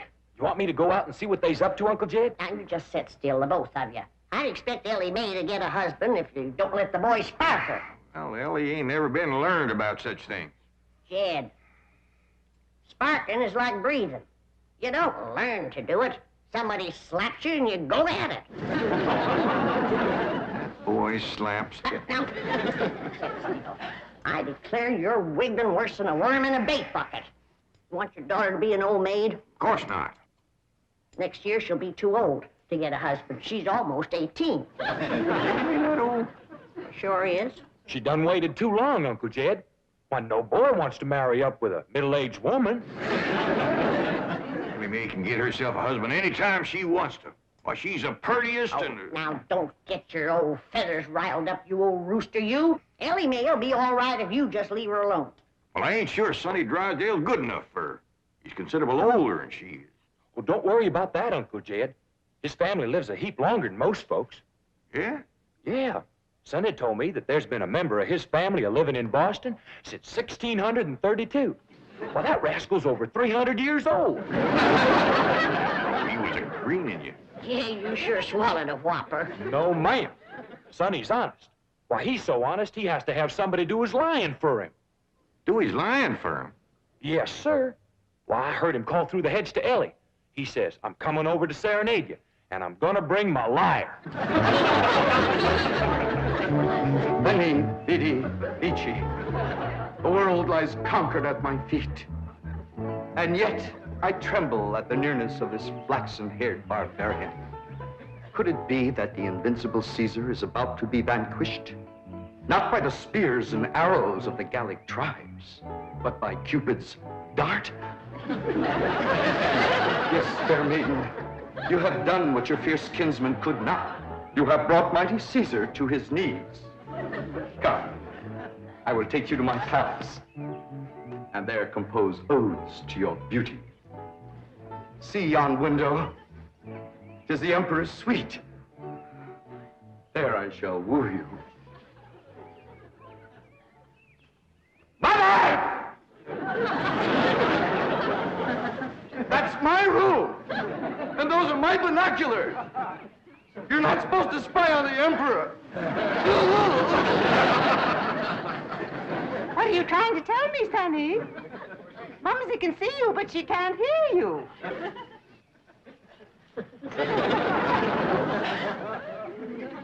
Yes, darling, Mumsy is watching. You look magnificent, like Apollo, the god of manly youth and beauty, the god of poetry and music. Look out! You're getting near the water. Be careful. Wait! Mommy will get your inner tube. Come, fair maiden, and I shall sing of your golden tresses and your azure eyes and your skin of alabaster and your other charms that set me aflame. You mean you really burn it? Yes, dear one, and only you can put out the fire. Okay.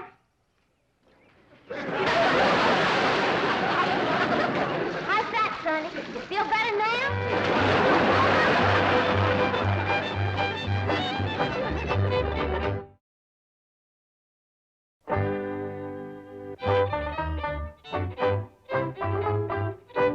All right, Jethro, you're next.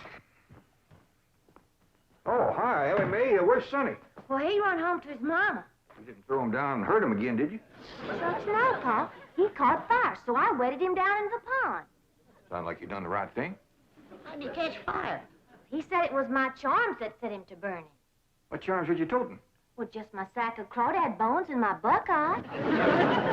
You never heard of crawdad bones and a buckeye starting a blaze? What happened to your rabbit's foot? I didn't have it. There you are. You can expect trouble when you ain't toting a rabbit's foot. You know what my teacher over at Pot School said about toting a rabbit's foot? What? She said it's a superstitious invocation contradicted by scientific knowledge. It's always nice to know you ain't been doing something foolish. Don't you worry none, Elly. You go jump into a purty dress, and I'll walk you up a love charm that I guarantee will bring Sonny Drysdale back. Yes, I am, Mother. I'm going back. Sonny, darling, you're delirious. Here, bring some of this penicillin. I'll send for an ambulance. Mother, I am perfectly all right. Of course you are, precious. A nice rest in an oxygen tent is all you need. I don't need an oxygen tent or an ambulance. All right. Just relax. And Mumsy will call the police. Police? But of course. I mean to have that violent, dangerous girl arrested for attempted drowning. Mother, you will not call the police. I'm going back there right now to see Elly May. Ah, darling, that's very brave of you, but you're in no condition to make a citizen's arrest. Mother, I'm not going to arrest her. I want to help her, to work with her, to tutor her. What? She's like a wild, wonderful jungle cat, and I'm going to tame her. Sonny, you are delirious. I'll call the doctor. Mother, mind is made up. That girl needs me. For the first time in my life, somebody really needs me. I need you. The whole world needs you. Ellie Mae Clampett needs me, and I need her. I'll be her Pygmalion, and she'll be my Galatea. Sonny, you're not becoming emotionally involved with that creature. She's not a creature, Mother. She's a girl. A wild, wonderful, beautiful, ravishing girl. Yes, I am becoming emotionally involved. I forbid it. She's not socially acceptable for my baby. Mother, I'm not your baby anymore. I'm a man in search of a woman.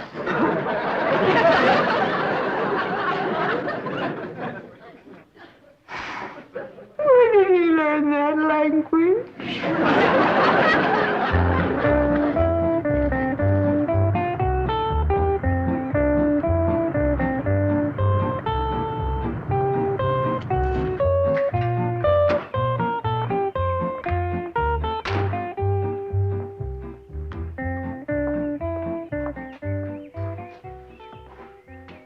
Hello, Duke. You noble veteran of the chase. Are you homesick for your forest paths and mountain trails? You look like a cashier waiting for the bank examiners to arrive.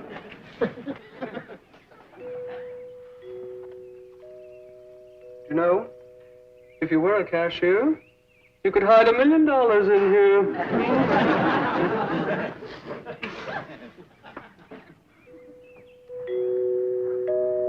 There goes that music again. Jethro, did you ever find out where that's coming from? No, sir, I didn't. Every time I went to looking for it, somebody always come to the door. This time I'm gonna find it for sure. You see? Oh, bonjour, Jethro. Oh, howdy, Miss Hathaway. No. When I say bonjour, Jethro, you say bonjour, Mademoiselle Jane. Now say it. Bonjour, Mademoiselle Jane. Bonjour, Mademoiselle Jane. That's very good, except for the mwah sound. It must be soft. Mwah. Mwah. No. Watch my lips closely. Mwah. Try that. Mwah. Try it again. Mwah. That's closer. Try again. Mwah. Once more. Mwah. Close in on her, Jethro. Oh, Mr. Clampett, I was attempting to teach Jethro to articulate the Gallic diphthong. No matter what fancy name you call it, he ain't very good at it. You learn. But now to the purpose of my visit. Is Sonny Drysdale here? No, but he will be. Granny's out in the kitchen whomping up a love charm for Ellie to give to him. She said to bring him on the run. Mr. Clampett, I am reluctant to disillusion you about so-called love charms, but they are mere superstitious invocations and have been proved to be completely ineffective. Granny sets great store by him.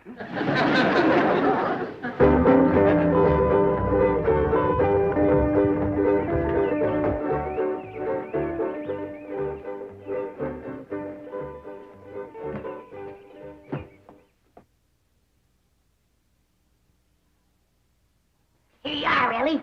One guaranteed love charm. Guard it with your life. What's in it, Granny? Oh, I dasn't tell you. Leastways, not just yet. But I'll give you the secret before I go on to my reward like my granny done to me. I'll guard it too, Granny. Granny?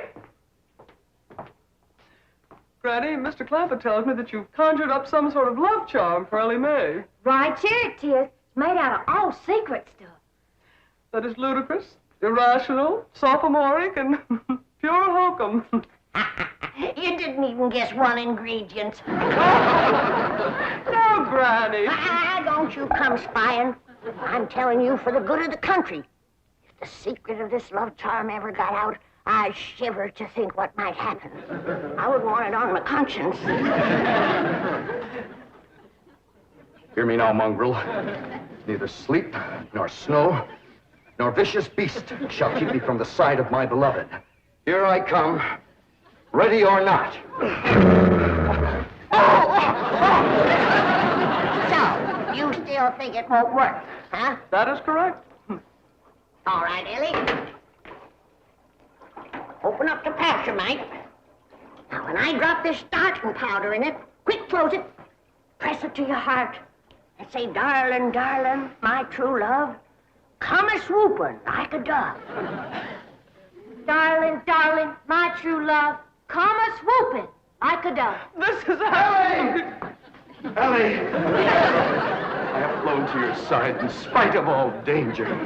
What fate, what power have I to thank for giving wings to my feet? That little old charm maker, me.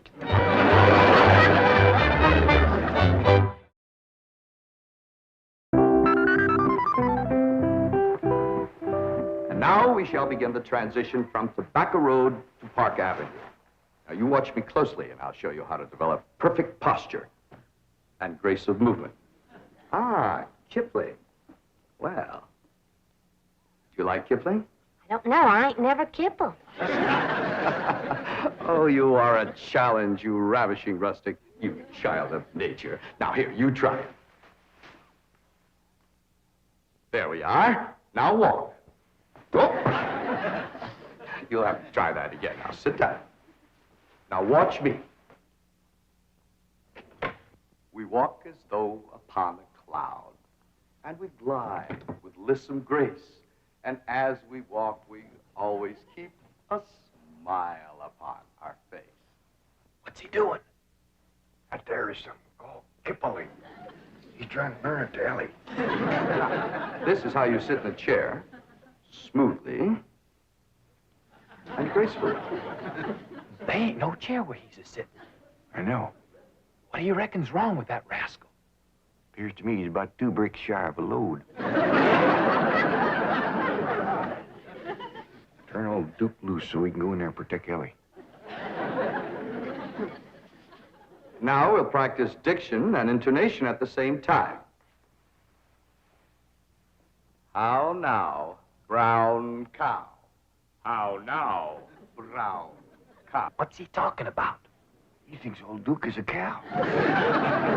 You best fetch Granny. Appears to me she's throwed too strong a charm on that boy.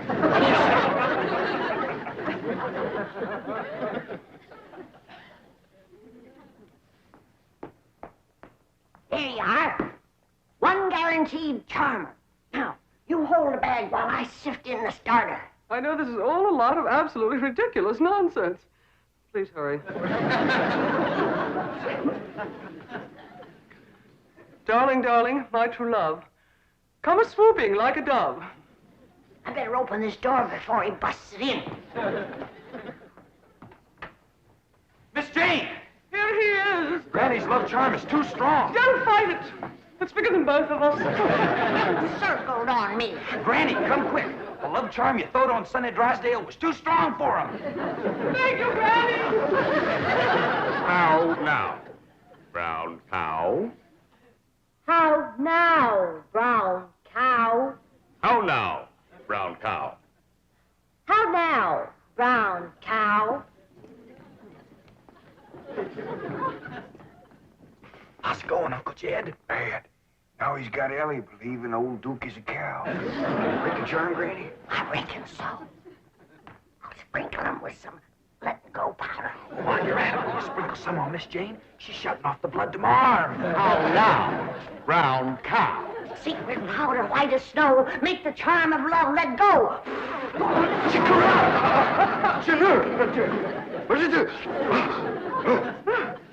The spell is broken. Now, please, everybody listen to me.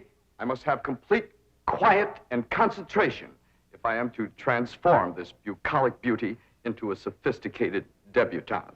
Now, I have studied drama at Yale, Harvard, Princeton, and Dartmouth, and I am probably the only living man who can accomplish this difficult cultural metamorphosis in the brief time available. Now, everybody please go while I transfuse into this simple, untutored mind the charm, the polish, the splendor that is sunny Drysdale.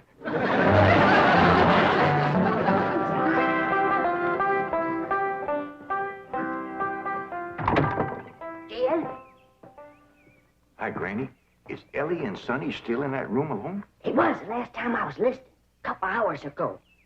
They was talking about the rain in Spain, a land in the plain.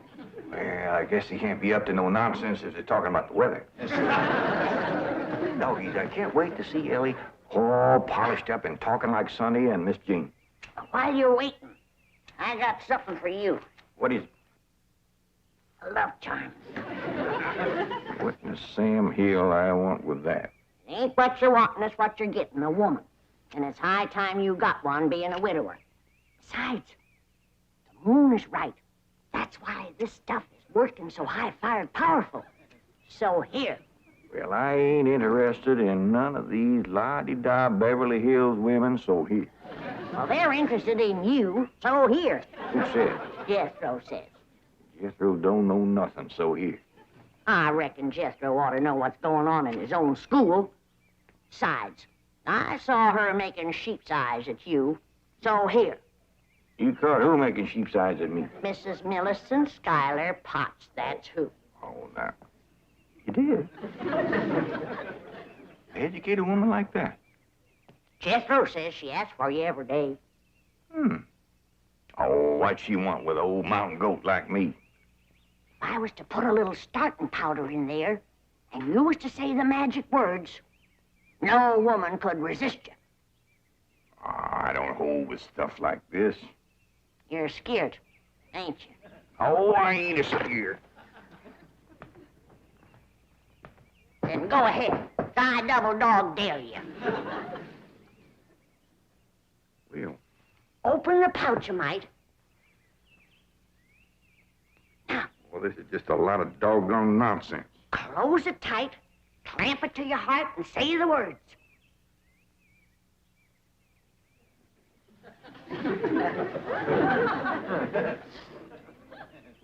Darling, darling, my true love come a-swooping like a dove. Where is he? Where's my dog? It's Mrs. Drysdale. Where is he? Oh, where is he? Oh, I tried to stay away, but I could not. He's mine, and no other woman shall have him. Drysdale, you're a married woman. Think of your husband. Care about my husband. I want my darling, and no one is going to keep me from him. I sure hate to have to do this, but...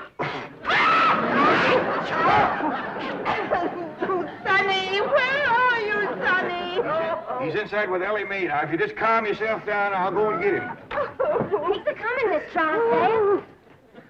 Howdy, Ma. Was you a-hollering for me? They brainwashed you.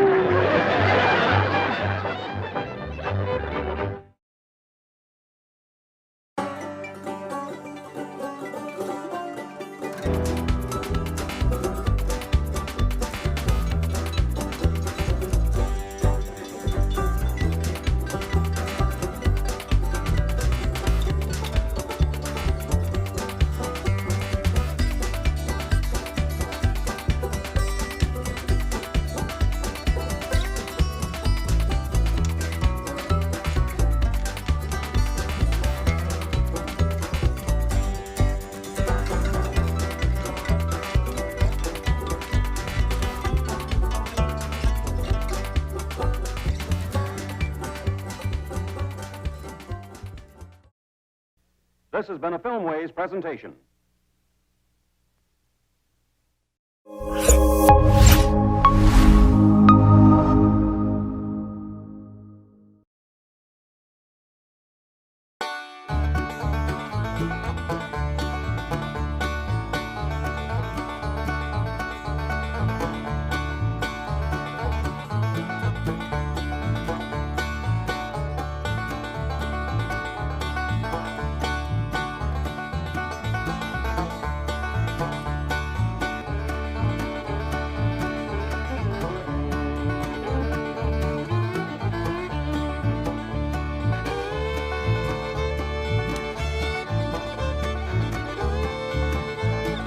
Beverly Hillbillies.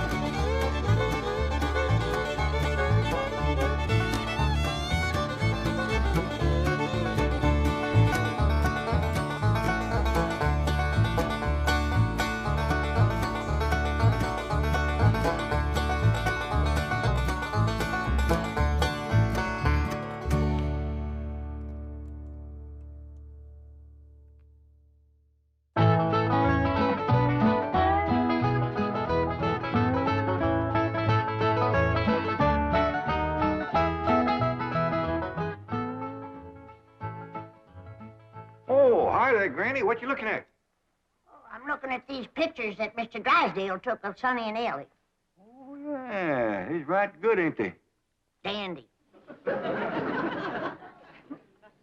Jed, I reckon we'll be having a wedding around here pretty soon. How'd you know? Sonny's giving Elly a ring this morning.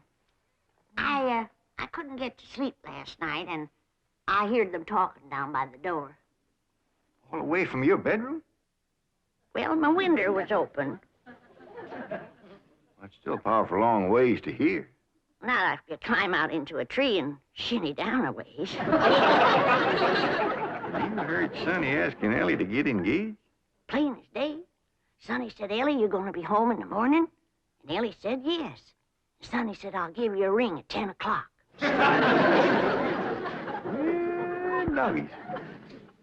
Was pretty near straight up for 10 right now. Hello? Oh, good morning, son. I mean, Sonny? Hey, Elly's here. Why don't you come on over? Oh, you want to talk to her on the telephone? Well, just a minute. Can't give a girl no ring on the telephone. Telephone, Elly! Okay, Pop. I'll get it up here. Granny, you hadn't ought to be listening. Well, it's a lot easier than shinning down a tree in the dark. I tore my nightgown. I sent a bunch of these back home to Cousin Pearl. What for? Yeah, you know how she was always bragging about her daughter, Jethrine, going to beat Elly Mae to the altar? Yeah. I sure would like to see the look on Pearl's face when she sees this. Jethrine, look at this. And I always bragged that you could beat Elly Mae to the altar. I can, Ma. I can outrun Elly Mae. My legs is long. Look, we gotta get busy. Now, what time's that Jasper fella coming to court you? 6 o'clock. He's taking me out in his car. Oh, no, he ain't. He's courting you right here in my parlor where I can see to it that he gets to the point. Well, that's where he's taking me, Ma. Perkins Point. There's the barn dance there. I'm talking about the point of proposing to you. Don't you want to get yourself a husband? Yes, sir. Jethrine, why couldn't you have been born with some of my brains instead of just my beauty? Of course, I gotta admit that you ain't quite as pretty as Elly Mae. I ain't even as pretty as her fella. You are so.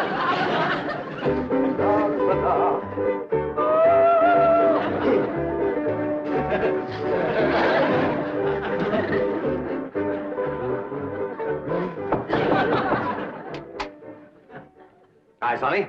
Hi, stepdad. Well, how are you and Elly Mae Clampett getting along? Marvelously. She's mad about me. Oh? How do you feel? The same. Really? I'm mad about me, too. Now, how do you feel about her? Oh, she's fun, stepdad. I like her lots. I'm going over there now and take her for a drive. Good, good. Her father has $25 million in my bank, you know. Yes, I know. She's, quite a beautiful girl, don't you think? Oh, ravishing. You know, I understand these country girls make perfectly wonderful wives. Strong, healthy, not afraid of a little work. So I understand. You know, Sonny, I have a position opening down at my bank. Oh, it's not much to start with, but advancement could be rapid with my help. Certainly, it would be enough to rent a nice apartment, settle down, take up housekeeping. Why don't you think it over and discuss it with Elly Mae? All right. But with all the money her father has, I doubt seriously if she'd want to work at your bank.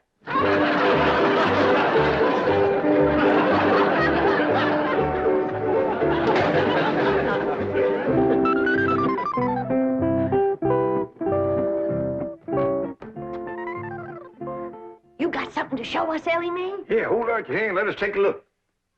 They's clean, Pa. I washed them with soap. No ring? No, Granny, I washed them all the way up to here. Sonny Drysdale didn't give you no engagement ring? Shucks, no, Pa. Why would he want to do that? He's gonna take me driving. That's bad. Out driving in broad daylight ain't no way to get engaged. What are you talking about? I proposed to your daughter out driving. In a horse and buggy, that's a heap different. Besides, that old mare of yours knew right where she was going. That way you could turn your attention on Rose Ellen. That's the truth. But out driving in an automobile in city traffic, with all them cars trying to hit you, by the time you turn your head to say, will you, somebody has. There's no two ways about it.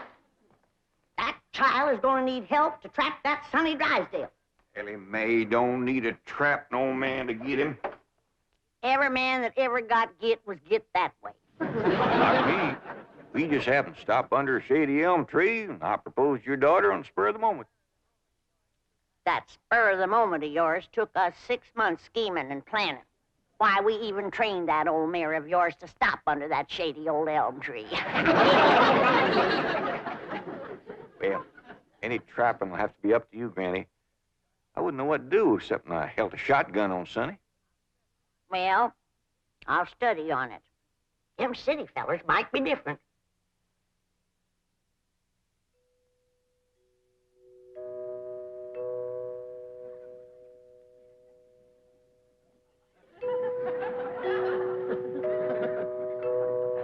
Jed, you reckon we'll ever find out where that music comes from? I reckon if we keep a looking.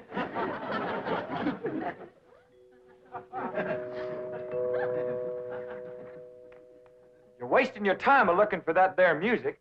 I've looked for it a dozen times, and before you can find it, somebody will come a-rapping at the door. See? Told you. Oh, hi, Sonny. Greetings, all. Elly Mae ready? She sure is. She's been ready since she's been 14. I beg your pardon? Oh, Ellie Mae, Sonny's here. What we want to know is, are you ready? Well, I sure hope you young folks have a dandy drive. Oh, we shall.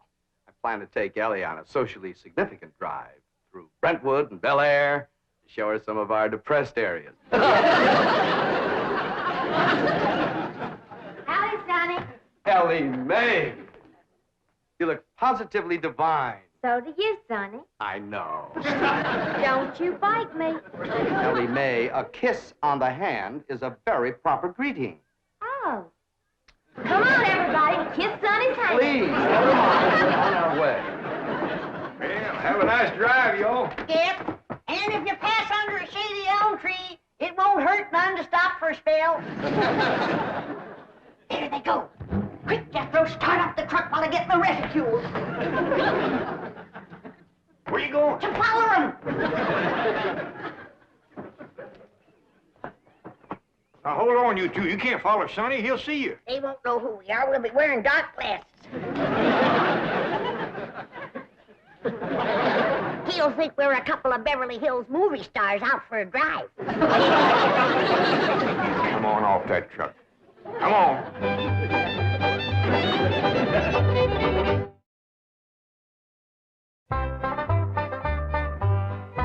Jethrine, did you pour the fudge out to cool? Yeah, Ma, but I'm afraid it ain't gonna get hard. Well, if it don't, you and Jasper can eat it with spoons, and I'll tell him I made it. You done dressing? Yeah, Ma. Well, come on in here and let me see how you look.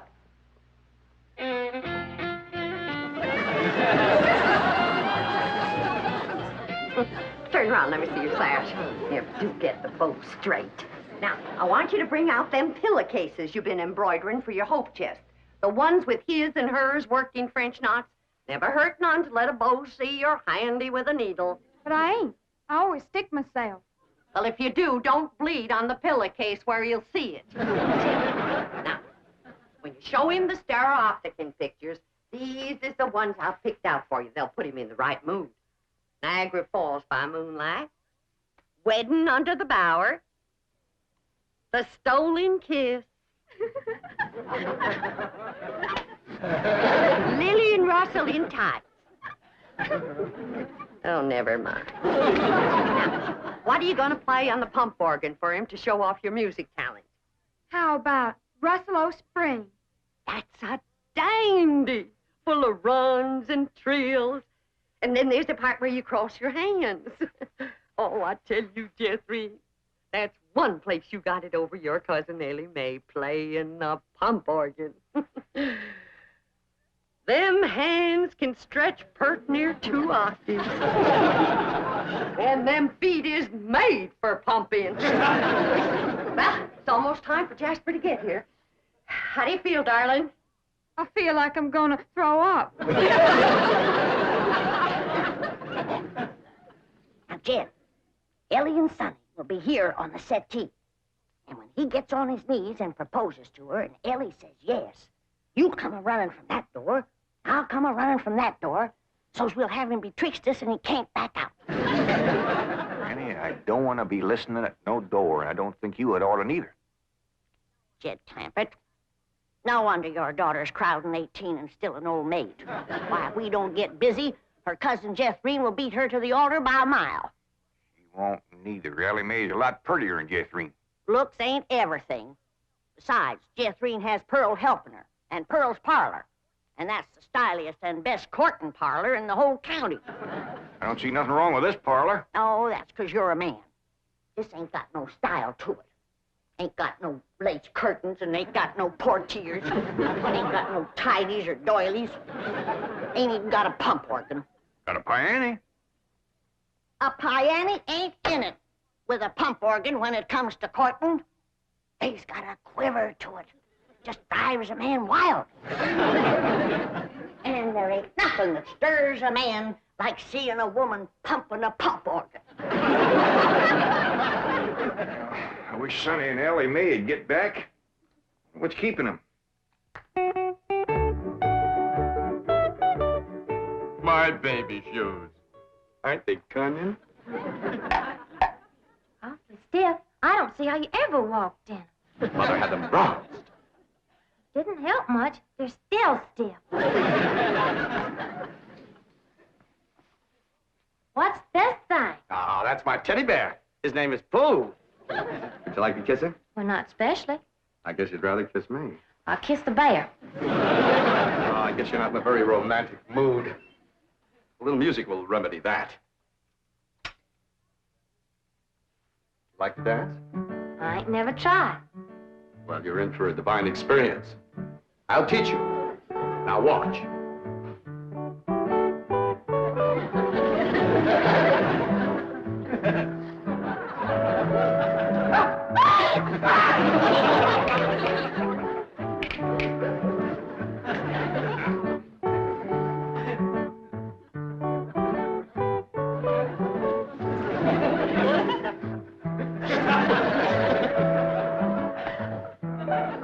How do I look?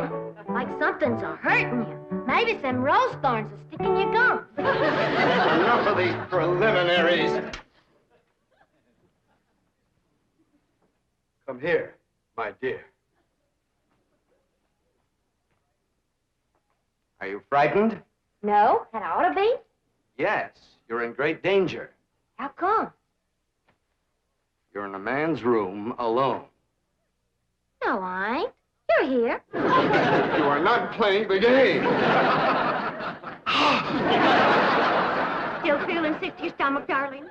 Yeah, Ma. Well, I went down to the cellar and I drawed off some homemade elderberry wine. Ain't nothing in the world better for settling a queasy stomach. Of course, according to the rules, you shouldn't touch spirits till your wedding day, but I guess in case of an emergency, a little swallow won't hurt.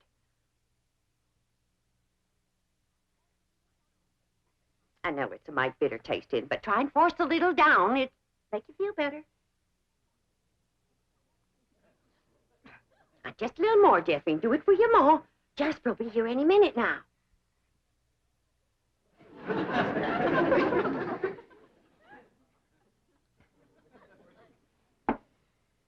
Feeling better? A little. I got it figured how we get you to play the pump organ for you. I know just what he'll say when he walks in, because everybody does. He'll say, "Why, I declare, that's a mighty fancy pump organ you got there." And I'll say, "Why, thank you. I'm mighty partial to pump organ music." And then you say, "Why, I'll play something." And then you sit down and you play like you never played before. You understand? Yes, ma'am. There he is. You ain't gonna throw up, are you? I'll try not.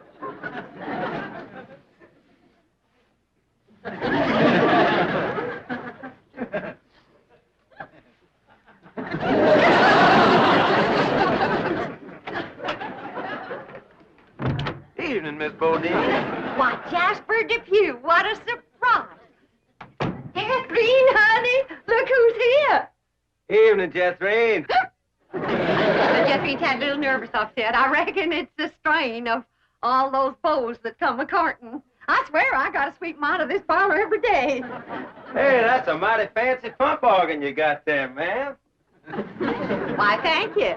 I'm mighty partial to pump organ music. In fact, I'd just love to hear some pump organ music right now. I'll play you something, ma'am.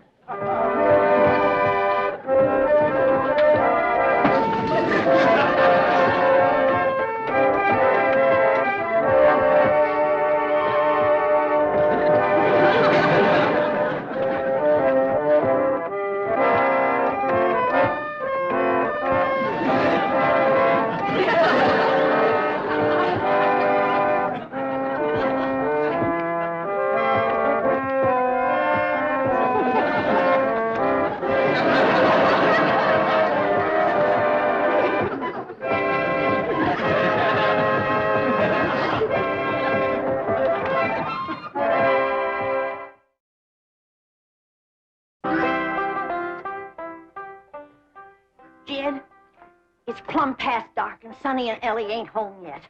Where could they be? What are they doing? Are they engaged? Why don't we hear something? Oh, that poor, sweet, innocent Elly May out there in the dark with a man. Jed, maybe something happened. Now maybe something. Granny, calm down. Elly can take care of herself. I reckon you ain't nervous, huh? No, just sitting here whittling. Well, what you're whittling on used to be the arm of that chair.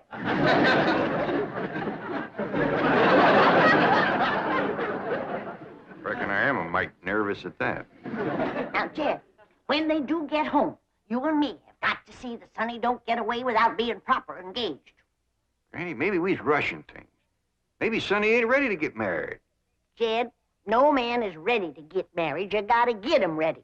Like you get a steer ready for slaughter. Can't you find something else to compare it to? Well, here we are. I reckon it's time to say goodnight. I sure do thank you for the nice ride, Sonny. My pleasure, Elly May. I'll give you a ring in the morning. Promises, promises. Would you like to take another drive tomorrow? Sure would. Where shall we go? To the preacher. Any place you say, Sonny. Well, see you tomorrow, then. Oh, here comes the bride. Here comes the bride. Howdy, Granny. Well, then, sakes, look who's here. Jed, come say hello to Sonny. Don't bother, Mr. Clampett. I'm leaving. I'll show you a shortcut.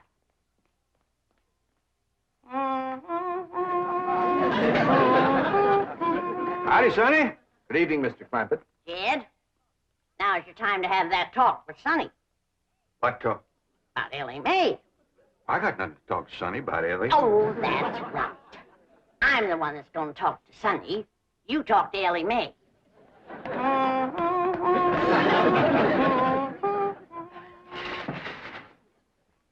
Did you have something to tell me, Paul? Well, I hadn't planned on it, but maybe now's a good time. Sit down. Elly, Yeah, Paul? women folks like your granny, your Aunt Pearl, seem to set great store by matchmaking. They just can't rest easy till everybody's paired up, and the sooner the better. Now, your granny wants you to marry up with Sonny Drysdale. Do you want me to marry up with him, Paul? Ellie Mae, there's only one thing in the world I want for you, and that's to be happy. Do you reckon I'd be happy married up to Sonny? Only if you love him. Well, how do you know if you love somebody? Well, I can't exactly explain how you know, but when it happens, you know. You don't need nobody to shove you. You just can't wait to get married. Now, do you feel that way about Sonny? Well, I ain't sure. Do you reckon he feels that way about me? Now tell me, how do you feel about getting married and settling down and raising a family? I find the notion completely repugnant. That's good. That's good. One man who simply cannot be monogamous. Fine and dandy. Tell me, how do you feel about Elly? I find her beautiful, charming, refreshingly different, but somewhat lacking in the social graces. What's that mean? Well, for example, she can't dance. Elly Mae Clampett? Why, she's got dancing in her soul. I'm her grandma, and I want you to know I was the best doggone dancer that ever came out of the Tennessee hills. And her pa can outstomp a riled-up mule. Come on, city boy. Us Clampetts is gonna set your shoes to smoking. Yeah. By the way, you young people can dance if you like. Not me. I'll go for some of that fudge.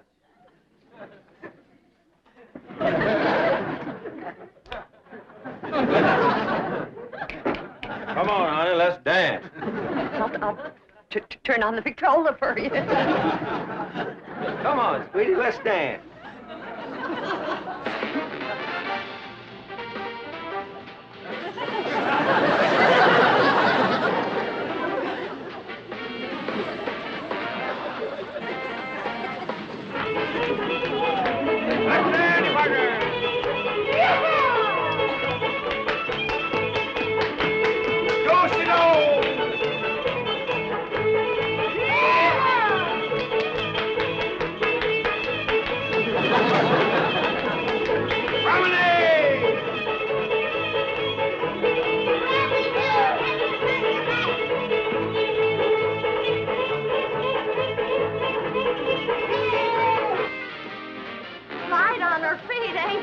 Never know she was moving them.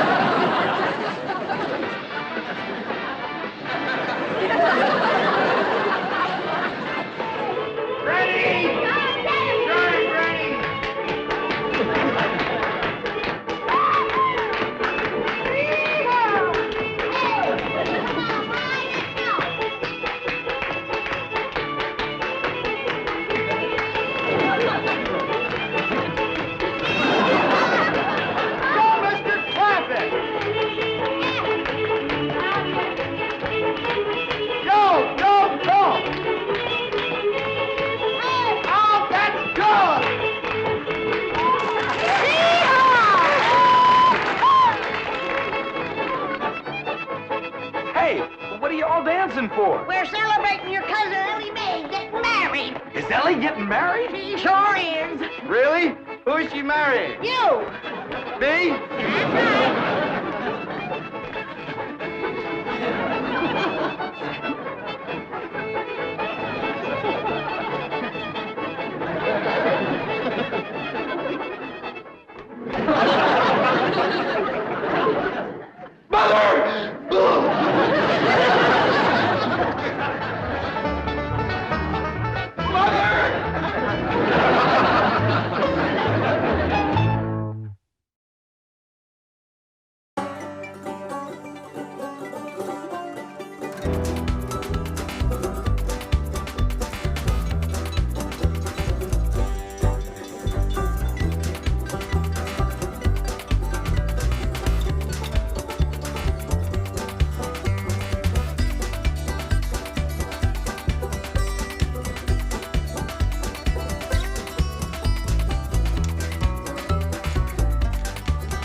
This has been a Filmways presentation.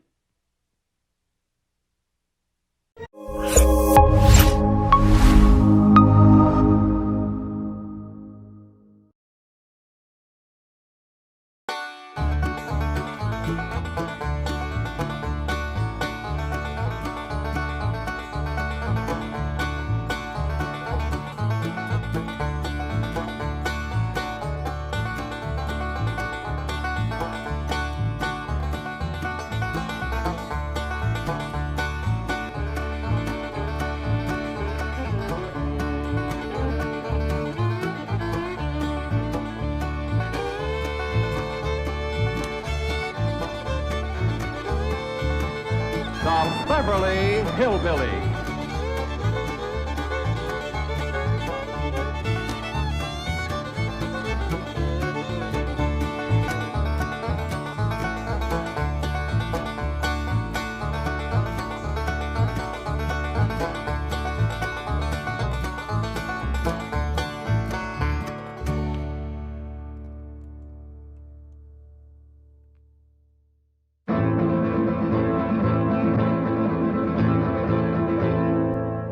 Get a grip upon your chairs and hold your children tight.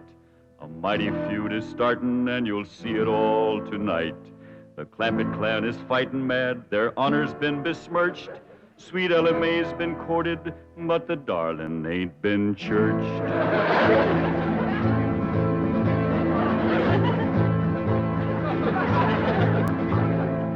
It was young Sonny Drysdale that courted her and fled. And now the Drysdale family will feel hot Clampett lead. 'Cause stranger, you don't trifle with a hillman's daughter fair, or you will face his rifle and he'll deeply part your hair.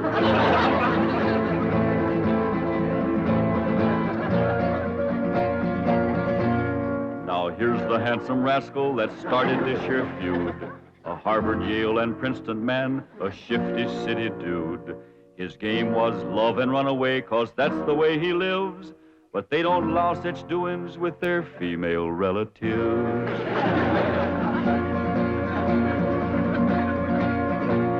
So now they're on their way next door, loaded up for bear.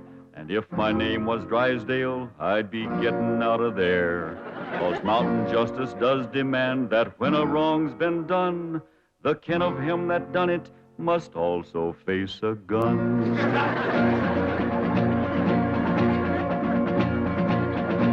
Now Sonny noticed Elly Mae beside the swimming pool, and when he seen her figure, he lost his yen for school. He wrapped himself up in a towel and played upon his lyre, and while he twanged, the songs he sang did set her heart afire.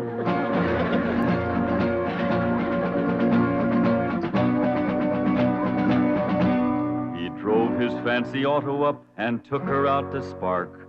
And all alone, unchaperoned, he kept her after dark. He took her in the parlor and he taught her to be grand. He showed her how to walk and talk and tried to kiss her hand.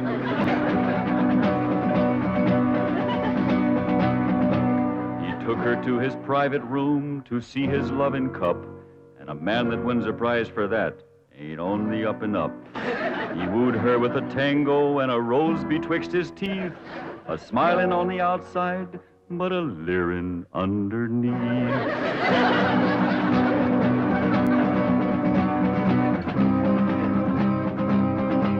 They even had a wedding dance and he joined in the fling. He brought along his dancing shoes but didn't bring no ring. The Clampetts was a planning for a wedding in the Vale, but they was duped. He flew the coop and went running back to Yale.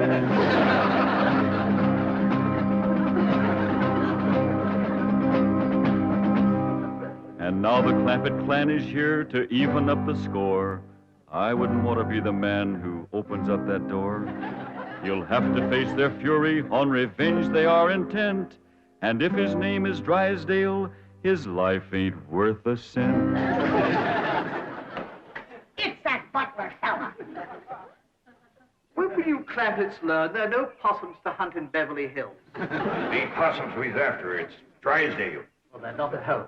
Mrs. Drysdale returned to Boston with Sonny, and Mr. Drysdale's at the bank.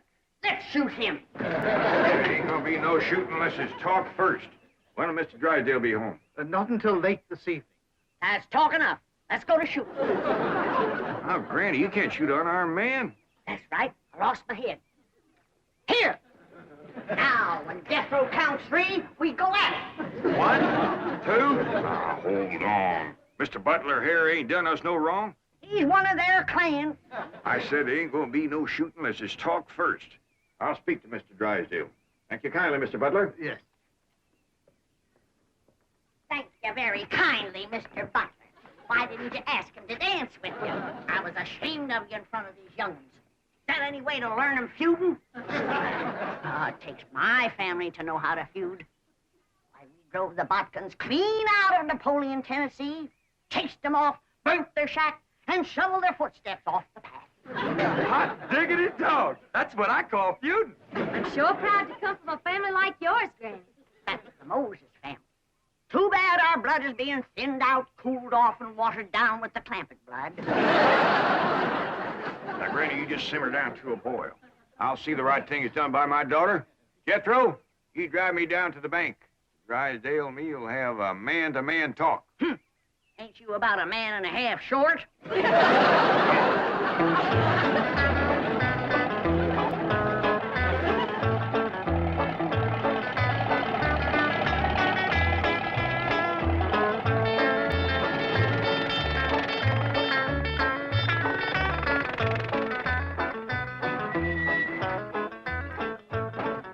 You wait here, I'll go and see Mr. Drysdale. You flush him out, Uncle Jed. I'll get him on the run. Now, who told you to bring that? Granny, she says there's got to be one fighting man in the family. You just drive around a while and cool off. Pick me up here in about a half hour. Okay, Uncle Jed.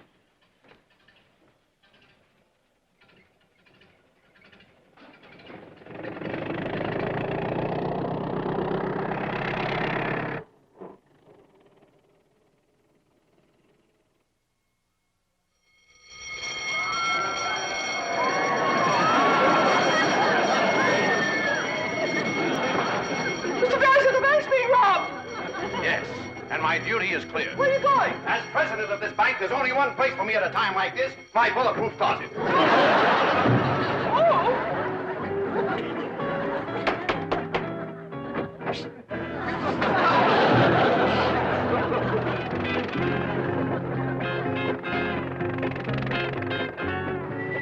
Granny! Granny! Granny! Elly May! Come quick! They captured Uncle Jed! Granny! Jethro says they got Paul. Come on, Granny. The Drysdales got Uncle Jed. I dropped him off at the bank, and when I come back, they carried him off somewhere. Ambushed him, that's what it was. That butler feller. He told them he was coming, and they laid a trap for him. What'll we do, Granny? Eye for an eye and a tooth for a tooth. They took one of ours, we'll take one of them. Where's your gun, Jethro? I give it to Uncle Jed. I reckon the Drysdales got it. We lost the first battle. They took our leader and our best gun, but we ain't lost the feud. Come on. Jed Stewart says, when they think they got you licked, attack!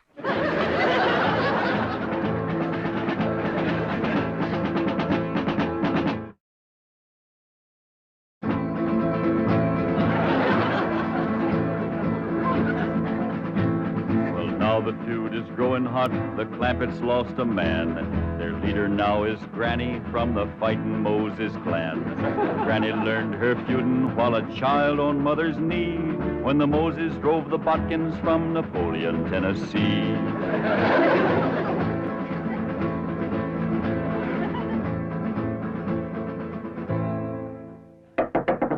Now, Jethro, when he opens the door, you grab him. Elly, hold his gun. Yes. Okay, Granny, let's go. Cut me down. Put her down, Jethro. We don't want her. Who don't? We don't. What's going on? There's a feud going on. You know something, Elly? Feuding's fun. Jethro, put her down. They got one of our men folks. We're going to take one of their men folks. How about we take her along as kind of an extra? No, not unless they captured one of our women folks. Elly May, you go in there and surrender. I ain't gonna do it. Jethro, put her down. How about I towed her as far as home and then let her escape? A little at a time.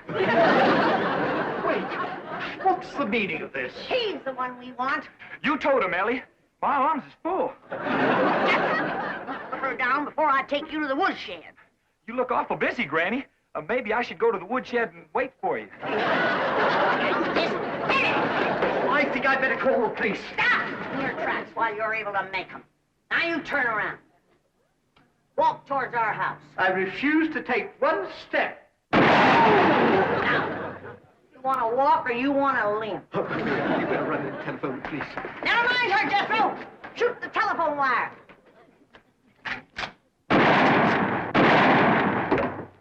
There's what's having your mind on women can do to you. It took you 2 shots to get that wire. Oh, Granny, I got 2 wires.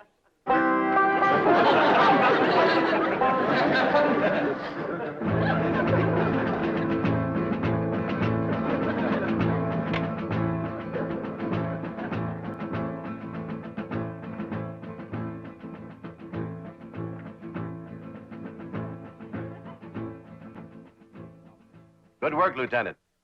You've apprehended what is obviously a very dangerous criminal. I'm coming over and personally hand the reward money to you and your men. What's that? Oh, just to you. Very well.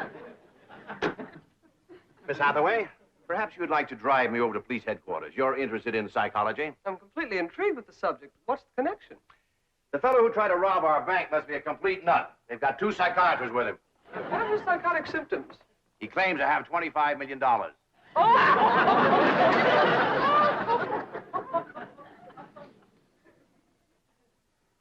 No, it couldn't be. I keep telling you and telling you, I got $25 million in Mr. Drysdale's bank. No, you didn't. They caught you before you got a penny. You're patient, Doctor. Obvious delusions of grandeur. Now, tell me, about this bank attempt, did you have any accomplices? Any what? Confederates. Oh, yeah, Granny. She's a Confederate. She's a Tennessee Moses. Tennessee Moses? That's right.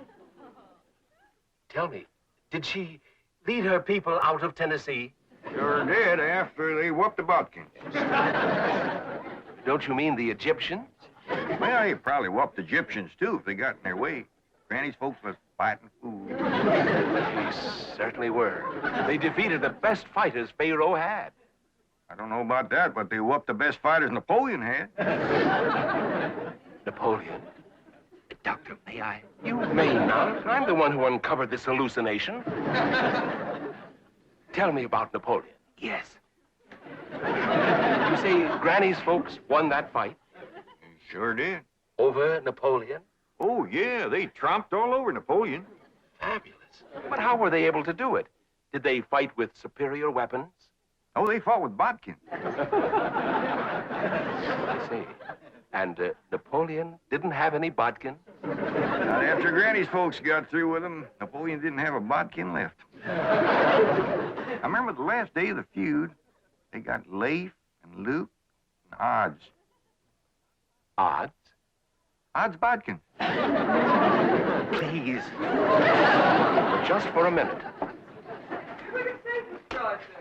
Perfectly safe to look at him through the bars. After all, it's Mr. Clampett. Jane, Mr. Drysdale, he sure didn't treat me very good over to your bank. My first visit, too. Let this man out of here. He's got $25 million in my bank.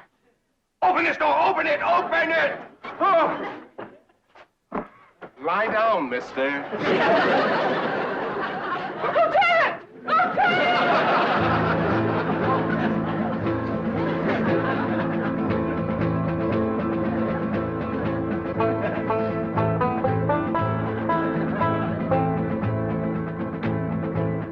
Got the prisoner all tied up, Granny. Good.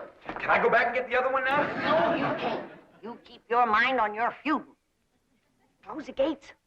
Yes, ma'am. Throw up the barricade. Yes, ma'am. Good. Here. You walk sentry while I check the lookout. Elly May! Any sign of the enemy yet? Not yet, Granny. All clear. Sound the alarm if you see a Drysdale coming. I will, Granny.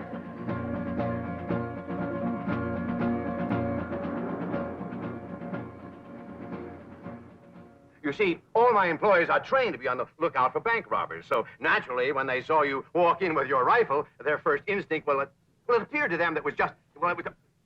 You're not mad, are you, Mr. Clampett? Well, no, not about the bank, but we's all right upset at Sonny for running off and jilting Elly May. Sonny? Jilted Elly May?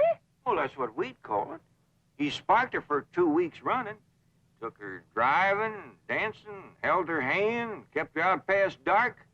Back where we come from, that's just the same as saying, will you? Provided the girl is 12 or better. Mr. Clampett, you have my word of honor. I had no idea that Elly May or any of you took Sonny seriously. Now, the moment we get to your house, I'm going to telephone Sonny in Boston. Get him on the first plane, and he'll be here tonight to propose marriage to Elly May. Well, now, that sure is going to smooth Granny's ruffled feathers.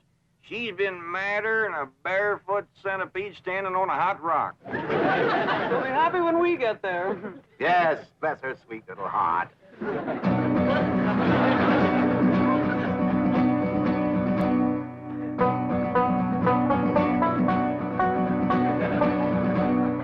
Granny, I see him. They's coming. How many is they? Miss Hathaway and Mr. Drysdale. And they's holding Paul prisoner. Come on down. We'll stop them at the gate or blast them at the barricades. Jethro, they's a-coming. Get ready to do battle.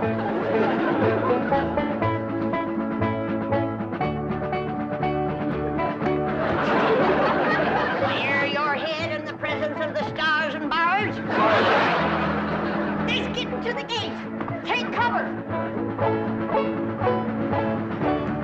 Everybody inside. We'll shoot at them through the porthole.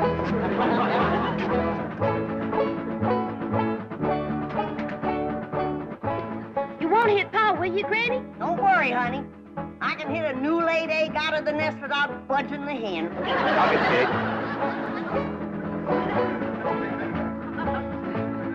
Stop where you are. Stay right there. Granny, it's me, Mr. Drysdale. I'm coming in. Let's get out of here. That'll learn them Yankees who they're feuding with.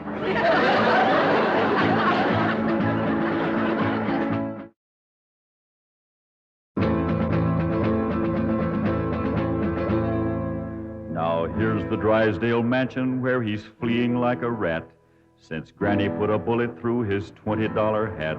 But even here, he can't escape the scourge of Tennessee, 'cause she's got Elly spying from the tip-top of a tree. Granny, they took Paul to the Drysdale's house.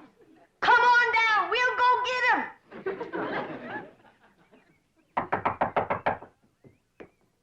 Well, I reckon we'll have to call her on the telephone. When Granny's feuding, she's sometimes hard to reason with. Reckon seeing you with that rifle kind of set her off. But that woman shot at me. Oh, Mr. Drysdale, she shot at your hat. If that little old woman ever goes to throwing lead at you, you'll be casting a polka dot shadow. Marie, Ravenswood, why don't you answer the door? Oh, thank goodness it's you. The Clampetts came and captured Ravenswood. Captured him? Yes. And Jethro picked me up in his arms. He held me and wouldn't put me down. Why? He said he was feuding. Well, now, don't you worry, Marie. We're going to get this whole thing all straightened out. Marie, tell me more about your frightening experience with Jethro. Well, there was a knock. I opened the door, and Jethro just swept me up into his big, strong arms, held me tight, and wouldn't let me go. And he said that was feuding. Yes. That's why I was afraid to open the door right now. Marie, you've been through a shattering ordeal. Go and lie down. I'll watch the front door. Come on, Jethro. We're going back to the Drysdale's house. Diggity dog, that's the part of feuding I like. And we're taking you with us, Mr. Butler. And if they've harmed one hair on Jed, that one hair you got will pay the price. Oh, won't you please listen to me? Mr. Drysdale's not feuding with you. He's a peaceful man. He's never shot anything but skeets. Skeets? How many did he get? We did very well. 98 out of 100. That's better than we did with the Bodkins. Ready, Granny? Come on, younglings. We got our feuding cut out for us. That Drysdale's a shooting fool. Now, Elly May, you carry the flag high and proud. If they shoot you, don't you let it touch the ground. Throw it to Jethro as you're falling. I'll do it, Granny. What'd you do that for? If there's any long-range shooting, they'll think he's one of us and drop him first. Forward, march!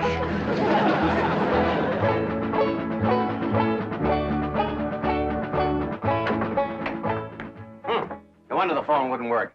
Marie said Jethro shot down the wires. Well, we can go next door and use the miller's phone. Yep. Been cut with a rifle bullet. Kind of ragged, though. Jethro must have been upset. That's bad shooting to cut those little wires with a rifle? Why, when that boy puts his mind to it, he can pick a gnat off a plate of grits at 500 feet in a heavy fog. I'm the only one who can outshoot him. Except for Granny and Elly May. Yeah, what skeet shooters you'd make. What skeet? Oh, they're clay pigeons. That's what I shoot. Clay pigeons? Oh, it's wonderful. I love it. Your wife must be a first-rate cook.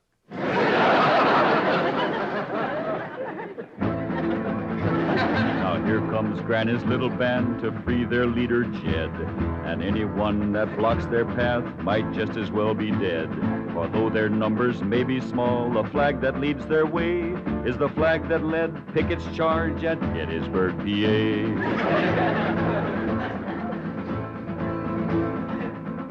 Stop for a minute. I got an idea.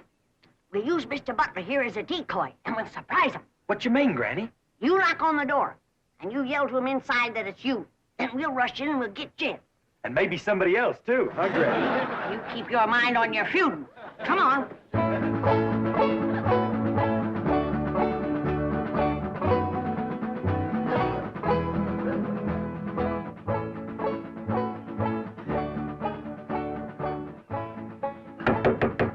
It's me, Ravenswood. Open up. Marie, you may open it. Nothing to be afraid of. It's just Ravenswood. Step aside, decoy. Elly, you guard him. Jethro. When they open the door, we'll rush him.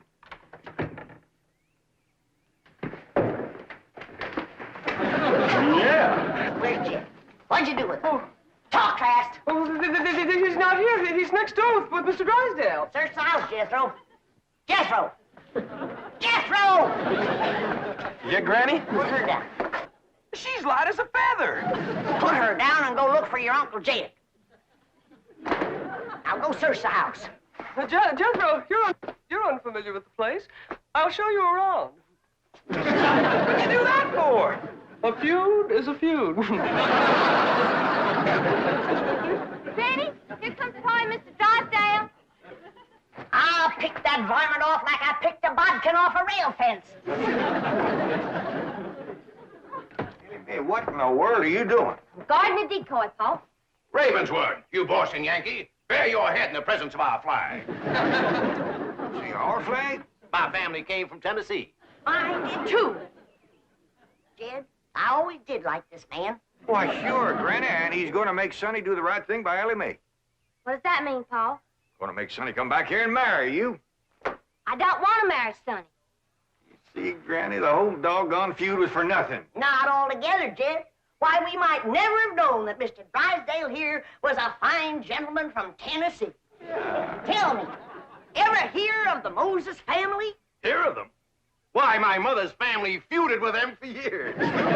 You mean your mother was a bodkin? Mr. Drysdale, don't ask me why. I just commenced a running. You heard him. Run, you yellow bodkin, I'm a Moses.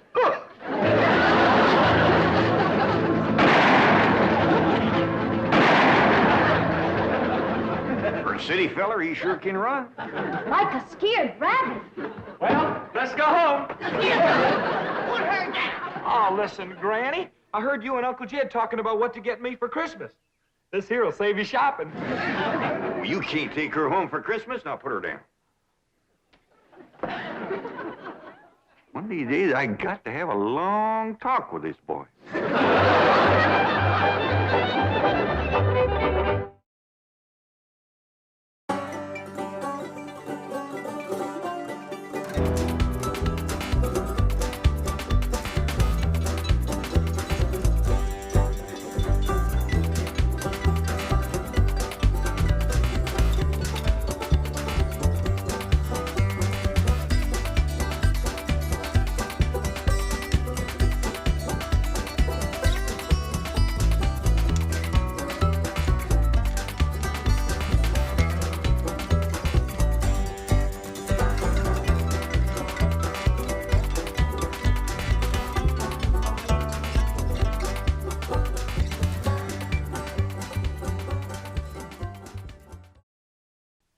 This has been a Filmways presentation.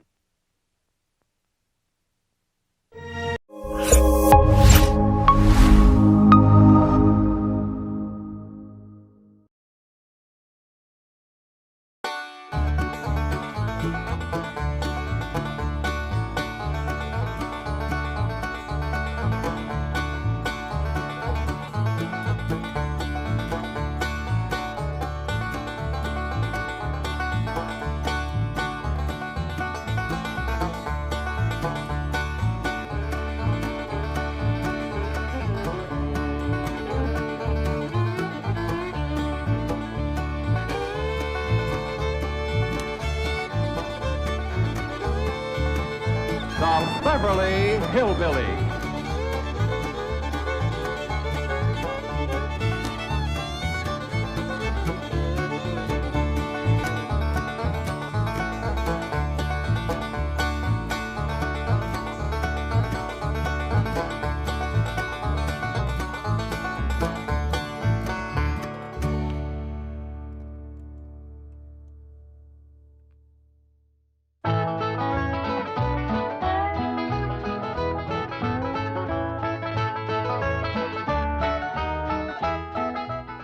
How long do you reckon it'll take us to get home, Paul? Jethro figures about 6 days, hard driving.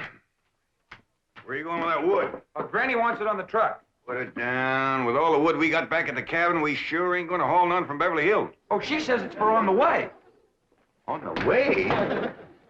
Granny, what in the world do you do? I'm making sure we don't freeze to death. It's warm here. Won't be when we get in the mountains. You figure to keep that thing burning for us 6 days? And 6 nights. Don't forget, it's December every other place but here. Damn blame Californy. The weather's as mixed up as the people. I'll be glad when I get back where there's some snow and ice. I can't wait to see Ma and Jethrine. Yeah, it'll be a mighty fine Christmas present for your ma and your sister, or us dropping in on them like this. Now tell me again, exactly what did Marie say? Simply said the Clampetts were loading their truck and appeared to be moving out. Why? What could have happened? Who offended them? Whoever it was, I'll have them driven out of Beverly Hills. Chief, don't get so upset. I know a man with $25 million in your bank is... Is that why you think I'm upset? Because Jed Clampett has $25 million in my bank? Isn't it? Of course not. The thing that upsets me is the fact he might take it out. I don't know whatever happened to the key to that door, but I reckon with our stuff out of there, ain't nothing left anybody want to take, except some old pictures. Oh, Miss Hathaway says a couple of them pictures is Rembrandt. All right, after Christmas, we'll see he gets them back. Where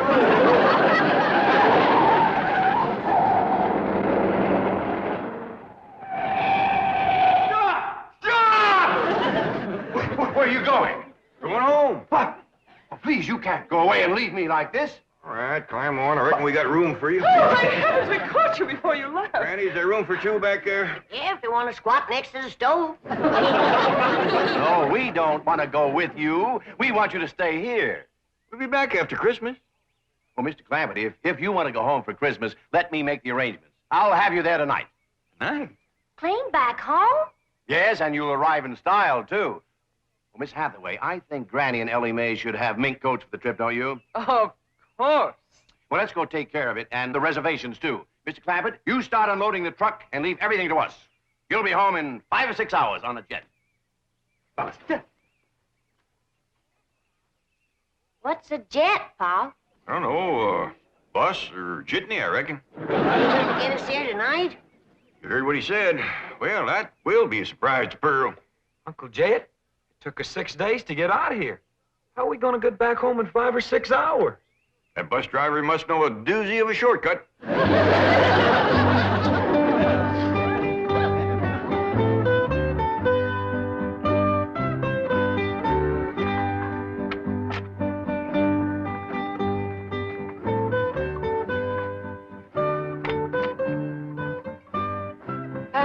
Have we got plenty of champagne and caviar? I guess so. Why? The entire first-class section has been reserved for a family of VIPs, the Clampetts. Wow. Young ladies, I presume you've been advised of special arrangements for the Clampett family? Oh, yes, indeed. Certainly have. Here they come now. Oh, get a load of those minks. Granny, Ellie Mae, right this way. I'm sure you'll be quite comfortable in the lounge. Wait. Uh-oh. How did they get past the gate? Let's get them out of here before the Clampetts see them. I'm afraid you're in the wrong section. May I see your tickets, please? Well, I don't think we got any. See, this bus sure is fancy. Bus? You've come to the wrong place. You want the bus station. Now, just go back the way you came and ask for the Traveler's Aid. Now, they'll help you. Oh, yeah. Well, thank you, ma'am. Granny, Ellie Mae, come on. We're on the wrong bus. Mr. Clampett, what's the trouble? This is Mr. Clampett? Of course. Right this way. Jethro? Here, Jethro. Keep the tickets. Now, Mr. Clampett, you have the money Mr. Drysdale gave you. Yes, ma'am. Right here. A limousine will meet you and take you to Pearl's house. And Mr. Drysdale is phoning ahead to Mr. Brewster to be sure your cabin is in order. Well, don't let him give away a surprise to Pearl. Oh, he won't. Well, happy landing, Merry Christmas, and au revoir. Merry Christmas to you, too. And Jethro, here's something for you if you promise to bring it back to me. Take good care of them, and remember, the tall, young, good-looking one is mine.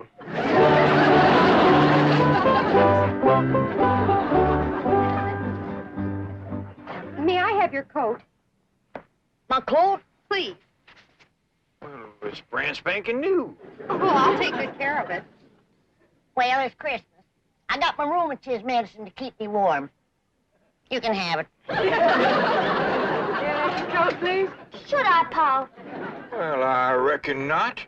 We don't mind sharing with folks, but when they get grabby and wanting everything, well, we just got to mule up and say no. If you can't afford to buy a coat of your own, here, you just peel off whatever you need. Oh, no, Mr. Clampett, you misunderstood. We just want to hang the coats up. We don't want you to give them to us. Oh, well, that's very neighborly of you. Thank you very much. Sure.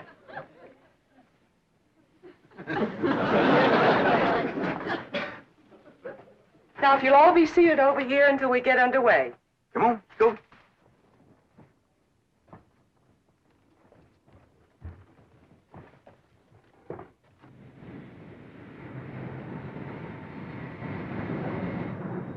Now, fasten your belt. Well, I ain't wearing one, ma'am, just my Gallisons. I meant your seat belts. Doggies, this is a fancy bus.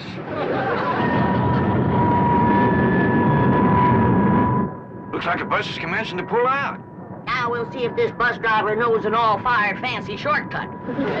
That's you and me watch the road so we can remember it. Okay, Jethro.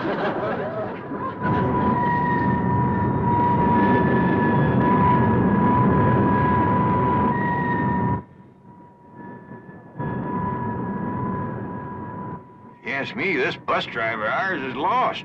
Just keeps us circling and a turning. I ain't noticed no shortcut yet. Name, name?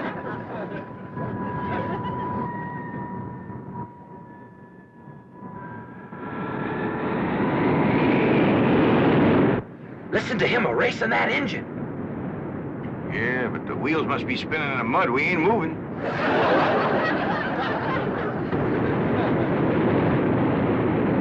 He got her out of the mud. Yeah, we're moving now. Lickety split, too. My doggies, if he gets to going much faster, this thing is gonna leave the ground.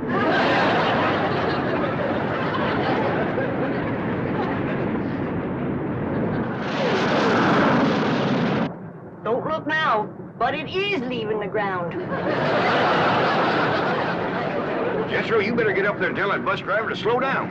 Ain't got time for that. Let's get off of this thing before it gets any higher. Now, wasn't that a smooth takeoff? You may unfasten your seat belts anytime you like. Would you folks like some champagne caviar? Or would you prefer a nice hot meal? We have steak, chicken, fish, anything you like. Oh, no, thanks. We had a mess of grits and jowls before we left home. Perhaps you'd like to relax in it. Take a little nap. There. Whoop. Doggies, Granny, ain't that something? It's good for my rheumatiz.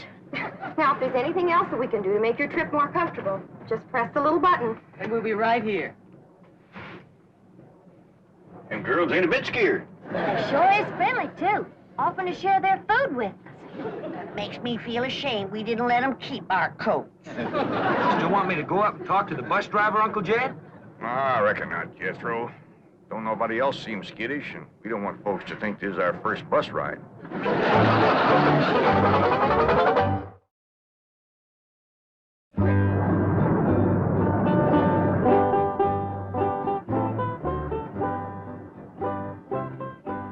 Jed, Yeah, Granny? it sure will be nice to see snow again, won't it? That's the truth. Christmas just don't seem like Christmas without it. And Pearl's house is all especial pretty in the snow. She sure is going to be surprised when we all come tromping in there tonight.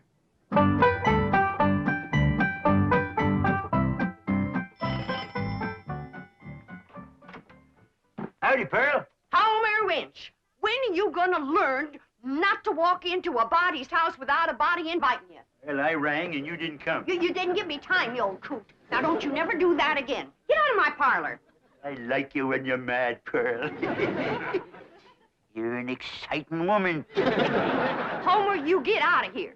I don't have time for your foolishness. Jethrine and me's going to Californy to spend Christmas with Cousin Jed. Well, and I reckon you don't care to hear what I got to say. That's right. About Mr. Brewster. Mr. Brewster? Yeah, that tall, good-looking city fella who works for the oil company. Drives that big car. What about him? Is he in town? I've been ordered from your parlor, Pearl. I think I'd best be going. Homer, I didn't mean it. Please, Homer, you tell me about Mr. Brewster, and I'll bake you a sweet potato pie. Well, And for dessert, red horse swimming in elderberry wine. you're an exciting woman, Pearl. Tell me. Well, you see, he stopped over at the Emporium to get some cheese and crackers. Said he was going to be over at Jed's cabin alone all day, and he didn't have no food. Thank you, Homer. Merry Christmas. Now, wait a minute, Pearl. You ain't going to do me out of my tater pie, are you? Well, of course not. You get it. Well, when? Well, I'll let you know. I'm busy right now. Bye, Homer. Ding, dang, darn it, I done it again. Let some pretty woman twist me around her finger. I hate to go home. Mama's going to give me the ticket.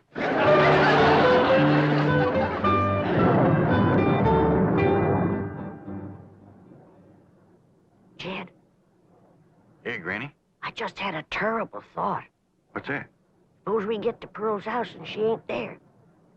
Where would she be? Out chasing that Brewster fella, that's where.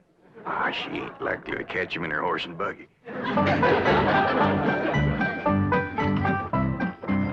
Whoa, Bessie.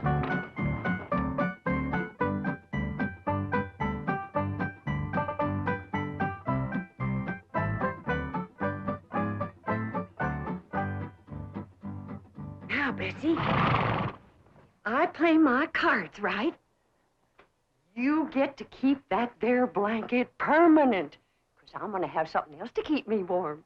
A husband. Ain't that a beautiful word, husband? Husband. And what's more, I'll be riding in that big, fancy automobile. So you can retire to pasture with that good-looking racehorse from Hot Springs.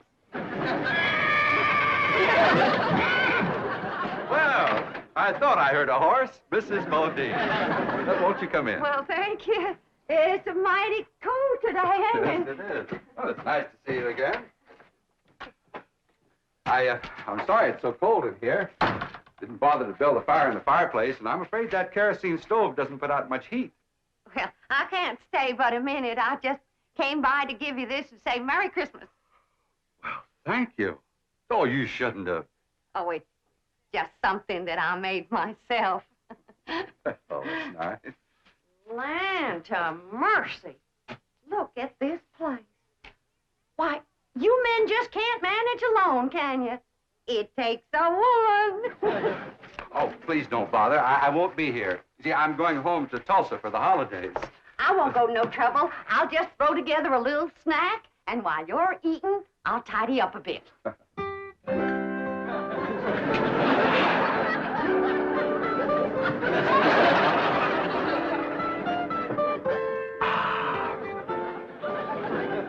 This This is the most fantastic miracle I've ever seen. The way you produced this banquet right out of thin air. Ham, fried chicken, roast pork, and this delicious sweet potato pie. That's my own special recipe. Here, wash it down with some red horse and elderberry juice.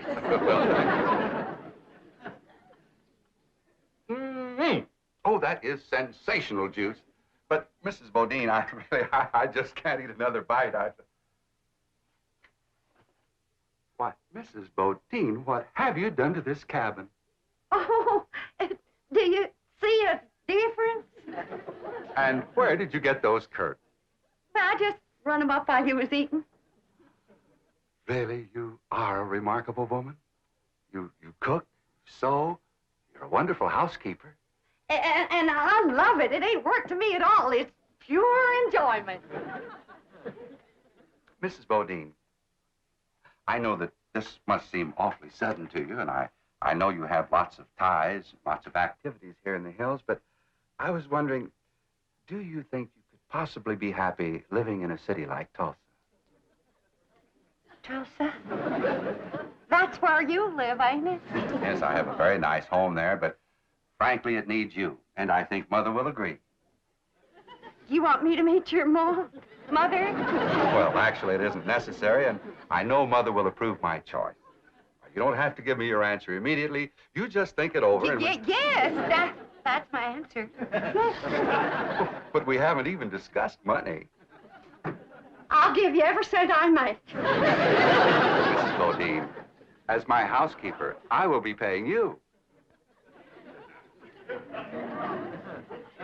Housekeeper. That caring for Mother.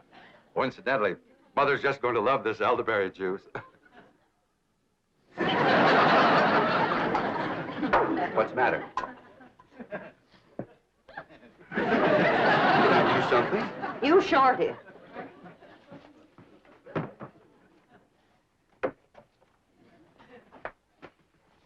You let me cook for you. You let me sew for you. Hand me the ham. You let me house clean for you. Now then, I don't know what it takes to get engaged in Tulsa, but in these here hills, you've done enough to get yourself promised, hitched, and honeymooned.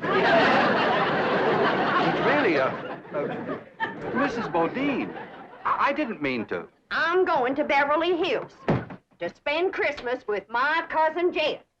And when I tell him what you done, he ain't gonna take kindly to it. What, Mrs. Bodine?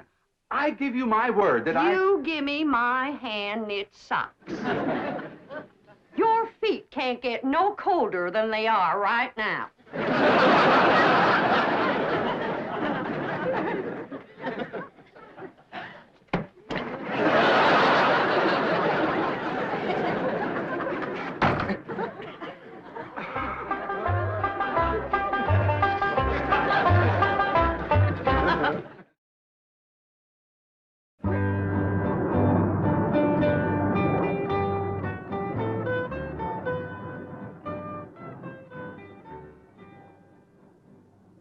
They're sleeping like babies. Do you think we should wake them for the movie? I don't know. It's a lady super western, just the kind of picture they'd enjoy. Well, why don't we start it, and if they wake up, fine. Good idea.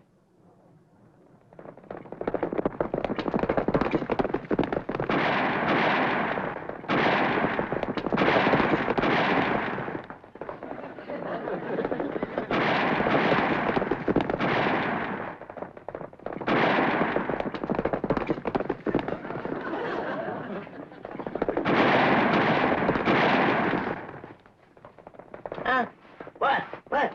We back on the ground. Good. Look through that front window. We're chasing some fellas. They shooting at us. Exciting, isn't it? Get down! You was right in the line of fire. What's going on? Whatever it is, I'm getting in on it.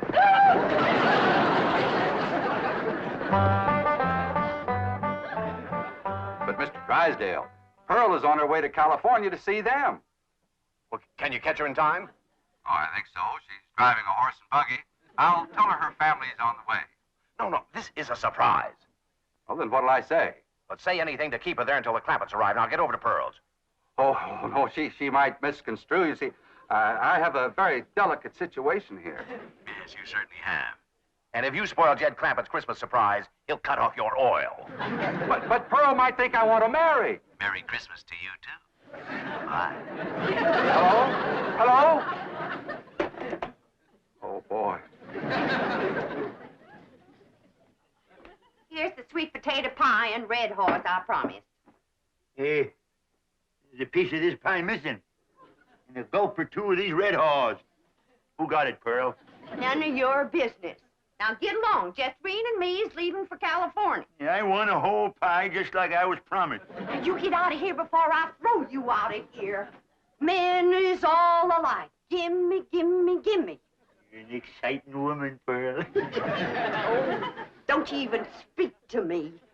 There ain't a man alive worth the powder it'd take to blow him to you nowhere. There's just a bunch of low-down, no-good Mr. Brewster! Mrs. Bodine, I hope you're not angry at me any longer. Angry at you? Why, don't be ridiculous. Oh, here, have some more sweet potato pie and some red horse. Oh, this is a rascal been trying to steal my woman and my pie. I'm going to give you such a... Oh, I think I throwed my dang knee out. And I'm going to throw out the rest of you.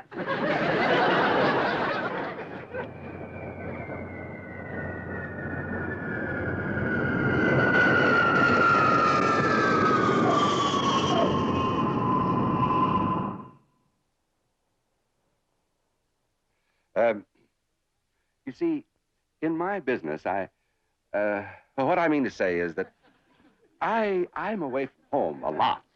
And, well, I think that a husband should, that is, what I mean to say is that, in my opinion,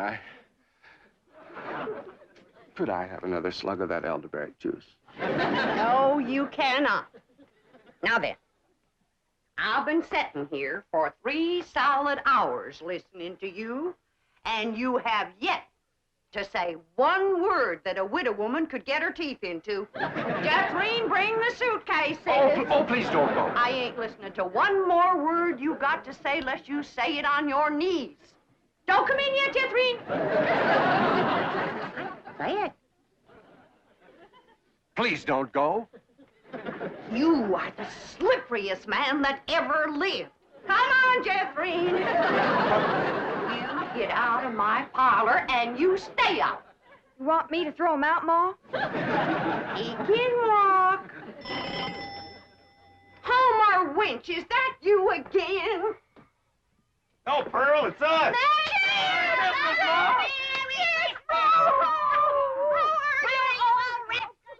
Merry Christmas, Jethrine.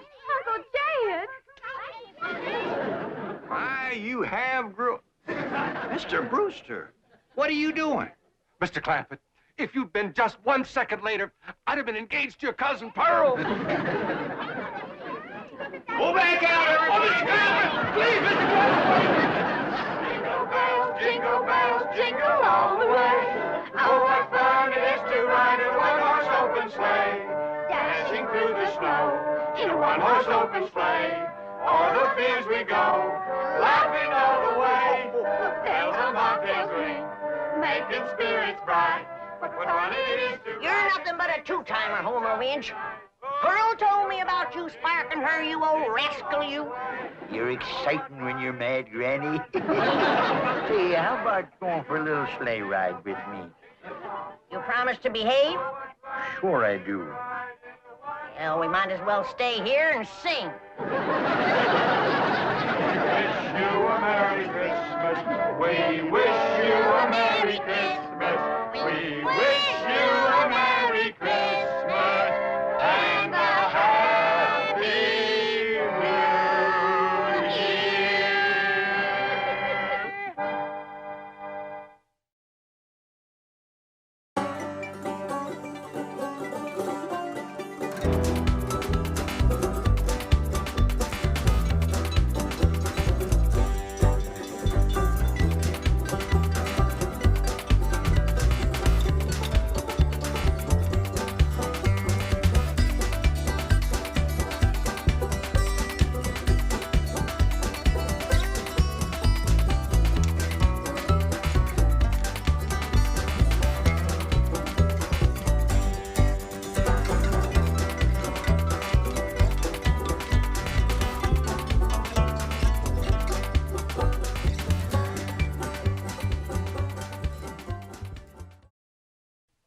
This has been a Filmways presentation.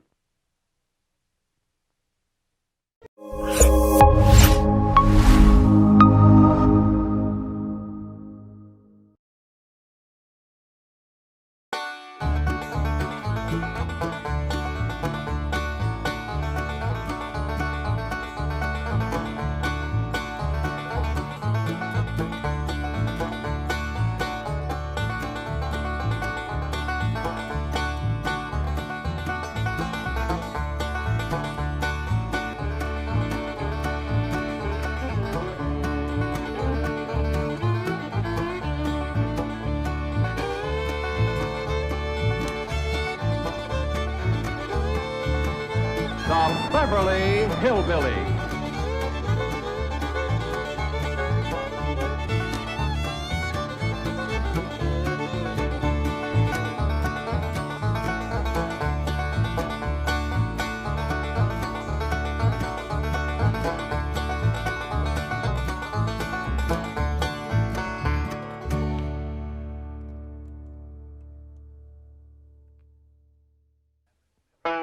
This is where the Clampetts live, but there ain't no one in, 'cause they went home for Christmas and a visit with their kin. And here they are arriving at the home they love the best, happy as a pack of squirrels returning to their nest.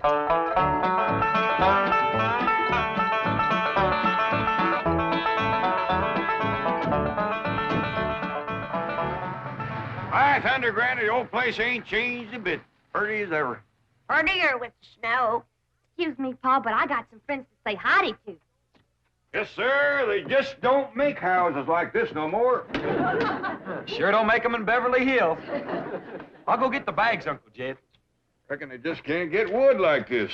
My grandpa chopped down the trees and built this all by hand.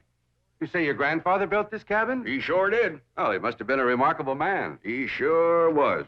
He finished the cabin in the morning, went to town, found a girl, courted her, married her, and carried her across that doorstep all before sundown. Tell me, Granny, was that 1897 or 1898?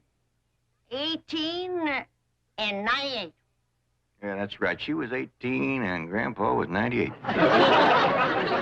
You say he was 98 and his bride was 18? That's right. Marriage didn't work out too good. Well, I don't doubt it. Yeah, Grandpa made the mistake of having his ma come live with him. Awful bossy old woman. Wouldn't let that little bride do nothing. Did everything herself. Your family has remarkable longevity. No. Yeah, they stretched the truth a little, too. Oh? Grandpa was a day over 90 when he married that girl. And his ma didn't bust up the marriage. That poor little bride just wore out, having so many young'uns to take care of. Oh, what happened to Elly Mae? Well, she just went to say howdy to some of her friends.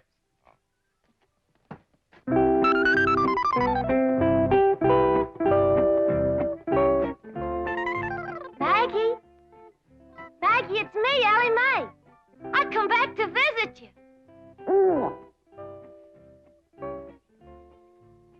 Not you, Henry. Right now I'm looking for Maggie. You seen her? You're supposed to be so doggone wise. Where is she? Well, Davy Crockett.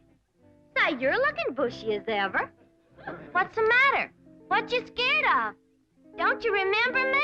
Please, Davy, don't run away. Oh, howdy, Mr. Beaver. It's me, Elly. What you kicking snow at me for? Oh, please, Mr. Beaver, come back. Hi, Mr. Foxy. Me, Elly. Come back. Clampett, I certainly appreciate your letting me use your cabin as a field headquarters. I've got a few things in the bedroom. I'll get them out. No need for you to do that, Mr. Brewster. We're just going to be here a couple of days. Granny and Elly can use the bedroom, and you and me can kind of curl up here in front of the fire. That's mighty kind of you, Mr. Clampett, but I'll find a place to stay in town. Well, no need for you to drive all that way through the snow. Why, you're here, you're by the oil field, and Granny cooks up a big meal that really sticks to your ribs. What you cooking tomorrow, Granny? My special Christmas holiday victuals. We'll start with red cabbage and green turnip tops, swimming with sorghum. Then what I call my heavenly hash. That's grits and chitlins, possum belly, hog jowls, and catfish. All minced together and simmered in gopher gravy. With poached hawk eggs. Now, there's victuals you won't forget in a hurry. I'll try. What do you say, Mr. Brewster? Roars too hard, we'll get some pine boughs and ashes for you to sleep on. Well, I think I'll go into town. Thank you very much. Excuse me. What's the matter with you two asking him to stay here? You want me to be a widow all my life? I was going to offer him my spare room. You ain't got no spare room, Pearl. I have if Jethro stays here. If Mr. Brewster stays with you and Jethrine, won't people talk? I hope so. And Jed can insist on him marrying me. I'm going to get him. Now's my chance. Exactly hold with making a man get married unless he wants to. He wants to? Why, that man's so in love with me he can't eat. Yeah, but are you in love with him, Pearl?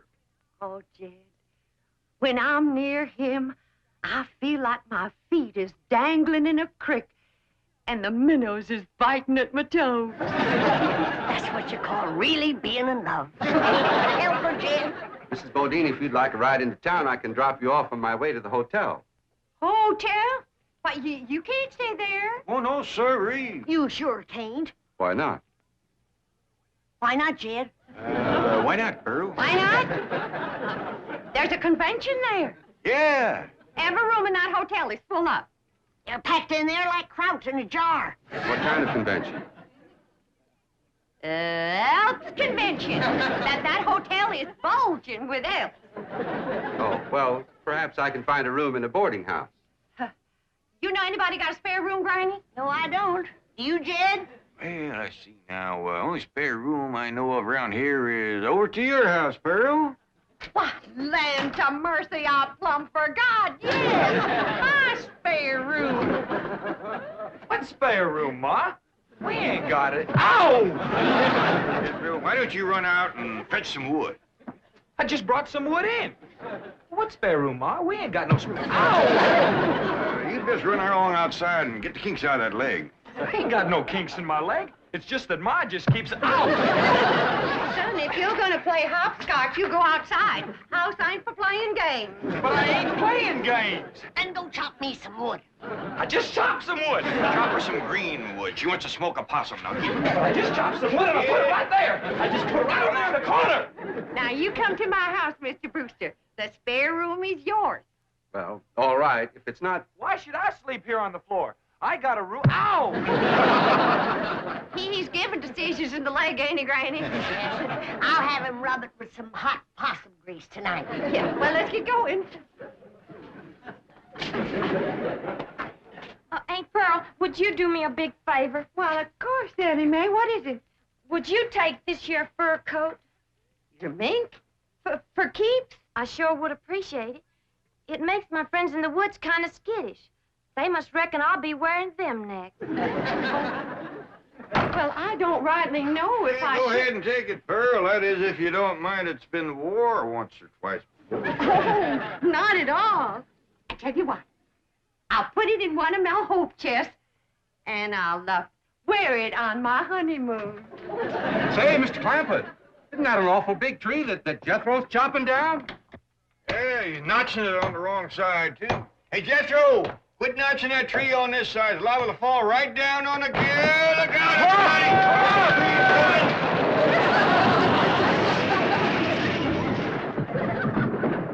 everybody! It missed us. Praise the Lord. Well, the tree missed. We can get up now. Well, he might be chopping another one. Let's wait and see.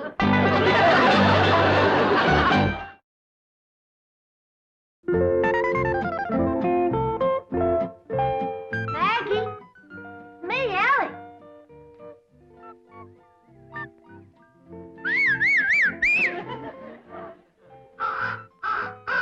Freddie, you old rascal. I know you've seen Maggie. You'll go and get her for me. I'll give you something shiny. What would you like? How about this? Okay? There.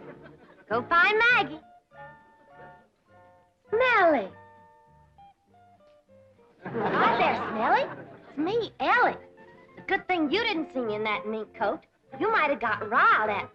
It's one friend I don't want riled, it's you. Maggie, I knew Freddie would find you. Maggie, I'm so happy to see you. I told you I'd come and visit you, and here I am. Elly Mae, where are you? Over here, Paul. Now, don't you be scared of Paul. He won't hurt you none. Well, now, who's this? This here's my old friend Maggie. You remember her? Sure I do. Howdy, Maggie. Say, Elly, we's all going over to Aunt Pearl's for supper. And after supper, we's all going over to that movie picture theater where Pearl works. Well, I'd he'd rather stay here. Well, Pearl says there's going to be a brand new picture from Hollywood called Ben-Hur. Who's in it? According to Pearl, it's got the two biggest actors there is, Francis X. Bushman and Raymond Navarro. I'd still rather stay here, Paul. Now, we's all supposed to kind of surround Mr. Brewster and brag on Pearl's piano playing during the picture. Well, Jethro can brag extra for me. Jethro ain't going to be there. He just sat there all night and complained about Mr. Brewster having his room. Oh, come on, Elly. Don't you want to help Pearl get a husband? Okay, Paul. Bye, Maggie. Well, Paul, ain't you gonna kiss Maggie goodbye? I don't reckon so. Her husband might not like it. Come on, Elly.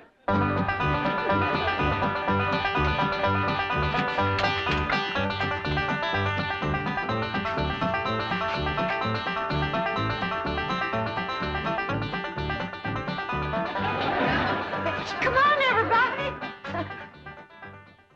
Well, doggy. Jethrine, it's a picture of your ma. Yeah, it says, in person, Pearl Bodine, Wizard of the Keyboard. That means Piany. Hey, your name is as big as Ben-Hur's. I begged the manager not to put that up, but he says it's a drawing card. My playing during the picture. During the picture, don't you have sound? Loads of it. Between the people crunching popcorn and crying and reading the titles out loud, you got plenty of sound. Now, everybody go on in and sit down. You're all on complimentary passes.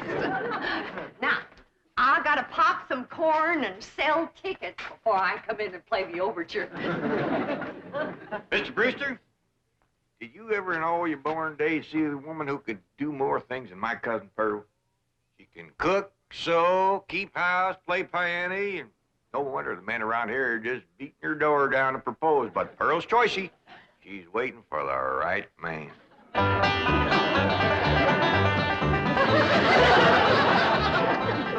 Here comes Aunt Pearl.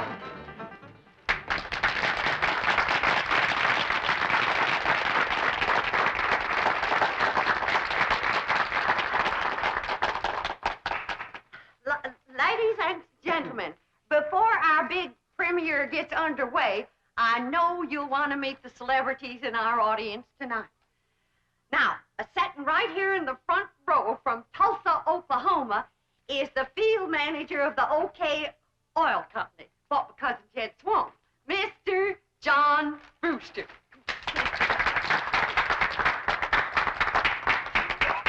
Who threw that tomato? Come on.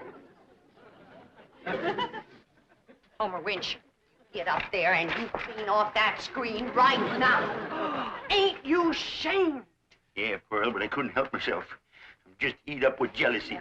I seen red. Well, I see it too, so clean off the movie screen.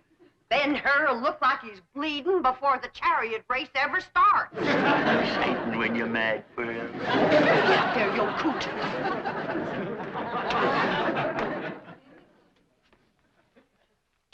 And now, folks, you're going to meet a real live millionaire and his family all the way from Beverly Hills, California. Your friends and my kinfolk, the Clampetts. Jed, Granny, Elly Mae.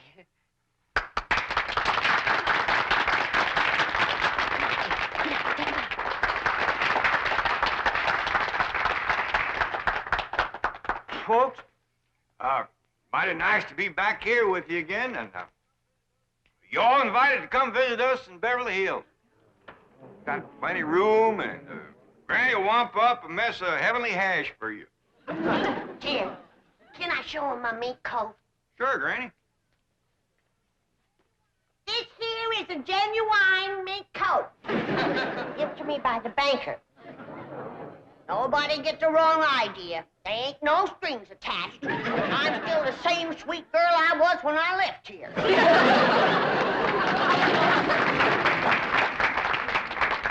And now, folks, I got a real big surprise for you. As you know, those that can read, the picture for tonight is Ben-Hur, and I have wrote and composed a special song in honor of the chariot race, which is the most exciting part of the picture. And this here special song is going to be sung by my daughter, Jethrine. Think about Jethrine.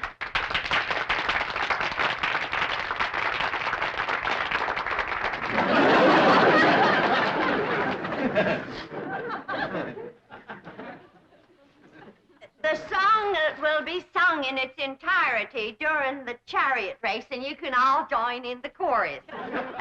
But seeing that Homer Winch ain't got the tomato off the screen yet, Jethrine will give you a little sample right now.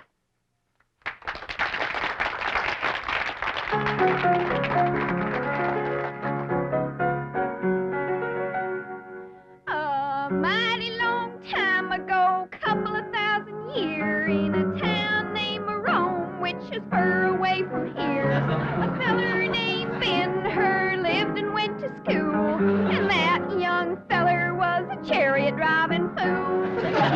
Drive them horses, Ben, Ben, drive them horses, Ben. Drive them horses fast, Ben, drive them for to win. Don't let that other rascal get ahead of you, or he'll win the race, and that'll never do.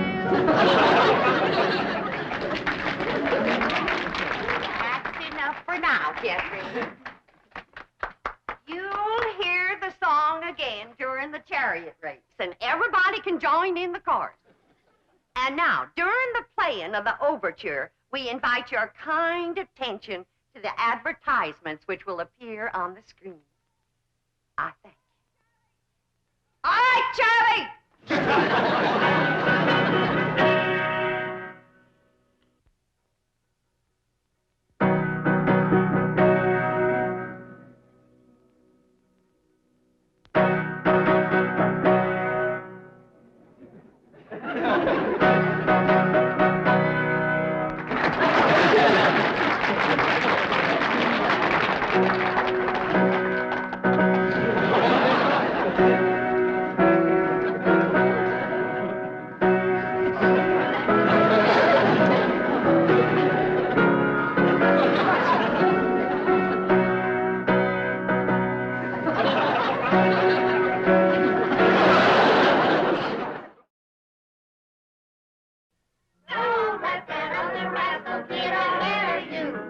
He'll win the race, and that'll never do.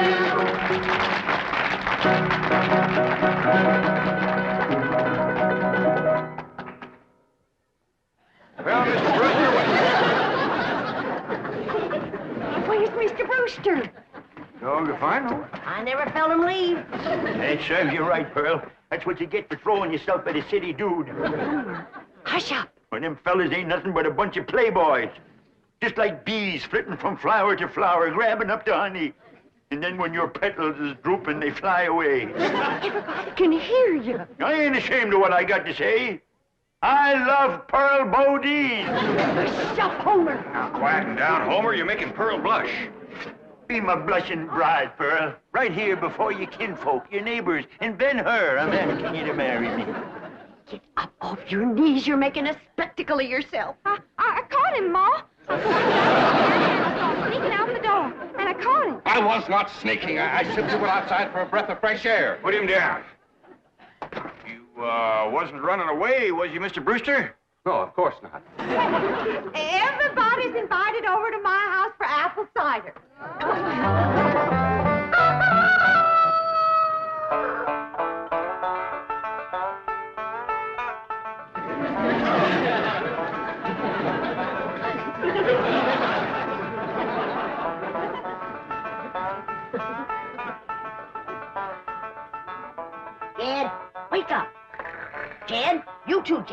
on now, get out from underfoot, both of you. Hey, we was up late last night. Yeah, Granny, we want to sleep. It ain't what you want that makes you fat, it's what you get. Getting up off that floor.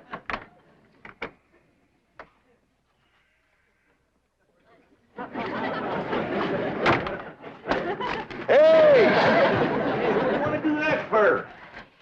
Yeah, that's cold. Now, when I say get, you get. Floor is cold and hard. You're getting soft from city life. Now get dressed, get washed, and get packed. Packed? You heard what I said. I ain't gonna spend another night in this place. Not with that wild daughter of yourn. I didn't sleep a wink. Appears to me like you're getting a mite soft from city living, too. Time was when you never minded sharing a bed with Ellie Mae. I still don't mind sharing a bed with Ellie Mae. But I draw the line when it comes to sharing with them others. What others? Well, there was an owl, and a squirrel, a crow, and a fox, a possum, and a skunk, and a porcupine. Well, I'll go in and speak to Ellie Mae. I wouldn't go in there if I were you unless you want them flannels took right off you. What are you talking about? You know where my mink coat is right now? Where? In the top of a tree, full of baby eagles. Their mama and me fought for nigh on to 10 minutes for that coat. But with them claws on her, she could get a better purchase on it. Took it right out the window. You've been at your rheumatism medicine. I ain't about to swallow no story about Uncle a Jed, Granny, a great big old eagle just snatched the hat right off my head. See what I told you? When a mama eagle wants to keep her babies warm, she'll grab anything. Somebody better help Ellie Mae hang on to her blankets, because that rascal just flew in her window. Frida, you hadn't ought to took Jethro's hat. Never mind about Jethro's hat. Ask her to bring back Granny's mink coat. Only if she wants to. Frida, you bring back Granny's mink coat. And if she's took any suitcases, see if you can get them back, too. We's packing up. Sit down. Oh, excuse me.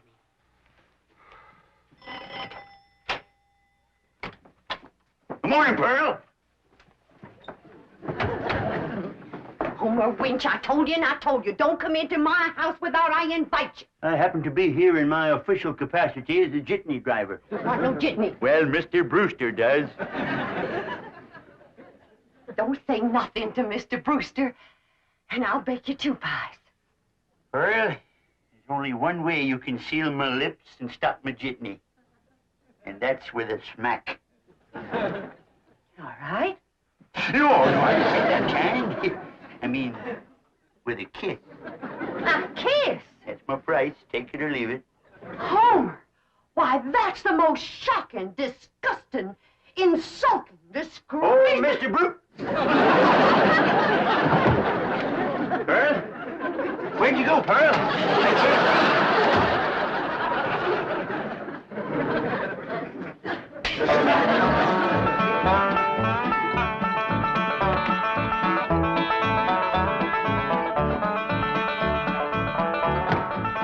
Ma's coming, and boy, is she a driver. She must have heard we was leaving. Without getting her married to Mr. Brewster. I reckon we's in for considerable bawling. Ain't nobody can outcry Ma when she commences to gushing. Pearl? I reckon you's heard we's going back to Beverly Hills. Oh, now, Pearl, you's bawling already. Don't worry, Pearl. You'll get a feller. Yeah, come on back to Beverly Hills with us. I can't. All right, Pearl, all right. I can't fight a woman's tears. We'll stay here until you marry Mr. Brewster. Yeah, Ma, and I'll be your best man. And you can wear that beautiful mink coat on your honeymoon. Pearl, what are you crying about now? The mink coat. What about it? I was driving down the road and a great big eagle took it right out of my lap. Don't you worry. Ellie Mae! Yeah, Pa? You shinny up that tree and tell that grabby eagle to give you back that mink coat for Pearl's honeymoon, or she ain't no friend of yours. Only if she wants to, of course.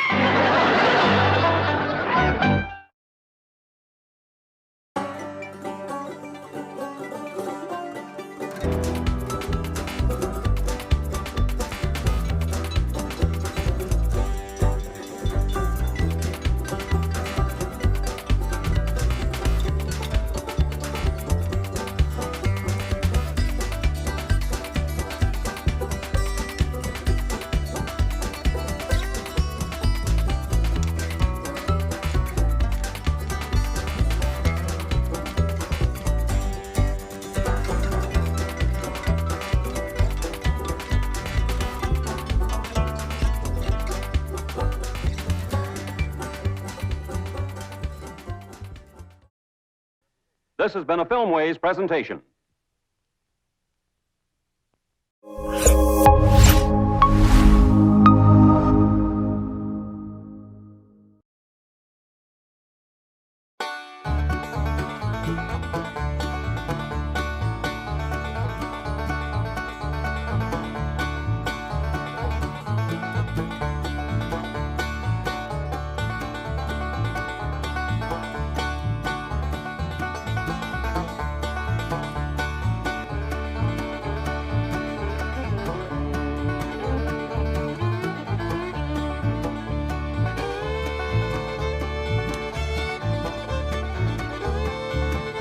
The Beverly Hillbillies.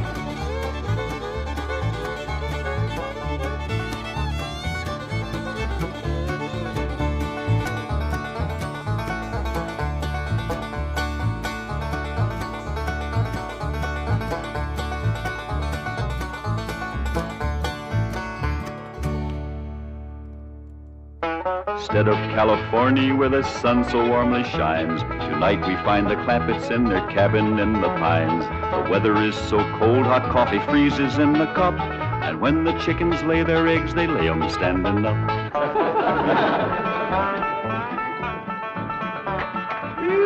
Doggy's gonna be a cold one tonight. Somebody better get ready to pry that sun up in the morning to get it started. Yeah, sure we'll be glad to get back to that nice warm mansion in Beverly Hills. It ain't no fun sleeping on this cold, hard floor. That's a fact. You think that's bad? You ought to try sharing a room with that wild daughter of yourn. At least ways you got a bed. That ain't a bed. That's a nest, a roost, and a den and a hutch all in one. Is them animal friends of Elly's still coming in at night, Granny?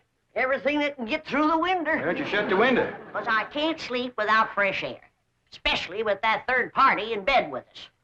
What third party? Elly, can you come out here and bring your friend with you? Yeah, Granny? Don't you worry about it, Granny. I'll chuck it out. Whatever it is, you gotta get your sleep. It's us, Granny? Your pa wants that polecat. Give it to him. Now, wait a minute. Don't point that thing at me. You don't want to get drove outdoors on a night like this.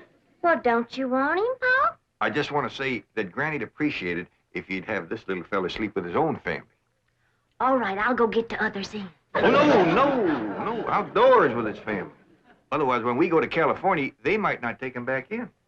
And if a skunk ain't welcome with his own family, he just about ain't got nobody to turn to. All right, I'll put him out the window. Uncle Jed, why can't we go back to Beverly Hills right away? Reckon we can tell him the truth, Granny? I reckon he's big enough. Well, you see, we promised your ma we'd stay here and help her till she gets herself married to Mr. Brewster. Well, how long will that take? Well, it hadn't ought to take long. She's got him boarding in your room now where she can get at him. Pearl told me tonight's the night. She's gonna feed him into a stupor, then set him in the parlor and sing to him until he proposes. That's a powerful combination. Pearl cooking and singing. Yeah. If he can get got, Pearl will get him. Ain't that a precious picture? Niagara Falls, where the honeymooners go. Understand they're having special winter rates there now. I think I'd better turn in. I've got to get up awfully early. No. You sit down and relax. Jethrine and me's got a special surprise for you. It isn't food, is it? Food for the soul and the spirit. Music. What would you like to hear? Oh, anything you'd like to sing. Well, I'll just pick out something at random. Let's try this, Jethrine.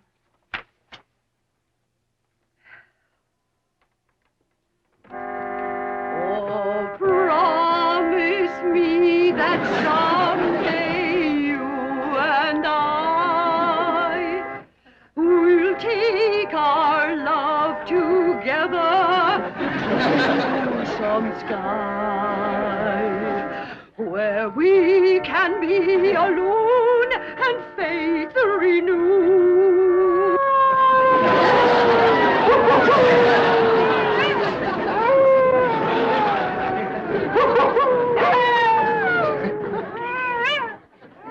Uncle Jed. Uncle Jed. What's got them wolves so stirred up tonight? Oh, but something sure is setting them off. Lane, can't sleep a wink. Go to the right, Granny. Go to the left, Granny. Them wolves keeping you awake too, Granny? Hey, sure is. Howling goes right through you. It ain't their hollering that's getting me. They're snoring. Look for yourself. Ellie's got 2 of them under the bed. Granny, we gotta get that girl back to Beverly Hills. She's going right back to being a wild cougar. What y'all all doing out here? Trying to keep warm. Sure is cold in there without you, Granny. Mind if I join you? I reckon so, if you don't mind a little human company for a change. Uncle Jed, we just gotta get ourselves back to Beverly Hills. We will, Jethro, as soon as your ma gets proper hitched to Mr. Brewster. Bless you. Oh, Pearl, give it all you got tonight. Oh, we's all gonna be down with pneumonia. Just a song at twilight when the lights are low and the flickering shadows softly come and go.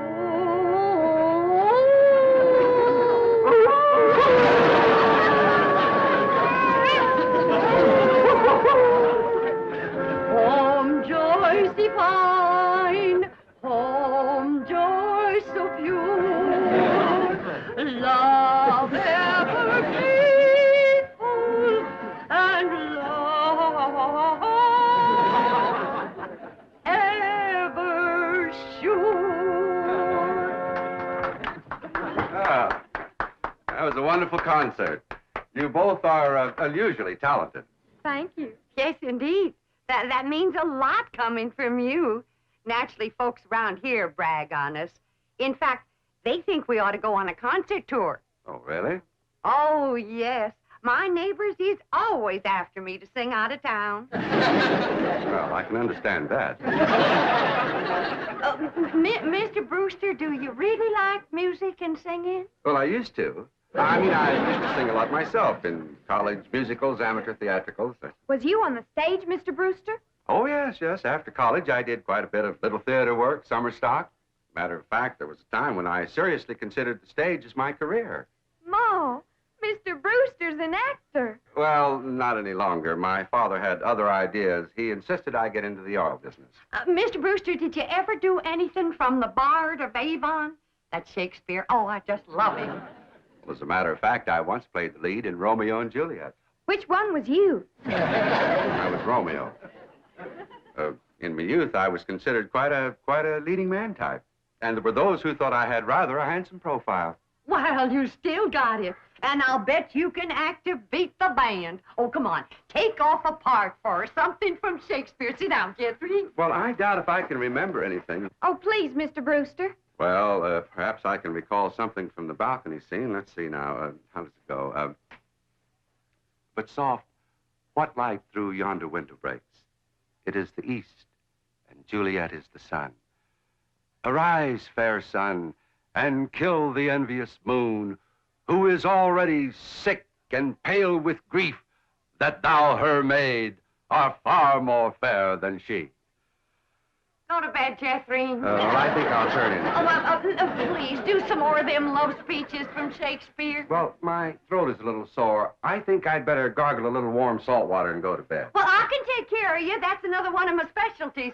Nursing the sick. Well, it might be the flu bug, and you wouldn't want to catch it. Good night. If his flu bug is as hard to catch as he is, I got nothing to worry about.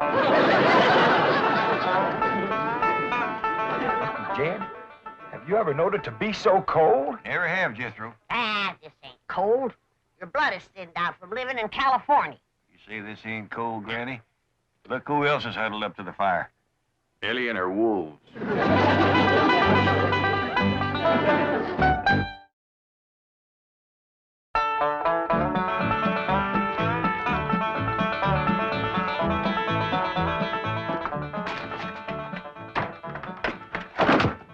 Still cold this morning, Granny.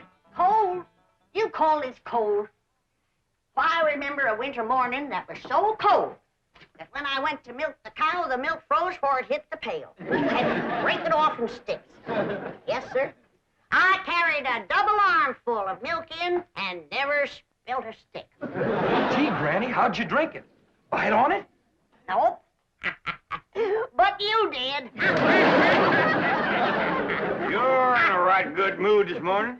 Jed, I got a feeling in my bones that Pearl got him last night. Oh, I seen Mr. Brewster's car coming down the road, and Aunt Pearl's with him. I told him, my bones is never wrong.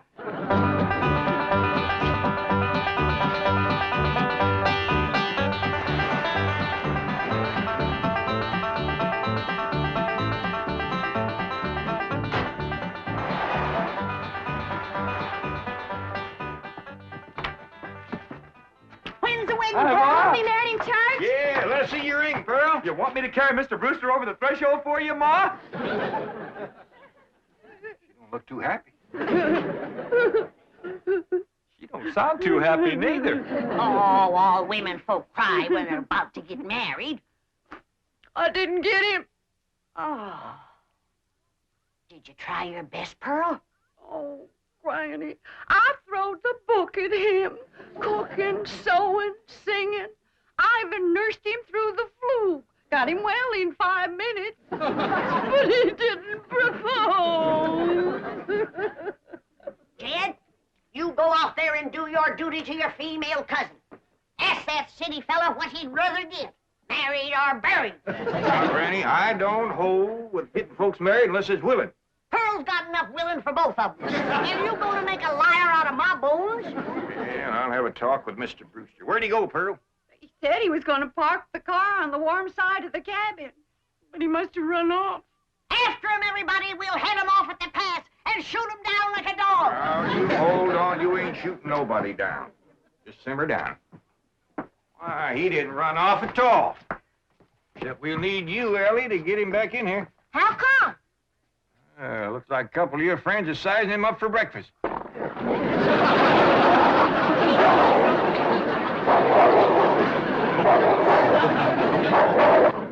Well, in all sincerity, Mr. Clampett, your cousin Pearl is a very remarkable woman. It's just that, well, I don't want to get married. Oh, I understand that, Mr. Brewster, and I thank you for speaking the truth like a man. But my cousin Pearl has got herself a problem. Oh, what's that? Well, ain't no secrets in the hills. Everybody's dog knows that you've been boarding with her over at her place, and they all know she's had her cap set for you. Oh, I ain't blaming you, Mr. Brewster. Jed? Did he say yes? Can we come out now? Well, not yet a while, Granny. Well, if you're too chicken to shoot him, Ellie's got her wolves standing by. Mr. Brewster, in order to save my cousin Pearl from shame, I'm going to ask you to do me a big favor. Anything I can do. I want you to propose to her in front of somebody. But... And let her turn you down, of course. Oh, I see. Of course, yes, that'll save face. Pearl will know that she's supposed to turn me down. Oh, sure, we'll have an understanding with Pearl. Now, the one I think you ought to propose in front of is Elverna Bradshaw. You know, Mr. Clampett, this idea of yours is quite inspired. Oh, just a notion. You see, Elverna is the biggest gossip in the hills. No, really, it's brilliant. It combines drama, pathos, suspense. It has a happy ending. Great third-act curtain. It's real theater. Of course, you'll have to be convincing, so Elverna will... Convincing? Why, I'll give a performance that the people of these hills will remember as long as they live. Well, just so that...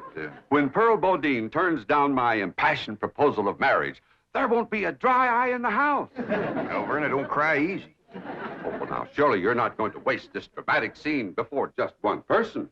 Well, I reckon Alverna's daughter. I've got it. I've got it. The movie house where Pearl plays the piano. You want to propose there? Well, it's perfect. Everybody in town will see it. I want to kind of shame you to be turned down in front of all them people. Well, it's just a performance. I've learned one thing in the theater. An actor always gives a better performance in front of a full house. Well, doggy, that sure is nice of you. It's my pleasure, Mr. Clampett. Mrs. Bodine, Granny, come on in. Come on in, everybody. How about it, everybody? I reckon we better let Mr. Brewster tell you what's going to happen. Well, tonight at the movie house, Mrs. Bodine, while the whole town looks on, I'm going to ask you to marry me.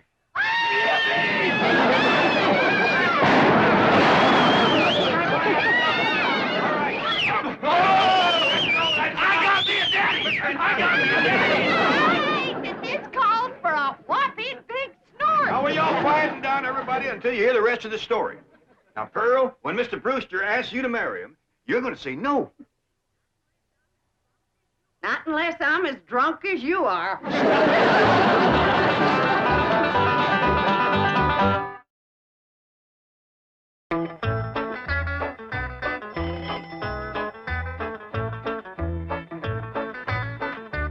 Howdy, Pearl. Evening, Pearl. Evening, Granny. Jethro went on ahead down to the theater to get a fire going in the stove. Where's Jethrine, Aunt Pearl? Why, she's in her room getting dressed. Go on in and see her. Granny, what happened to your mink coat? This is it. Tonight's kind of special, so I'm wearing the pretty side out. You sure got your pretty side out tonight, Pearl? Oh, I tell you, Jed, I'm as nervous as if I was going to get a real honest-to-goodness proposal. And it would be real if your cousin Jed would do his duty and hold a shotgun on that fella, Brewster. Now, ladies, let's settle for what we got. This way, Pearl can come to California without nobody saying she left town in disgrace.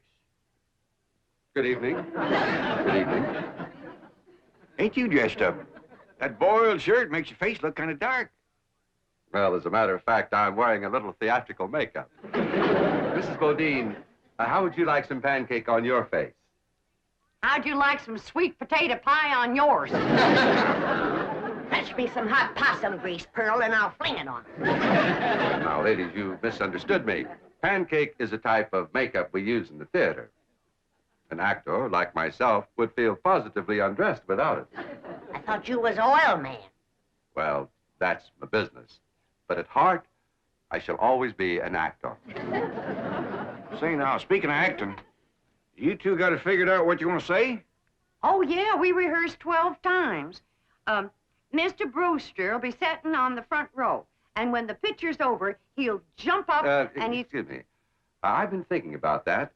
I believe it would be more effective if I made an entrance. Entrance? Yes, I'll come down the aisle. Oh, all right. And then Mr. Brewster's going to say, Mrs. Bodine, don't go to California with your cousin Jed. Stay here and be my wife. I've been thinking about that, too.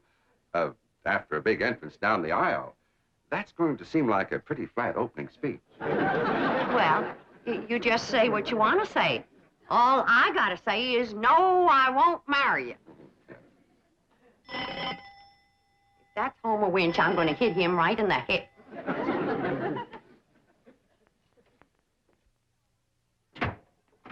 Evening, Pearl. Berna Bradshaw, what are you doing here? Well, you and me being such close friends, I just thought I'd offer to play Piany for you at the theater tonight. Why? Surely you're not going to show up and have folks whispering behind your back all during the picture. What in the world would they be whispering about? Pearl, I'm your best friend. You don't have to pretend with me. The whole town knows how you've been flinging yourself with that boarder of yours. For your information, Alverna Bradshaw, Mr. Brewster proposed to me 12 times today, and 12 times I turned him down. Is that why he give you this here mink coat? 'Cause you turned him down? This here mink coat was given to me by my niece, Ella Mae Clampett. Oh, Pearl, I keep telling you, you don't have to pretend with me. I'm your best friend. But Alverna Bradshaw is your best friend. You're up to your eyeballs in enemies. Mr. Brewster, if you was to go in there now and propose in front of Elverna, you could save yourself a trip to the theater. And the news would get around a heap quicker. You don't understand, Mr. Clampett. An actor needs an audience. Elverna, if you don't mind, I'd like you to get out of my coat and out of my house. I'm going to be late for the theater. Pearl, take your best friend's advice and sneak out of town quietly. You can depend on me to smooth everything over. Thanks for nothing.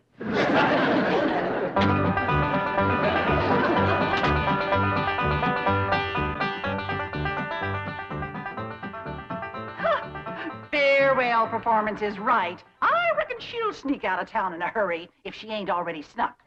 Mind you, Pearl's my best friend, and I ain't one to talk, but...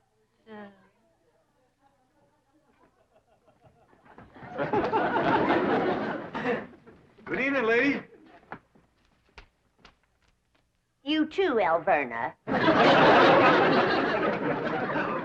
I noticed Mr. Brewster wasn't with her.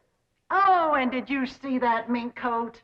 Well, I wouldn't trade this little band of gold and a home-loving husband for a dozen mink coats. Would I, Luke? Luke? Luke Bradshaw! That little sneak, he got away again.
I just saw that poster out front. Farewell performance. Does that mean you are leaving?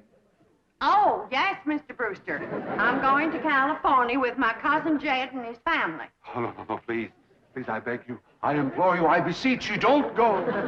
Stay here and be my wife. No, thank you, Mr. Brewster. I cannot.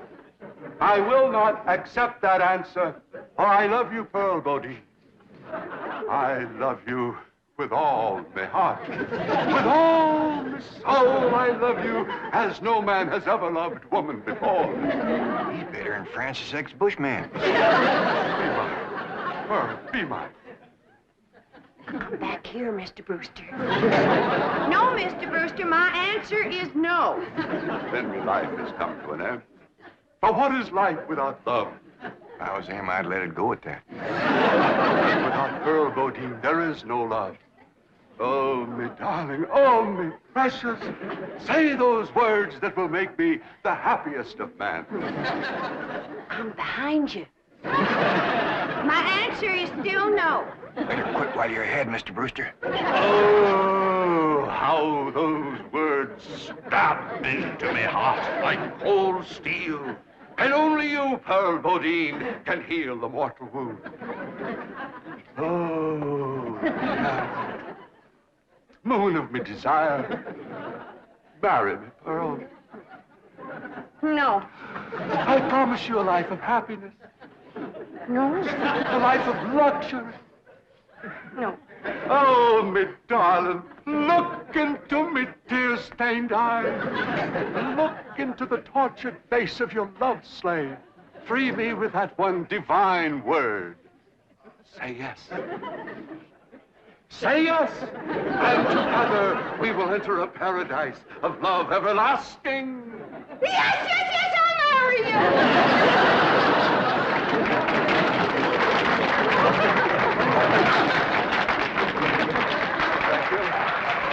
Thank you very much. Did you say yes? Yes!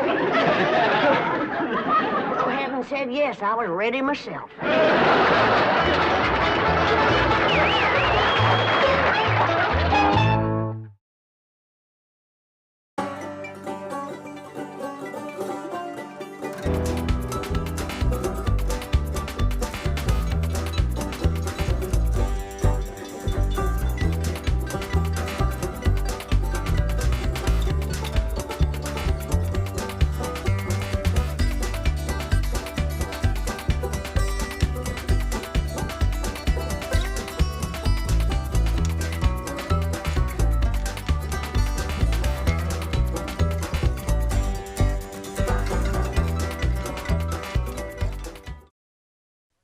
This has been a Filmways presentation.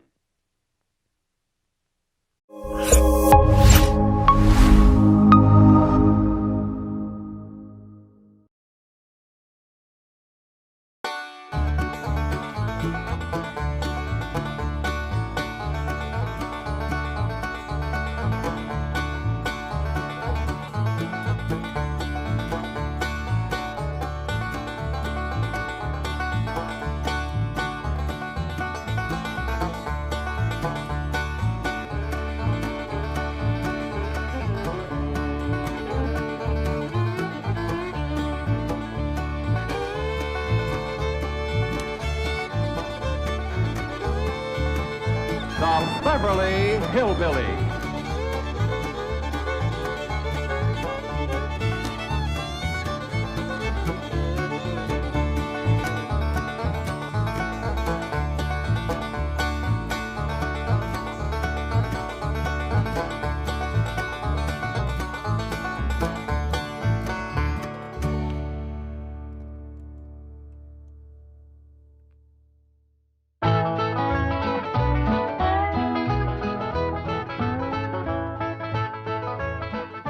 That's fine right there, Mr. Brewster. Jethro!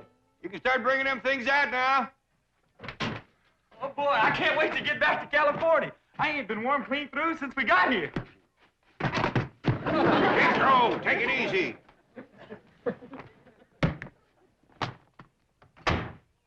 We've been sleeping on a hard floor. It'd be awful nice to get in a warm bed for a change.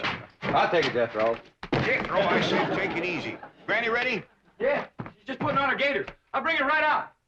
Well, I hope you'll come visit us in California. We'd be mighty glad to see you, especially Pearl. Her and Jethrine's coming to stay with us. Big overgrown.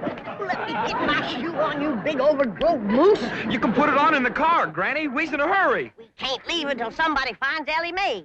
Where is she? She took to the woods early this morning with those two timber wolves that she's let sleep under her bed. Yeah, I'll find her. By doggy, it's a good thing we're leaving. One more night and she'd be baying at the moon. Now, you two rascals has got to stay away from Maggie and her family. You hear me? Is it a deal? All right. Now, don't you forget it. You seen 'em, Maggie. Give their word. What's more, Frida's gonna keep an eagle eye on 'em. And if they goes to pestering you, she's gonna snatch 'em both. Ain't you, Frida? I wish you could come to Beverly Hills and live with us. But I reckon it'd be too long a trip for you and your young'un. But I'll come back and see you in the spring. Elly Mae, Over here, Pa. you got them wolves with you? Oh, they won't pester you none. And that no-biting promise goes for my Pa, too. Hello there, Maggie. Elly, honey. Mr. Brewster's waiting, and we got to pick up Pearl and Jethrine and drive clean to the airport. St. Pearl and Mr. Brewster are getting married?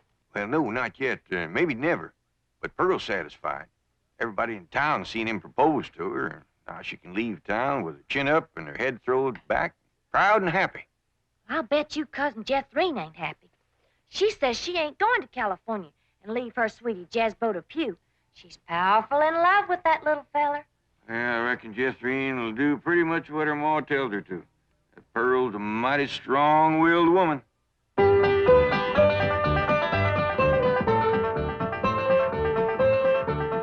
Jethrine's pretty near time for them to pick us up. Now, no more sulking. You're coming to California. I don't want to hear no more argument about it. Okay, Ma, I'm coming.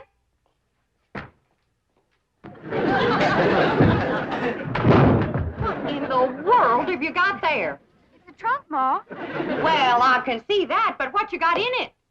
Well, I got some clothes and some shoes and some food and some water. I forgot the water. Water, why?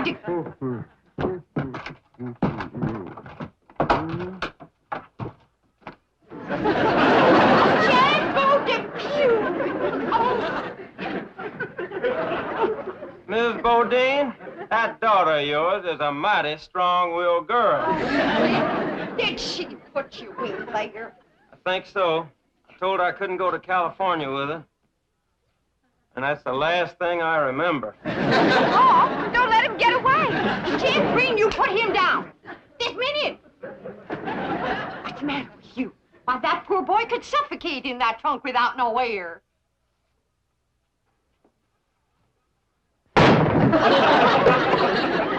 Jethrine, am I gonna have to take a switch to you? Jethrine, honey, like I told you, I can't just pick up and go. I got a big business going here. Well, couldn't you be a traveling salesman in California?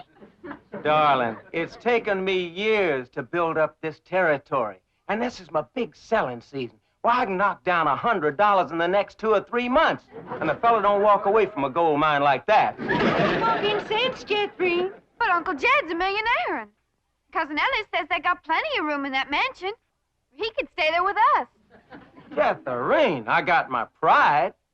Well, I'd rather die than take charity from my sweetheart's kinfolks. Now, what sure you can write to one another. Of course. And I'll be here when you get back. Oh, there they are. Now, Jethrine, you get ready to leave.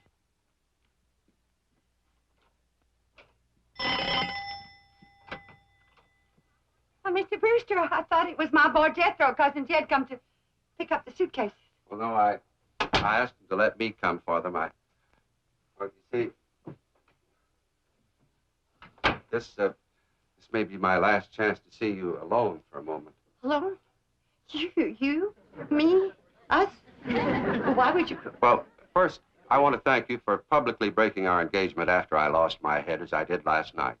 Oh, shucks. I didn't mean it when I said yes. It was just nerves and the excitement of the moment. Well, you were very sweet about it. Yeah, well, but now that my head is clear and I'm thinking straight, well, I realized I couldn't get married right now. Well, some man would lose a wonderful wife. My goodness, I got family obligations, you know. Why, Cousin Jed's been after me 3 or 4 months to come to Beverly Hills and get that wild daughter of his proper dressed and acting like a lady. I'm going to miss you, Mrs. Bodine. Yes, well, he's in desperate need of me. I don't know what come over me last evening, but now that I had a good night's sleep and my morning coffee, got my wits together, well, I could just laugh at myself for even considering marriage. Mrs. Bodine, I just want to say that I think you're a splendid woman, and I'm sure our paths will cross again. And, well, I'd consider it a great honor if you'd allow me to kiss you goodbye.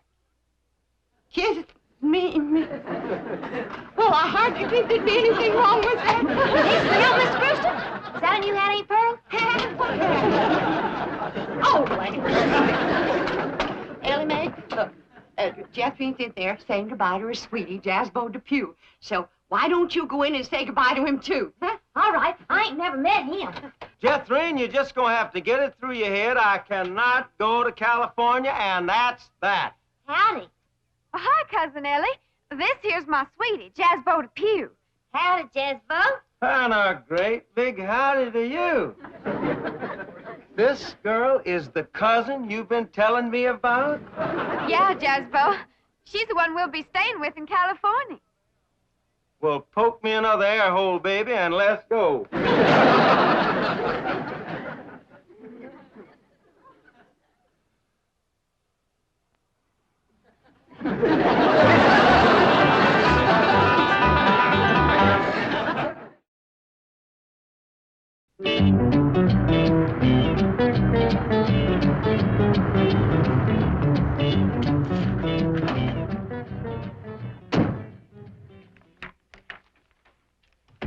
Oh, good morning, Chief. Morning. Well, I just had a call from Brewster in Tulsa. The Clampetts are on their way home. Jethro? Oh, I mean the Clampetts. Yes, and they're bringing a cousin and her daughter along. That'll be 6 of them. I think I'd better order an extra limousine. Chief, if I may suggest, the personal touch is very important to these people, and they are the bank's largest depositors. I would be happy to volunteer my car and myself. I can take at least half the load. Jethro. And the luggage. See, Chief, I have bucket seats, and Jethro is quite a bucketful.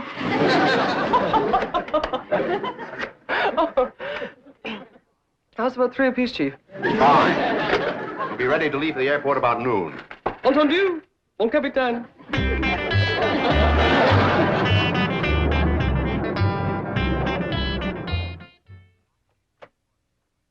Time to leave for the airport, Miss Hathaway. Right.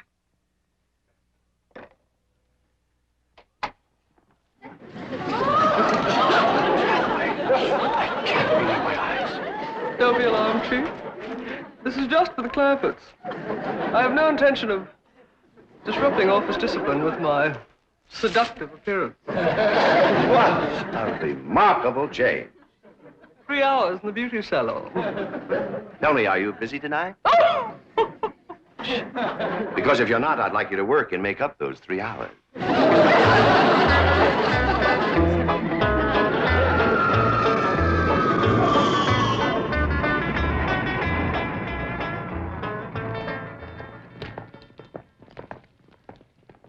They could have missed the plane. Oh, impossible.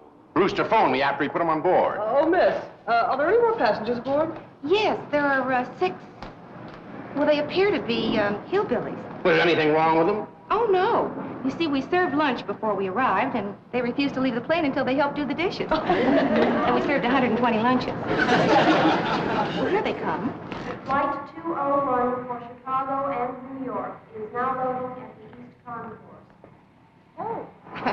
Thank you for sharing your food with us. Thank you for doing the dishes. You sure you don't want us to wash the windows? It won't take long if we all pitch in. Thank you. Drysdale, howdy. Welcome home, Mr. Clampett. This here is my cousin, Pearl Bodie. Oh, howdy, Mr. Drysdale. Oh, excuse my wet hand. Oh, it's quite all right. Well, how did you enjoy your plane ride? I don't believe it. I plain don't believe it. It's a miracle.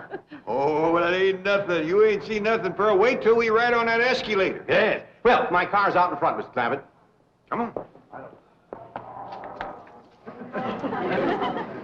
Mon amour. That ain't my name. Who are you? I am a wild and mysterious gypsy. I have come to take you away to my gypsy camp. You got some food there? Well, I can't stay long, but I am kind of hungry. Helping wash all them dishes give me quite an appetite. Jed, them stairs is moving. We're having a California earthquake. Pearl, them stairs are supposed to move like that. What for? I don't know, but that's what they call an escalator. Only thing is, last time we was here, they was moving the other way. Come on. Well, we ain't gonna get on them crazy stairs. Oh, come on, Pearl. Once you're on there, you like it. Welcome home, Ellie Mae. Howdy, Mr. Drysdale. Welcome home, Granny. Thank you. Well, where's Jethrine? Last I saw of her, she was still eating. Well,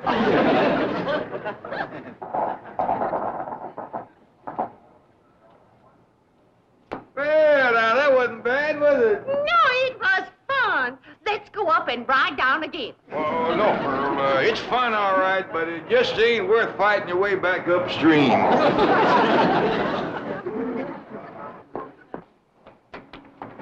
Jed, place is haunted. A ghost just went through that door. That ain't no ghost, Pearl. That's what they call, electric eye. They got 'em all over out here.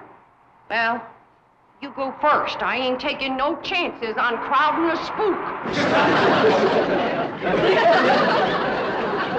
Come on, Granny. I can get on that dog, Granny.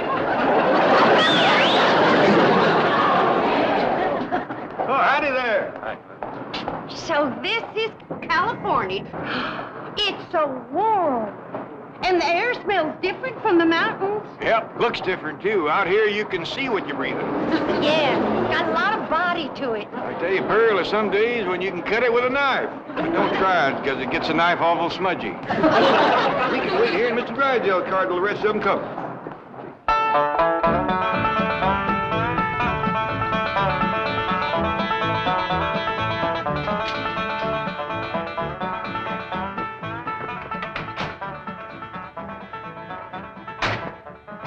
I'll go with Martin and take the luggage around to the servants' entrance. I can't believe it. I've seen pictures, but I just can't believe it. It ain't real. It's real, Ma. Jethrine, don't you knock no holes in your Uncle Jed's mansion. Ah, she can't hurt it, Pearl. Wait till you see inside, Pearl. It's the biggest bunch of indoors you ever did see.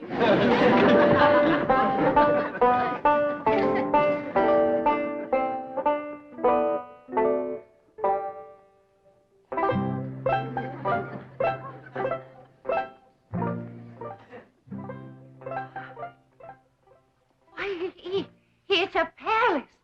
There just ain't no other word for it. It's a dazzling palace. How do you get it started, Uncle Jed? Get what started? These here stairs. Ain't they like the ones at the airport? Oh, you gotta climb those yourself. Come on, Jethrine. I'll show you upstairs.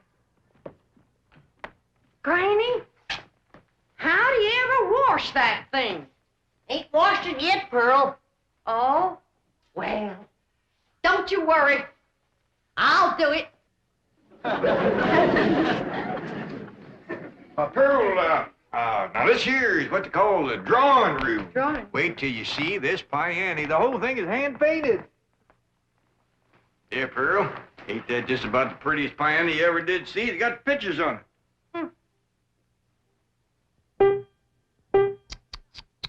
Look at the dust. Granny, did you run up them curtains? No, they was here when we came. Well, as soon as we get settled, I'll run up some new ones. Them windows ain't been washed in weeks. Well, Pearl, you know, it's a mighty big house. It'd take a miracle woman to get it all done. Looks like I come just in time, huh? Where's the kitchen, Jed? I'll show you. 32 rooms in this house, and something tells me it ain't gonna be big enough.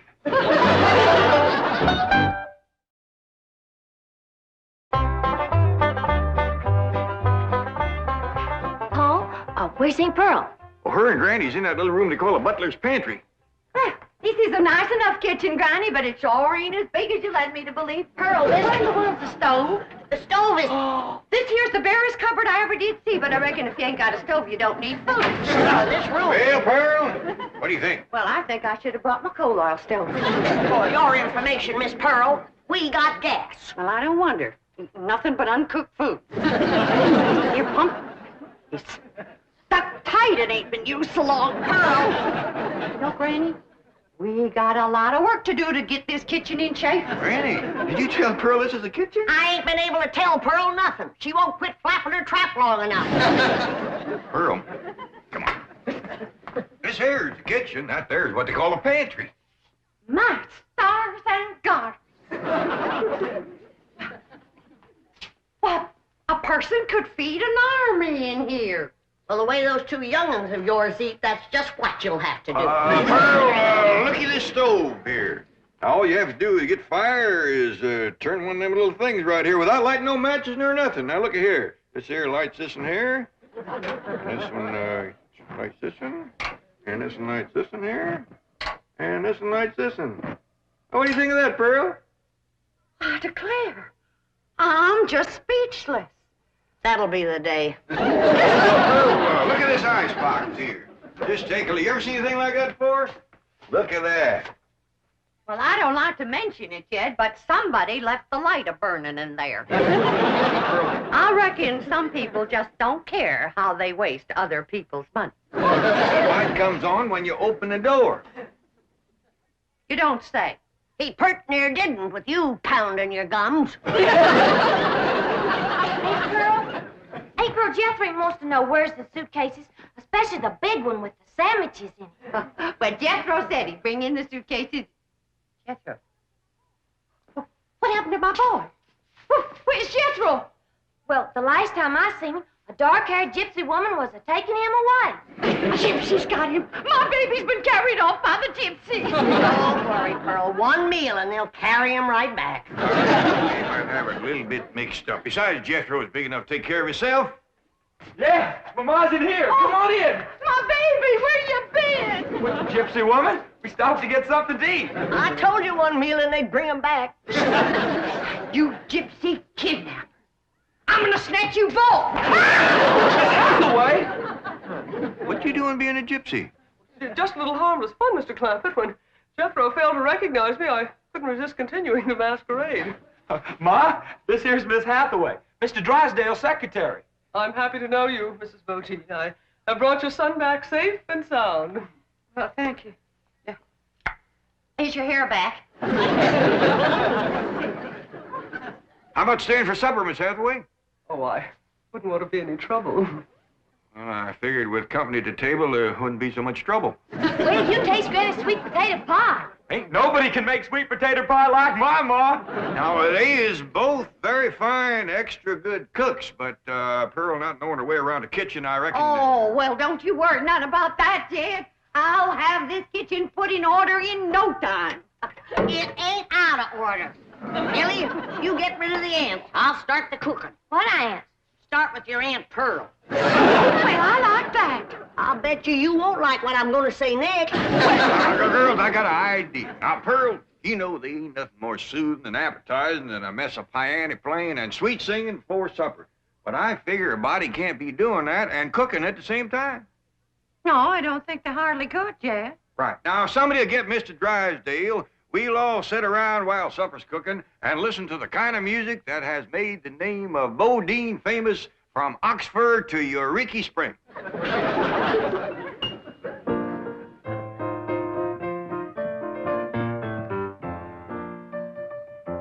Pa, it's pretty near supper time. Want me to start setting the table? Yeah, and let's use that big company table in the fancy eating room. Okay, Paul. You help me get the chairs around it? Why, sure.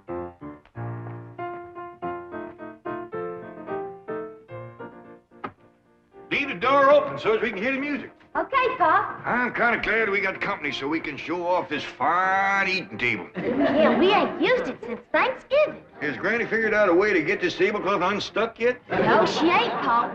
She even tried to steam it off. She couldn't get it loose. She said if she didn't know better, she'd think somebody stuck it down on purpose. Well, I'm glad I got all my pot passers notched. They come in real handy. See? See, you find out there what you want, you can reach for it and get it or pass it without bothering the fella sitting next to you. Yeah, the good thing about this table is things can't go a-sliding off. Oh, I gotta tell Granny. Since we're gonna use this table, she can leave the victuals right in the pots. Doggies, ain't Pearl getting fancy.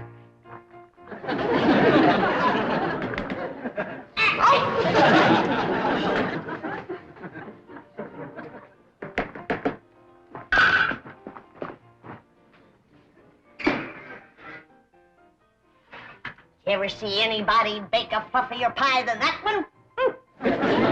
Some folks don't know that cakes is fluffy and pies is juicy.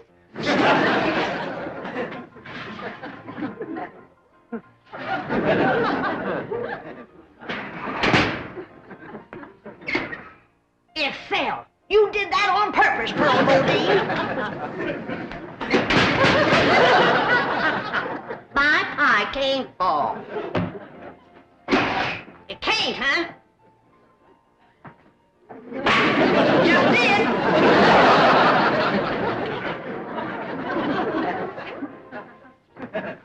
Whammy!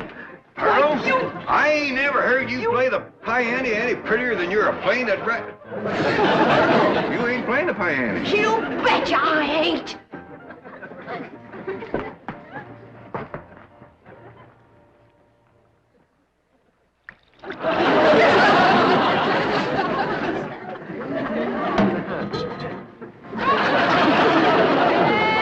Before the battle, mother, I am thinking most of you.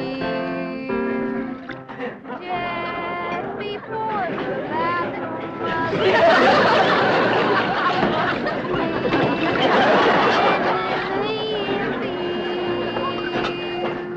how I wish, dear sweet mother, you were here beside me. I feel the same way, Jethrine. Mr. Drysdale, have I got enough money to take everybody out to a nice eating place?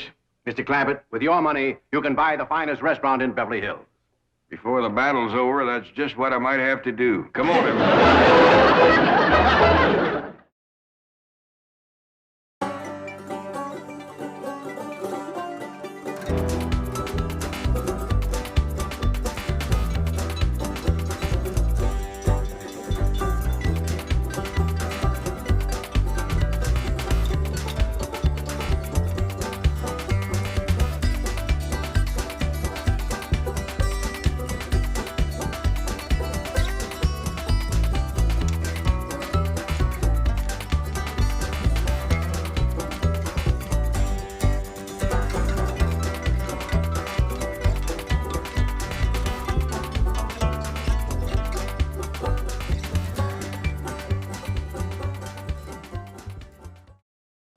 This has been a Filmways presentation.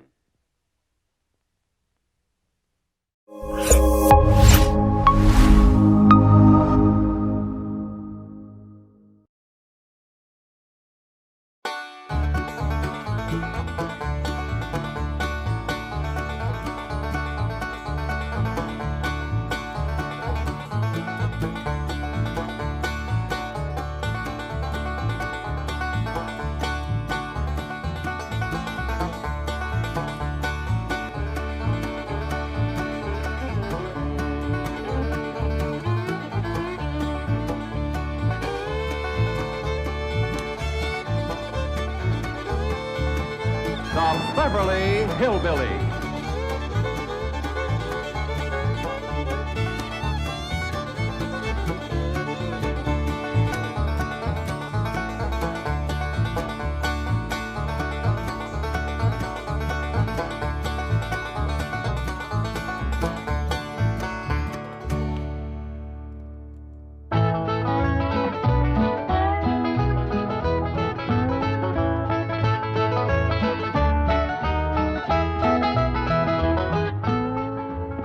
You ought to be ashamed to let me sleep this late. My half the day is gone as pretty near sunup. Land sakes alive, I ain't stayed abed this late in 72 years. Morning, Granny. Now, Jethro, don't you yell at me. I'm going to get breakfast just as soon as I can. Ma's done give us breakfast already, Granny. And now she's got us cleaning the house from top to bottom. How come no one woke me? Well, she says we ain't supposed to wake you. That's how come she shut off your alarm clock. Pearl done it. I'm sorry I took it out on you, Clock. Jethro, your ma says bring you this bucket of suds. Oh, morning, Granny. How's your rheumatiz? What rheumatiz?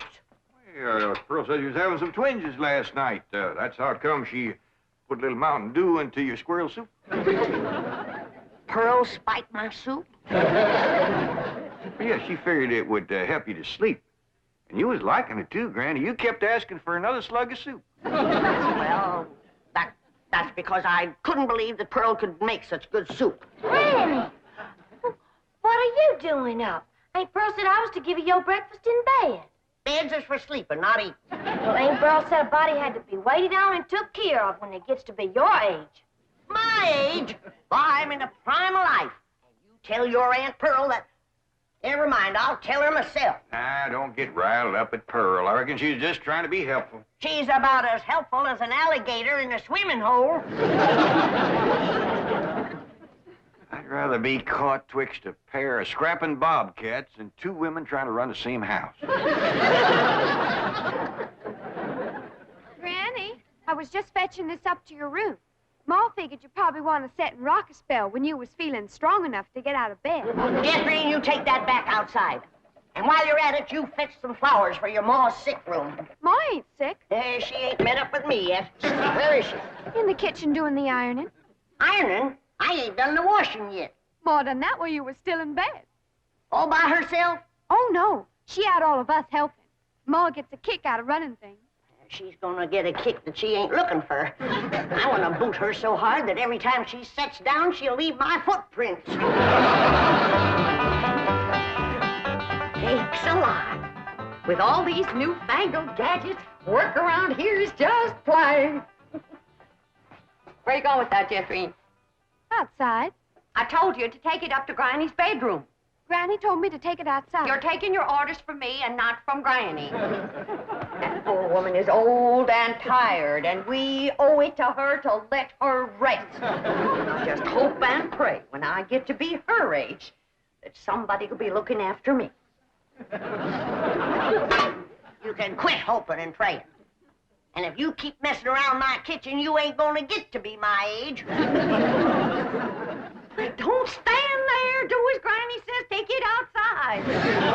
How do you feel, Granny? Did you sleep off the soup? I mean, did the soup help you to sleep? Now, you listen to me, Pearl, and you listen good. When you was a baby and you needed it, I spanked you. And when you was a toddler, I paddled you. And when you was a young'un, I swished you. And I can still do it, Pearl. Besides, the target's a heap much bigger today. Now, Granny, don't be riled. You was looking poorly last night, and I figured you needed a little rest. Honest, you look like the dogs that had you under the porch.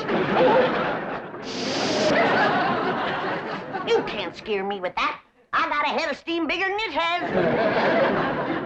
Gonna make pretty music when you make it shake like this, Uncle Jed? That ain't for playing with, Jethro. You bust that and your ma'll tan you good. Pa, I didn't wash the front of the house as high up as I can get. I'll need a ladder to get the whole thing. Girl get you to wash the whole outside the house? Yes, sir, she said. Every inch of it. Oh, if she ain't the cleanest woman. Well, come on, I'll help you. Granny? Granny! You can hurt a body with an iron skillet like that? Oh, Jethro, protect your boy. How can Granny hurt you, Ma? You said she was too old to get out of bed. I know you was too old to get out of bed. Here she comes. I get it, Pop. Hey, Jethro, that looks like fun. I'll swing you now, but you gotta swing me later.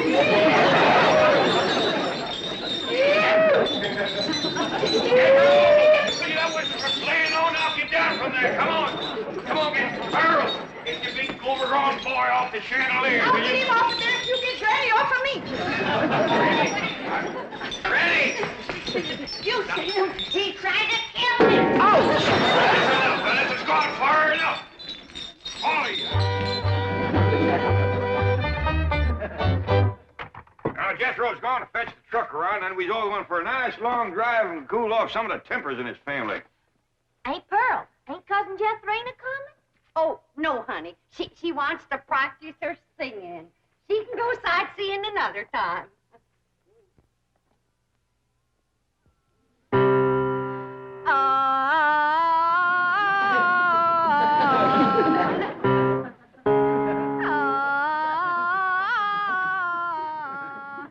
Listen to that. You ought to be ashamed of yourself running off and leaving a child that sick. Jethrine ain't sick, she's singing. Well, she's singing sick. For your information, my daughter's training for the stage. Well, now, that's one thing she can do, drive a stage. This snapping and backbiting twixt you two has got to stop. Quick as Jethro gets here with the truck, we're going to take a nice long drive and show Pearl some amazing sights. She ain't never gonna see no more amazing sights than she sees every morning when she looks in the mirror. I wouldn't talk if I was you. Looky, Pop. Yonder comes a truck and there's nobody driving it.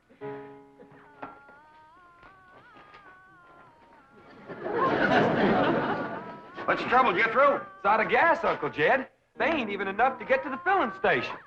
Yeah, I'll tell you what, Elly Mae, you run the house and get Granny's jug. The big one. Ooh, don't tell me that child ain't sick. Nobody makes a noise like that on purpose. You're going to be sorry you said them things when Jethrine commences singing with a big orchestra like Rudy Valley. Ooh, Rudy Valley and his Connecticut Yankees. Did you hear that, Jed? Your traitor cousin Pearl is letting her daughter desert to the Yankees.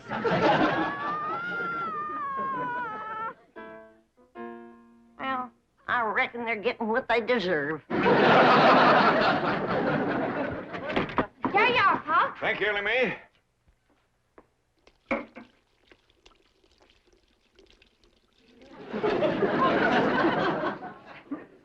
Now, Jethro, see fellas start. Okay, Uncle Jed. Jethro and me's gonna get gas. We'll be right back.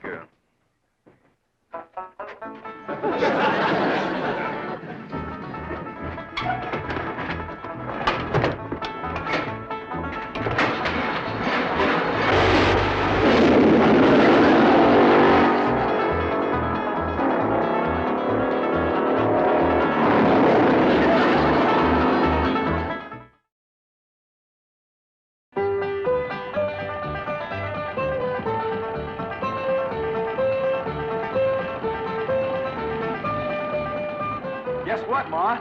They tell me at school there's lots of movie stars live on this street. Do you reckon that Francis X. Bushman lives in one of them houses? Wouldn't be a bit surprised. Oh, my stars and garters. If I was to meet him face to face, I'd faint that away. So would he. What'd she say, Ellie? Well, she said... Look at that big house down there. I bet you the movie star lives in that one. Oh, Jethro, drive up the driveway, and I'll go to the door and ask for directions. Directions to where, Ma? Directions to the next corner. Who cares? You didn't stop. I know how to get to the next corner. Now we passed it. Why, that might have been Raymond Ibarra's house. I might have got acquainted with him and told him how I play piano at the movie theater back home. Why, I could have played and sung the song I wrote for the chariot race in Ben-Hur. Simmer down, Pearl. I don't reckon that was Mr. Navarro's house. I got a good look up the driveway as we passed. The barn door was open. There wasn't a span of horses or a chariot in there. Well, slow down anyway, Jethro. Land sakes, if I was to see Rod LaRock or John Gilbert or Hoot Gibson, why, I wouldn't even have time to ask for their autograph. Some women is just plain man crazy. What'd she say, Ellie? Well, she said some Let's drive down to the business part of town, Jethro, and show Pearl some of the beautiful buildings and stores they got there. Okay, Uncle Jed. Tell your Aunt Pearl not to fret. There's men there, too. Aunt Pearl, Granny said... Never mind, Ellie. Drive on, Jethro. I think we'll see some movie stars down there.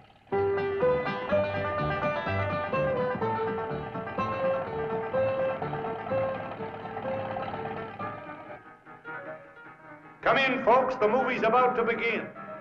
By the way, the wax figures out front are by courtesy of the Beverly Hills Movie Museum. Looky, Aunt Pearl, there's a moving picture theater up yonder. Yeah. I wonder if they need a right good first-class piano player. Why, do you know one? Now, I have taken Say, all... Pearl, ain't them movie stars out in front of that theater? Stop 'em, my Jethro. I can't believe it. It's Douglas Fairbanks, Rudolph Valentino, and William S. Hart. I have never seen one woman as man crazy and movie star crazy as William S. Hart. Let me off of here. Jethro, drive on before we embarrass them poor fellers. Bill, honey, you're my hero. Yoo-hoo, yoo-hoo, bang, bang.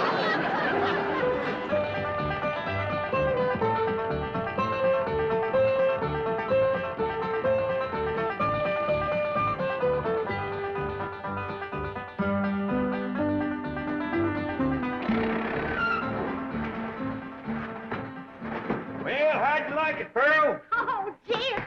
That was the most thrilling, most exciting thing that ever happened to me. Seeing all them how old Bill Hart stood there with them steely eyes just a-staring at me? You bet you, Granny. Well, Rudolph Valentino kind of give me a scorcher of a look, too. He sure did, girl. How about them green drawers that Mr. Fairbanks was wearing? Yeah, Jed, you ought to dye your drawers that color. Oh, Pearl, red's my color.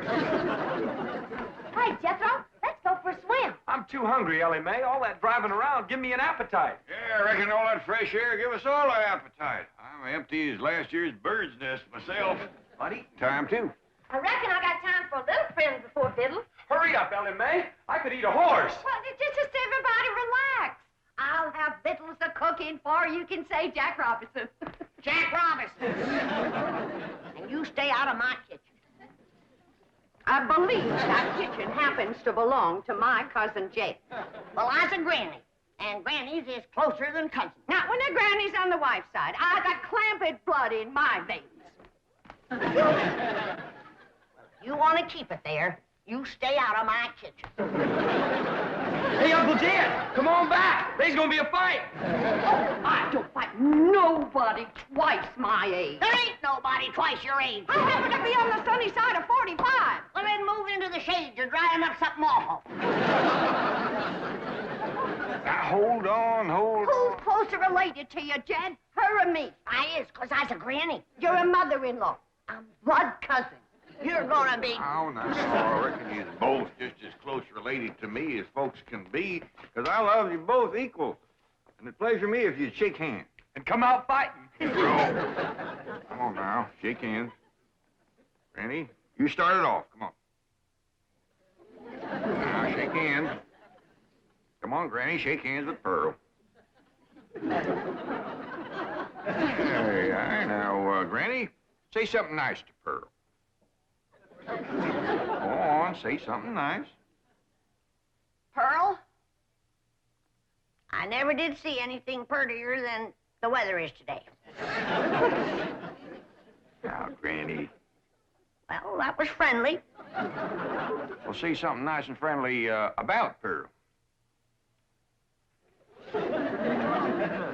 Don't force her, Jed. I ain't forcing her. She's just trying to think up something extra special nice. Now, ain't you, Granny? Yeah, and it ain't easy. See? Oh, Pearl. She's always bragging on you. How pretty you are, or what, a nice figure you got? I bragged on Pearl's figure. You sure did. You said Pearl got the kind of figure a man likes. Yeah.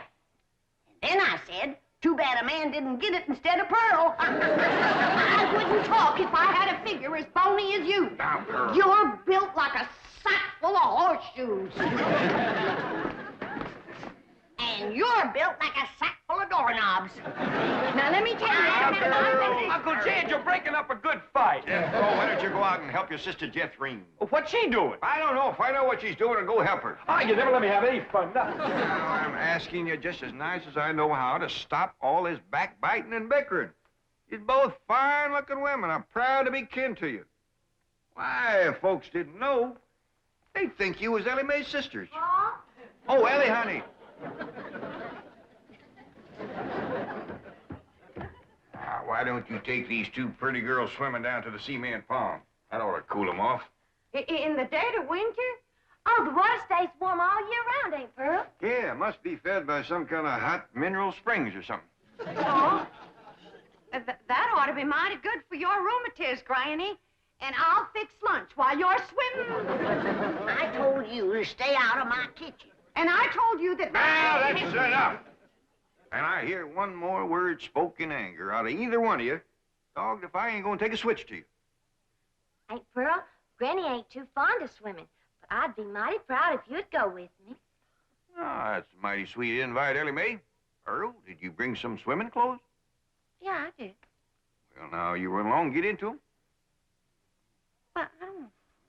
Come on, put them on. All right, doggies. I bet you Pearl in them swimming clothes has got the figure of a young girl. She better give it back before she stretches it out of shape anymore. I didn't say it in anger. I'm smiling.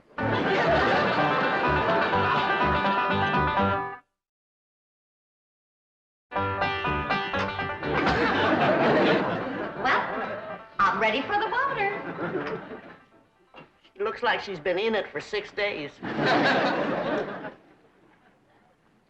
Pearl, you are one of the finest looking women ever to come down out of the hills. And you're extra fetching in your swimming clothes. I made it myself. The ticket, you say? It's all handwork. No. Yep. Every gore and gusset and dart and tuck and ruffling and brick-rack, I did it all myself. Doggy, that's mighty pretty, and so are you, Pearl. Granny, did you ever see anything like Pearl in her bathing suit? No, sir, I ain't. Well, come on, I'll show you the pond. Elly and Jethro's down there waiting for you. Cousin Elly, while we was waiting for these ham hocks to thaw out, I'll race you to the fur end of the pond and back. You're on. Wait till I get on this swimming cap. Doggone it. I wish I didn't have to wear this. He says that pond water's bad on my hair. Well, why don't you cut some of that hair off? Hey, that's a dandy idea. Would you do it for me, Jethro? Well, sure. And I could find something to... Hey, there's some shears. Why get off close to my head, Jethro? Okay. I want it short as yours. Well, hold still. I don't want to shorten your head none. Jethro! Yeah, Uncle Jed? Hold on there. What do you think you're doing? Fixing to cut Ellie's hair. Whack it off short, Paul, so as it won't get in my eyes when I swim. I'd sooner cut off my arm than that beautiful hair of yours. Now, don't you never get a notion like that in your head again, nor you neither. You mean I gotta let my hair grow long as Ellie's? Jethro, why don't you try using your head for thinking? I have tried, Ma, and it hurts. Keep an eye on these two. I gotta go back up the house. I will, Jed. Hey, Ma, you want to race Ellie and me to the fur end of the pond and back? In the water? Yes, sir. And get my swimming suit wet? Yeah. Oh, you do bear watching, both of you. You see them ham hocks? Yeah, Ma. Where'd they come from? From pigs, I reckon.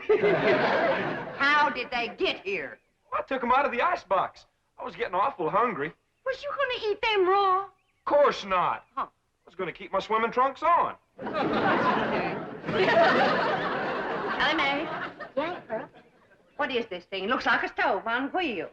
Well, that's what it is. It's called a portable barbecue. You just put a fire in there, then you lay the meat on this thing.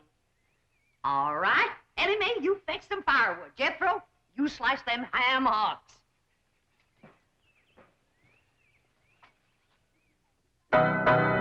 What would you like to hear next, Uncle Jed? Well, can you play Dixie? Why, sure. I sure do like to sing that song. It's right good for dancing, too. Would you do a jig? Well, if the music happens to get down around my feet, I might just cut loose and stomp a spell. Better take my coat off just in case it does.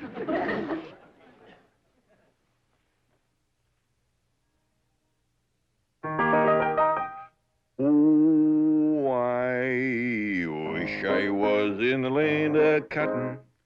Old times there is not forgotten.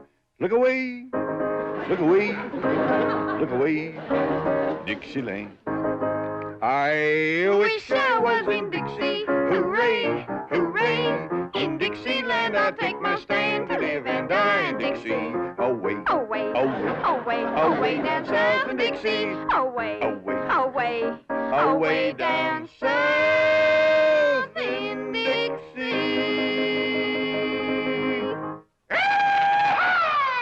I wish I was in Dixie, away from Pearl. In Dixieland, I'll take my stand away from a cousin of Pearl. Away, away, away down south in Dixie. Away, away, away from Pearl and Dixie. Oh, I wish I was in Dixie, away from Pearl and old Pearl, and away from Pearl and Dixie.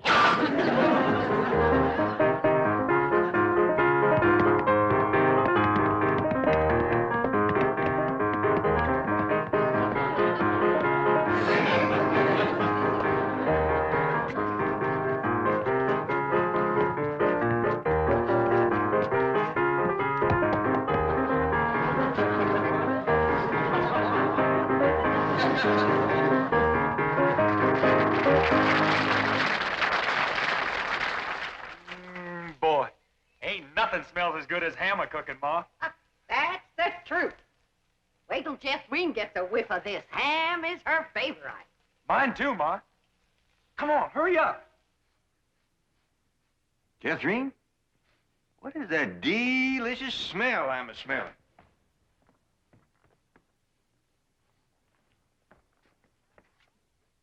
It smells like ham cooking, Uncle Jed. Well, let's get on down to the cement pond, tell everybody we're gonna have ham. That is a shortcut.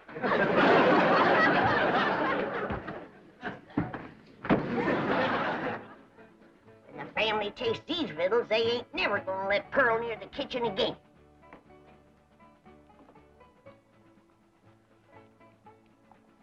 Good.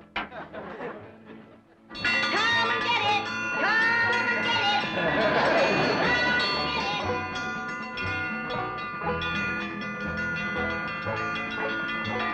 Come on, everybody! Victuals on!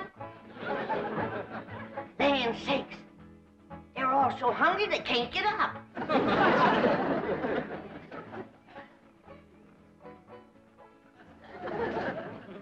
Come on, Jethro, I know you can make it. Oh, please, Granny, we just done eat 5 hams.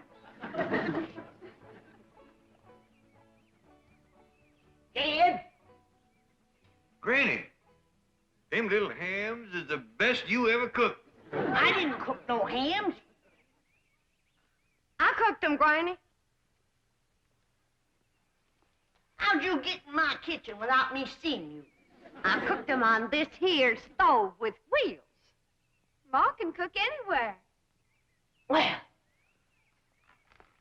let's see her cook where I'm gonna Don't put do it, Granny!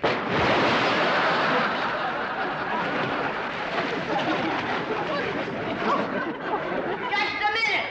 Here's your stove.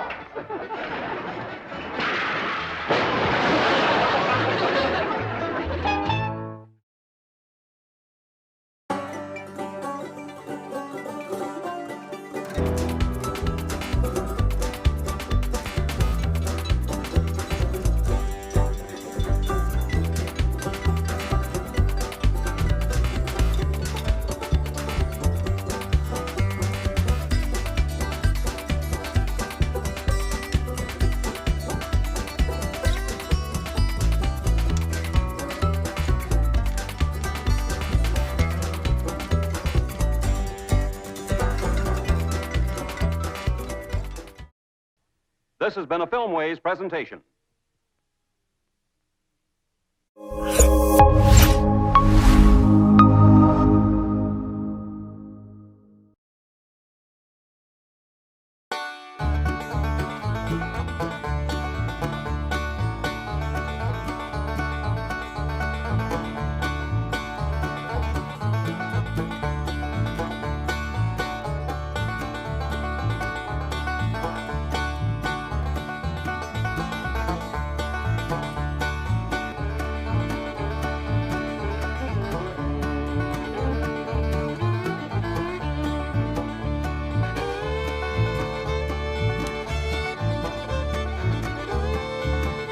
The Beverly Hillbillies.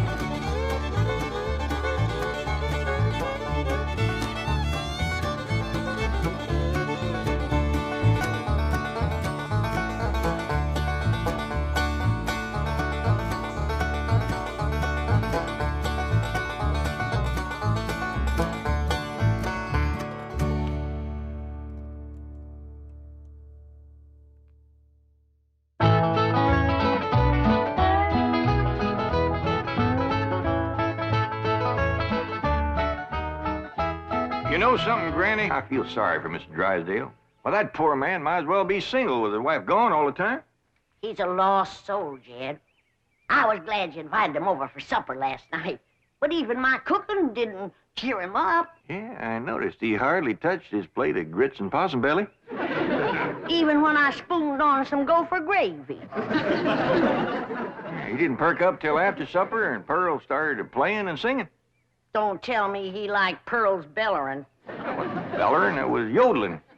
Well, it curdled the milk clean out to the kitchen. Oh, I've thrown shoes at tomcats that made prettier music than Pearl. I sure wish you two women would get along together. We ain't gonna get along together till she learns to stay out of my kitchen. I bet she's in there right now, sticking her long nose into my pots and pans. By dingy, if she is... Now, Granny, you just cool down.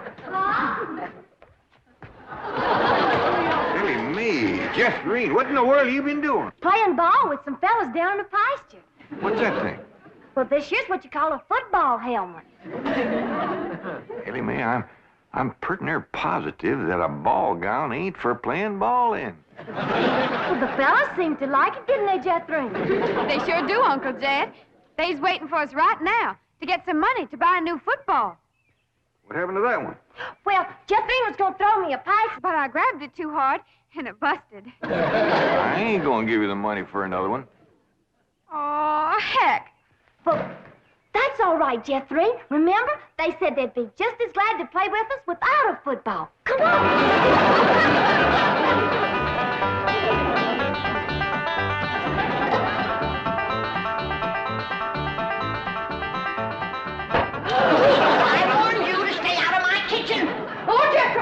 Save your law. Protect me from that wild woman. Hold her, Jethro, so I can paddle her. Granny, a thing like that could smart.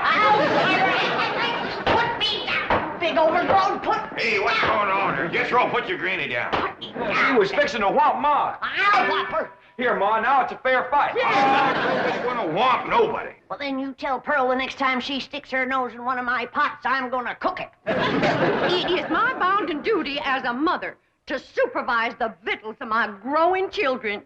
Don't tell me they is still growing. The Clampetts side of the family has always been big, strong, strapping folks. It's your family that brought in the runts. Who you call a runt? I think she meant you, Granny. He's about as helpful as a high wind in a prairie fire. Come on, Pearl, you and me's gonna have a talk. Jethro, you stay here and help your granny cool down. Okay, Uncle Jed. Granny, would you rather I held you under the faucet here to cool off, or took you out to the cement pond and ducked you? Try either one, and I'll bash you flatter than a gander's arch. Now, Pearl. Cousin Jed, I know just what you're going to say. You're going to say, Pearl, stay out of the kitchen. You're going to say, that's Granny's kitchen, and it's none of your business. You're going to say, stay in your room where you belong. That's what you're going to say, ain't it? Ain't nothing like it at all. What I was going to say was, it seems to me that a handsome widow woman in the prime of life ought not to be hiding herself in the back part of the house, working over steaming pots and pans and dipping her panty-playing fingers into soapy water and hoarsening up her beautiful singing voice yelling at Granny. That's what I was going to say. Praise be. Why don't I keep my big mouth shut and just listen? You know, Pearl, you got the gift of making music. And I reckon there ain't nothing these city fellas likes better than that.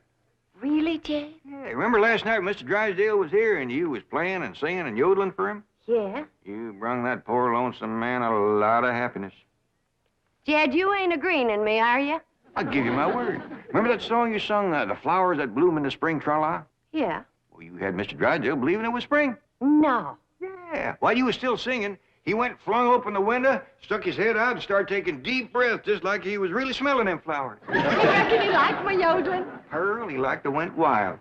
I reckon them city fellas don't get a chance to hear much yodeling. 'Cause when you throwed your head back and cut loose, it really grabbed a hold of him. It did? He gripped the arms of his chair till his knuckles turned white. Then he commenced to rocking back and forth and moaning like he's under some kind of a spell. And his eyes commenced to circling in his head, and real tears run down his cheeks. Before you got done, he was limp as a dish rag. I had to help him to the door. Uncle Jed, I can't seem to do nothing to cool Granny off. Ain't no need to, Jethro. Your pretty, young, piano-playing Ma has decided not to hide herself away out in the kitchen. That's a good idea, Ma, because Granny, she'd find you and whomp you. Well, we'll see about that. Well, will you stay out here and practice playing and singing and yodeling? I'll take care of Granny. I wonder if I should have told Uncle Jed that Granny's waiting behind the door with a skillet to whomp the first person that sets foot in her kitchen. reckon I should have. Jed, I'm sorry. I thought it was Pearl coming in. Granny, you done shortened me. I'll make a poultice for your head right away now, Jed. Right away.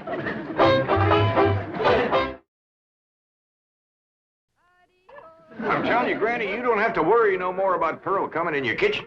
She's going to be spending her time getting herself a husband with her singing and yodeling. Jed, it ain't legal to torture a man into marrying you. You just don't realize the power Pearl's yodeling's got over men. Last night, Mr. Drysdale like to went wild. Pretty near drove me crazy, too. He loved it, Granny. I bet you he's got that yodeling ringing in his ears right now. I can still hear it. An unearthly screeching. Now, Chief, surely it wasn't that bad. Well, I can best describe it as the sound a woman might make if she were having her appendix removed without an anesthetic. Milton, darling. Margaret, I'm so glad to have you back, dear. What a cunning hat, dear. Is it you? Welcome home, Mrs. Drysdale. Thank you. Milburn, I have the most marvelous news. I'm going to a health farm in Arizona. What? Some women were talking about it on the plane. It's terribly chic, quite expensive, and you don't need any willpower. They just force you to be healthy. The doctors are all deliciously mean. But, Margaret, you are healthy. Every doctor in the United States says you're healthy. But, dear, this is different. They reduce you as well. Margaret, if you want to lose weight, just stay home and we'll have dinner at the Clampetts every night. Now, you can't eat the food, but you won't leave hungry. Because Cousin Pearl will yodel your appetite away. But, Milburn, it's so fashionable to go to a health farm. Oh, Margaret, please stay home and run the place for a while. You have plenty of servants. Yes, but we have no one to manage the place. And with both of us away most of the time, the servants are asleep on the job. Well, just hire a good, efficient housekeeper. Oh, yes, just try and find one. Oh, Margaret, please stay home. All right. That's the way you feel. Miss Hathaway. I'll stay home, just as you wish. That's my darling. Yes, Mrs. Drysdale? Telephone the pharmacy and have all my prescriptions refilled. And call my psychiatrist, my neurologist, my internist, and my osteopath and have them come over. Oh, and I'll need nurses around the clock. I just know servant problem's going to bring on a nervous breakdown. All right. Go to the health farm. No. My place is at home. Please go to the health farm. All right. If you're sure that's what you want. Oh, I want it. Milburn, I promise to come back a new woman. Bye. Just think, Milburn, you'll have a young, glamorous wife. Slim, trim, beautiful. All right. Start looking for a new housekeeper. Won't do any good, Chief. We've been through this with... Mr. Drysdale's office. Who's calling, please? Tell him it's a surprise. Surprise? That's what she says. Milburn Drysdale speaking.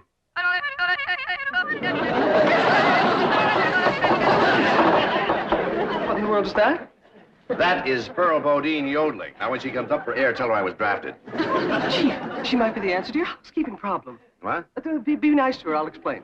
Hello? Hello? Hello, Mrs. Bodine. How nice to hear your voice again. You saying?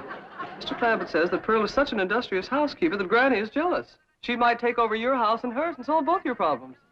What about that yodeling? I won't be there. And I defy any servants to sleep on the job with Pearl around. Hello? Hello, Mrs. Bodine. I wonder if I might come over and talk to you for a while. What, talk to me? Well, what about? Well, I think you may be just the woman I've been looking for. Yeah. To take over the running of my house? Well, yes. Come right ahead. Can we say 3 o'clock? Let's say 2.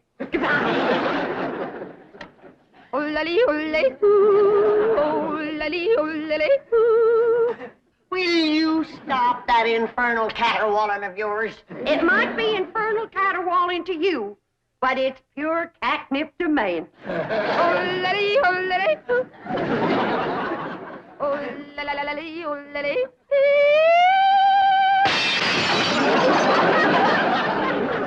Why, looky there. I hit such a perfect note, it busted the glass. It wasn't your voice that busted the glass. It was your face. We'll see who gets the last laugh when my sweetie comes. What, sweetie?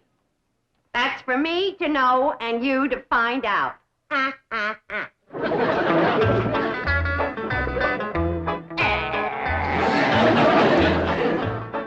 Sure is nice of you to share your soap with Miss Drysdale. Well, with my lye soap, she'll be happy to stay home and do her housework.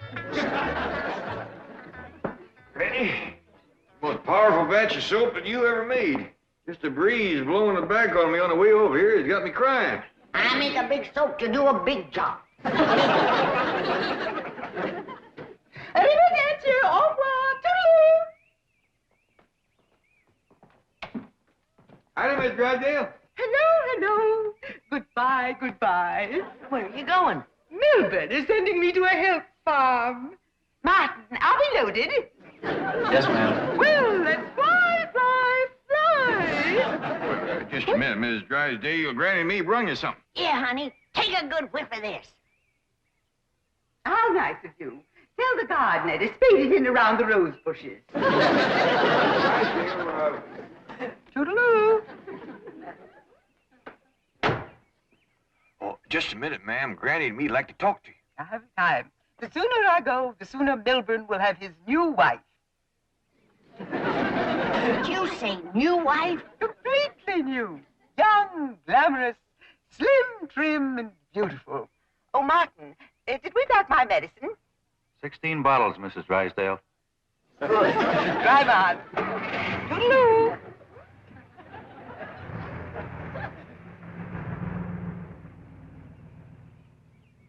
How could a woman be so cheerful about her husband getting a younger wife? You heard her. She's loaded. Yeah, both of them. Sued to the gills. Who do you reckon is the woman that busted him up? Hard to tell, Granny. There's so many young, beautiful women out here. Yeah, probably one of them glamorous movie stars.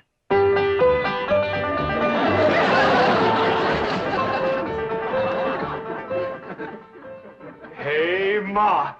You sure are all fancied up. Do I look like one of them glamorous movie stars?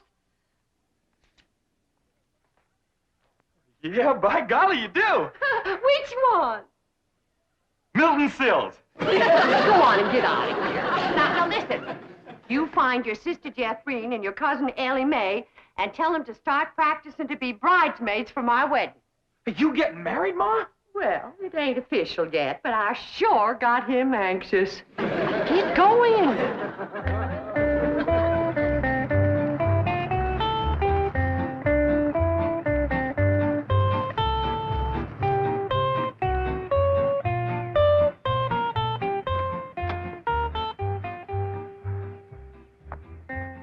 I think we have in about 15 minutes.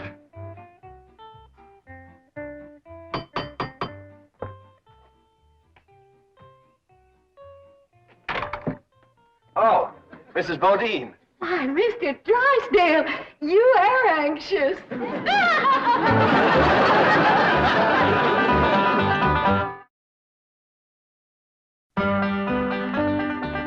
If I'd had a little more notice, I'd have baked your sweet potato pie. It's one of my specialties. Oh. Won't you sit down? Thank you. Here, I'll take your hat.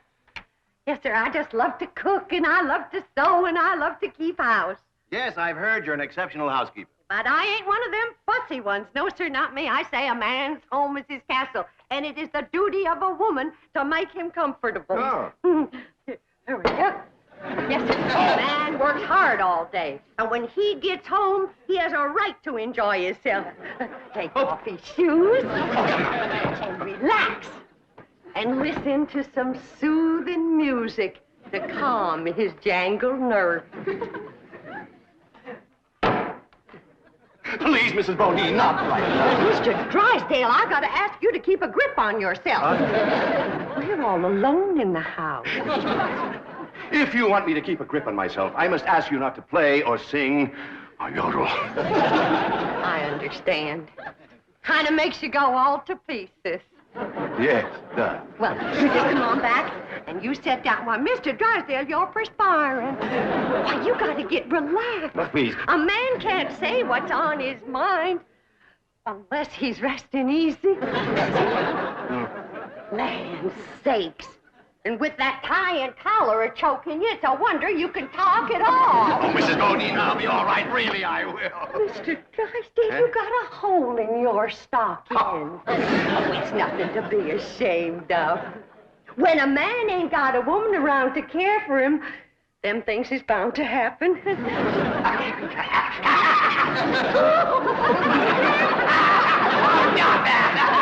I declare, Mr. Drysdale, you're ticklish.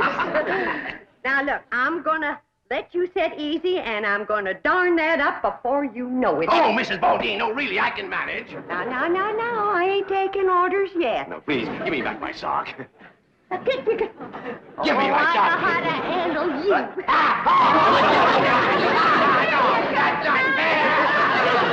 Uncle Jed, Granny, Ma's gonna get married. What? Who to? Well, she wouldn't tell me, but she was expecting him any minute. I reckon he's inside right now. Let's go in and see who it is.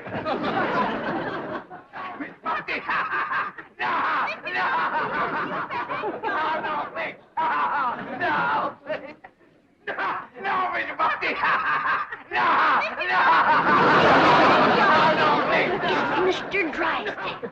I reckon Pearl is a young, beautiful woman that busted up his marriage. What? It's been her singing and yodeling that drove him to it. Mr. Drysdale. Mr. Clampett, it was just your cousin and I were... Oh, no, we weren't.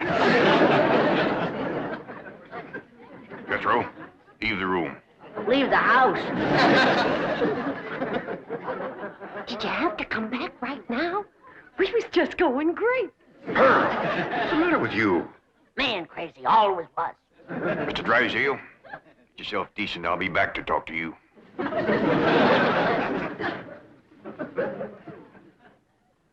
Shame on you! You too, Pearl, you homewrecker. I don't know what you're talking about. You told me that Mr. Drysdale was crazy about my yodeling, so I called him at the bank, and I yodeled, and he come a-running over here to see me. You done yodeled your way twixt Mr. Drysdale and his wife. Wife, I didn't know he had a wife. Well, he has.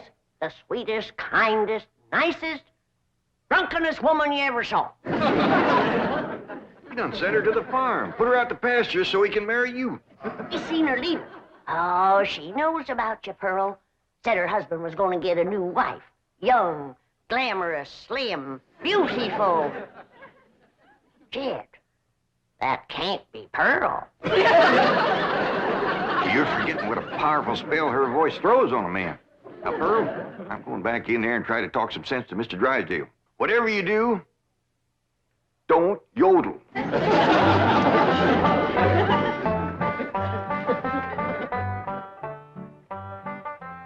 Oh, Mr. Clampett, I'm terribly embarrassed about the picture we must have presented when you came in, but I assure you I wasn't at fault. Yes, your cousin Pearl is one of the most... Yeah, my cousin Pearl admitted that she called you on the telephone and stirred you up. But she didn't know you were going to send your wife away to make room for her. Oh, but I didn't. In the first place, my wife is never home. Second place, if she does come home, there's still plenty of room for both of them. Mr. Drysdale, I hear tell that you folks out here behaves mighty different than we's used to. I know you're carrying a heavy load on account of your wife. But I just can't let my cousin Pearl get mixed up in any kind of goings-on like that. Well, then, if I can't have Pearl, can I have Granny?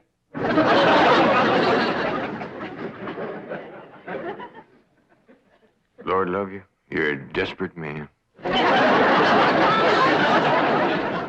are they saying? How can I hear when you keep pestering me? Mama! Oh! Jed told you not to yodel. I was screaming. Hell, the difference. What in the world happened to you? We was playing football with some boys. Yeah, and they sure was dumb. Jethrine was a-toting the ball, and they kept a-tackling me.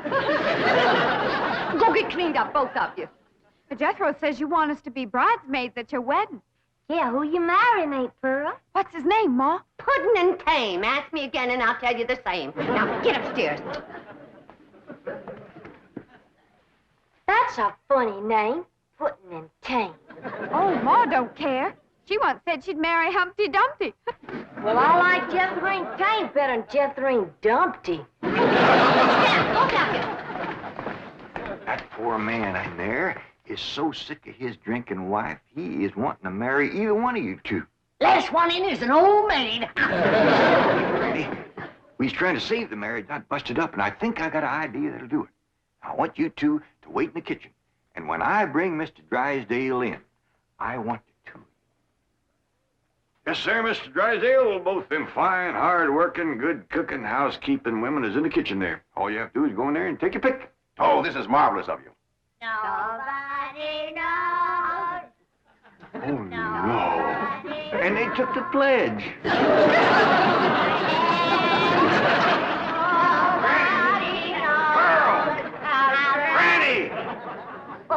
Well, look who's here. It's old Jed himself. And there's Milby, baby.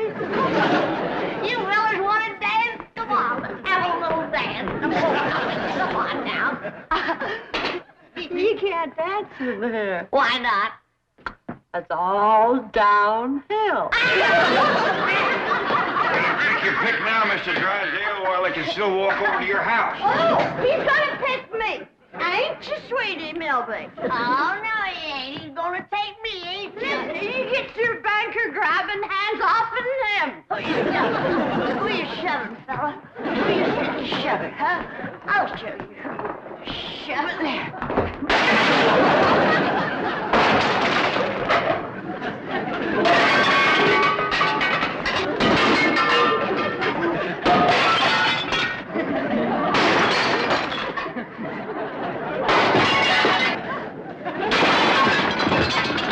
How about taking both of them, Mr. Drysdale? No, thanks. You done it, girl. Bless you both. Pearl, you were just great. So with you, Granny, darling. Together, you saved that man's home and you saved his marriage. Now, don't it give you a good feeling? Yeah. Well, I'm kind of winded. I think I'll go upstairs and rest.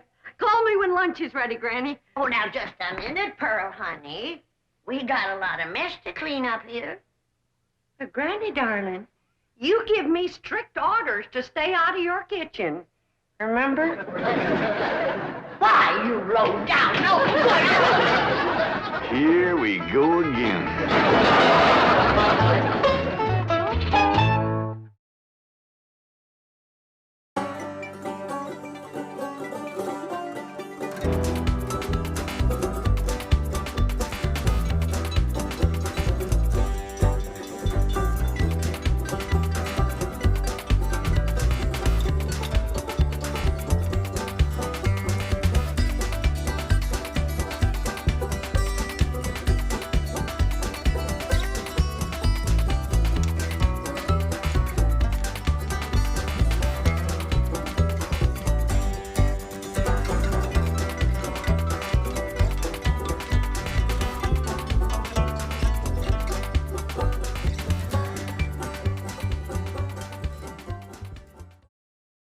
This has been a Filmways presentation.